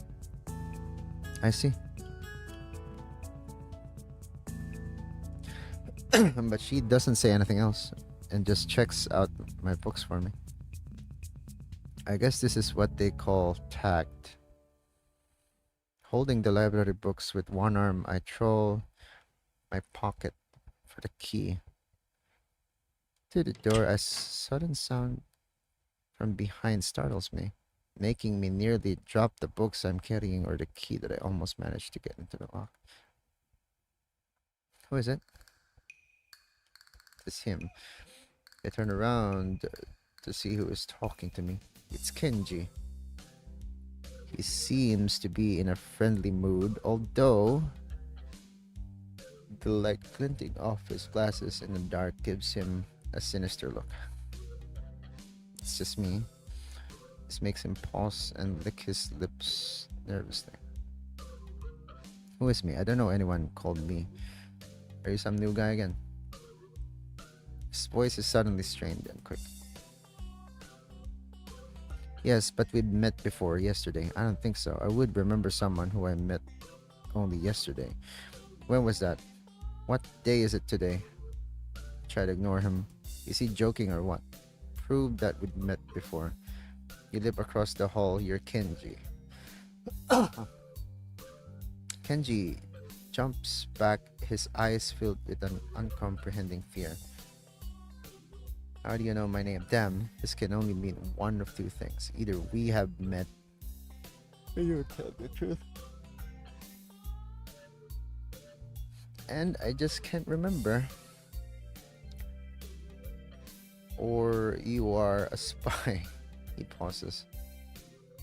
A psychic spy. His eyes dart around me, trying to peek into my room, although it's hard to believe he can see anything around in those thick glasses. His mood swung from friendly to manic in less than a minute. I'm not psychic. How do I know that? I'm not a mind reader. Kenji points a finger in my face damningly. Unlike you. Stop that, man. We met yesterday. What's wrong with you? I live in this room.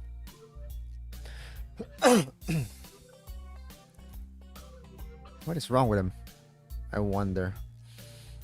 Lies, if you think you can pass as Isao because I'm legally blind, you're sorely mistaken. He is just blind. You don't even look like him. I mean, the resemblance is real slim. Maybe at least... Oh, I skipped again. Maybe at a distance, but who do you think you're kidding? I want to grab him by the shoulders and shake him, exasperated. I rub my eyes and let out the heavy sigh. Stay there. Kenji comes closer, one careful step at a time. I stay still, lest he assault me physically, although I doubt he could do much damage even if he did. Wait, I see it now. Damn, it really is you.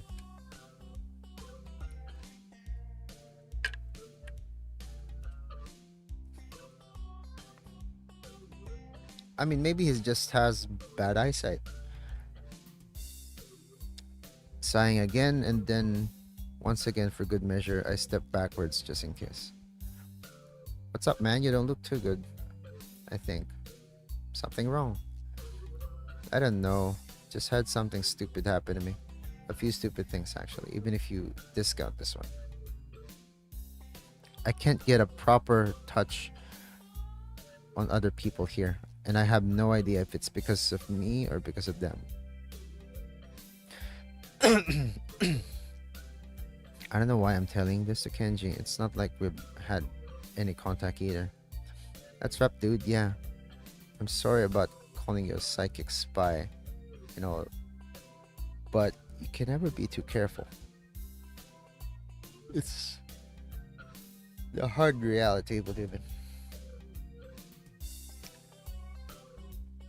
I'm slowly starting to think that Kenji isn't necessarily living in the same reality as the rest of us. Excuse me. You see, this is how it is. This world, there's no justice, you see. Even when I lose, I win because I don't lose the lesson. Wow. What does that even mean? It doesn't matter. He dismisses it flatly with a wave of his hand. So what happened? Why the long face? Do you have... Wait, what? Do you have a long face? It's nothing. I just scared some girl off accidentally. Literally, too. She actually ran away from me. Was my fault, really, I think. I'm not really used to all this yet. A girl, a cute one. Cute? That's a hard question. She had a nice body. Here we freaking go. She had a nice body and a really beautiful hair, but the face... The fuck is wrong with this kid? She has a nice body and the hair was beautiful, but the face, oh my god. I would have settled for something something ugly, I don't know. I mean, I have no choice but to say she's cute because this fucking idiot. Yeah, cute, I guess. I knew it. There are a lot of cute girls here, a strangely disproportionate amount. I believe this is one of the dark secrets of the school. I tried to warn you, man, but did you listen? I don't remember any such warning. Dark secrets. Yes, dark secrets. Extremely dark, like a black hole. Have you noticed that the number of girls in the school is slightly but significantly higher than the number of boys? It's like 60-40. He turns his head to the left and stares off into the distance at nothing. Why is it like this? I mean, to the untrained eye, it doesn't appear to be that bad, but that is a full 20%. One would think that a school with such a huge pool of women would be a man's dream, but no. What I'm about to tell you could blow your mind. Are you ready? I don't know where this is going, but I think I won't be missing much by cutting out now. No, I'm not ready. I only get as far as turning the doorknob before Kenji starts talking and showing that he doesn't really care if my mind is blown or not. I believe that this school is a battleground, the site of a feminist infiltration. What the frick? This disparity in number of men to women is a clear sign of how far they have come. In case this Cold War turns hot, they will have superiority in numbers. Just another skirmish, eternal war against the forces of the feminists. They're everywhere. In Japan, women outnumbered men. It's not a 60-40 split. but it's only a matter of time. Man, even in America, women are the majority by here. Oh my god. Japan is the first step our economy.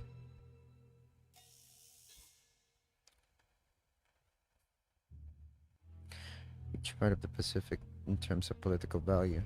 The perfect target. They are so cunning, as expected of women. He doesn't like women. Soon the day will come when Kenya's voice trails up ominously.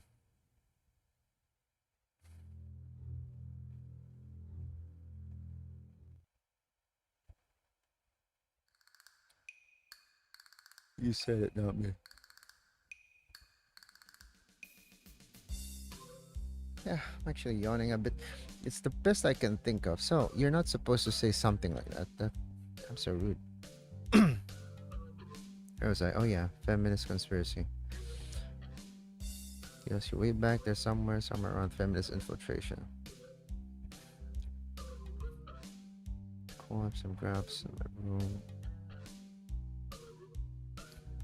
This is so cool.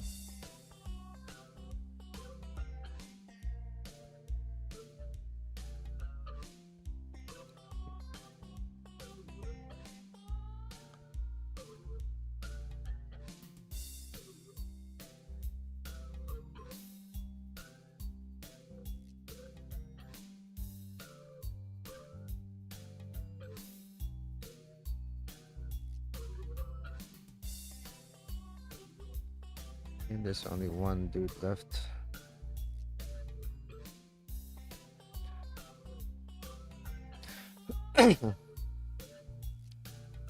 Anyway, if you wait here, I can get my graphs. I also have a list of other dark and complex conspiracies that the school holds.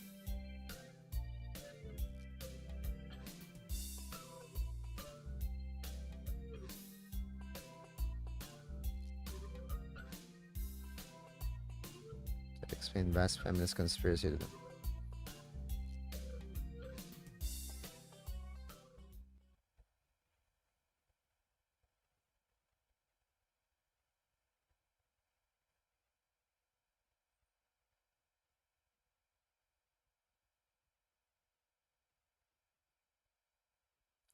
It's because the sheets are cool, comforting against my cheeks, and it feels good. Suppose like some kind of bizarre and surreal island.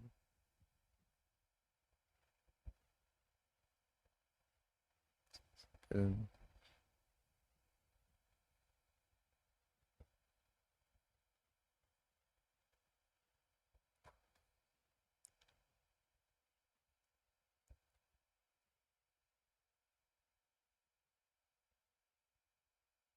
Space is really more a school and less a hospital pretending it's a school. I thought it would be. Nothing else. The scenery is beautiful. I open one eye, seeing school books and bottles of pills.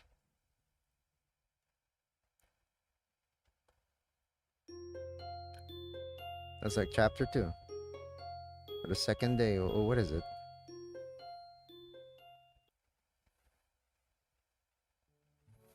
Alright, okay. I'm actually quite tired. I feel like this is a good place to actually stop. I don't know. I don't know if this is still chapter 1, but it's kind of like the second day, isn't it? And I don't know if this game is, if this visual novel is like running on a time. I mean, obviously it is, but you know, like that style of it has days. Well, it also has, what was it, chapters? Because as far as I know, we're in chapter 1, but it hasn't moved on to another chapter. And also, it's quite long.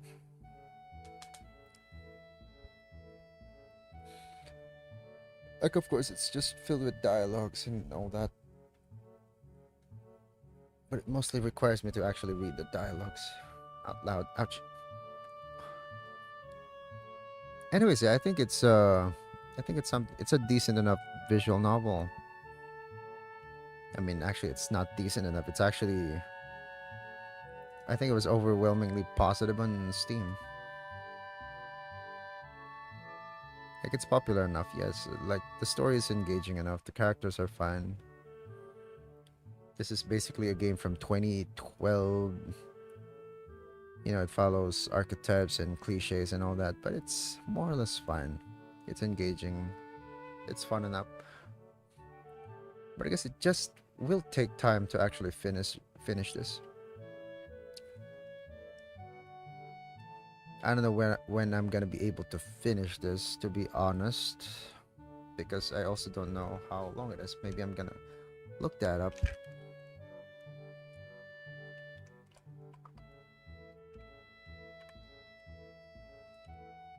But yeah, it is good enough. It is good enough for me. For yeah, basically that's my opinion. That's what I think. Okay. So basically we're gonna be continuing this next time. And I don't know what else. What else?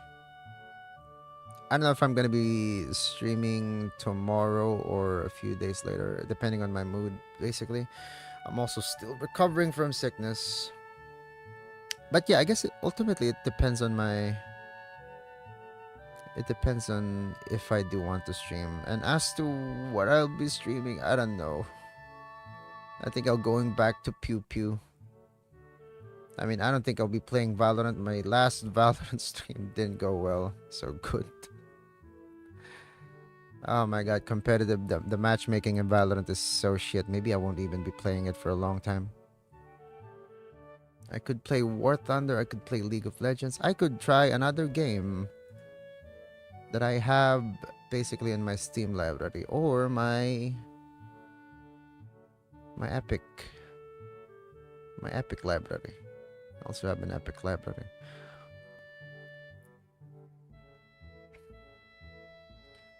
Okay. That's good enough for me. Anyways, thank you guys for watching. At least Mr. Dew on the Grass. Thank you for watching and also subscribing. And of course, this is gonna be another VOD on YouTube. I hopefully when I'm streaming with Restream, like the VOD on YouTube only locks to like 30 FPS. I hope that's not the case right now. I hope they fixed it. Otherwise, I'm gonna have to re-upload this. I'm gonna have to download the VOD from Twitch and then upload it to YouTube. But anyways, yes, that is gonna be it for today. Thank you guys for watching. To any VOD watchers in the future, who knows? And yeah, I hope you guys have a good day. Have a good one. Have a good day. Have a good morning, afternoon, evening.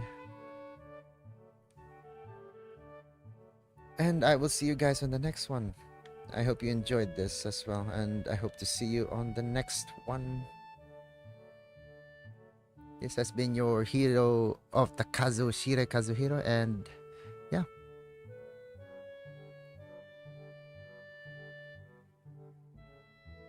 Otsukazu.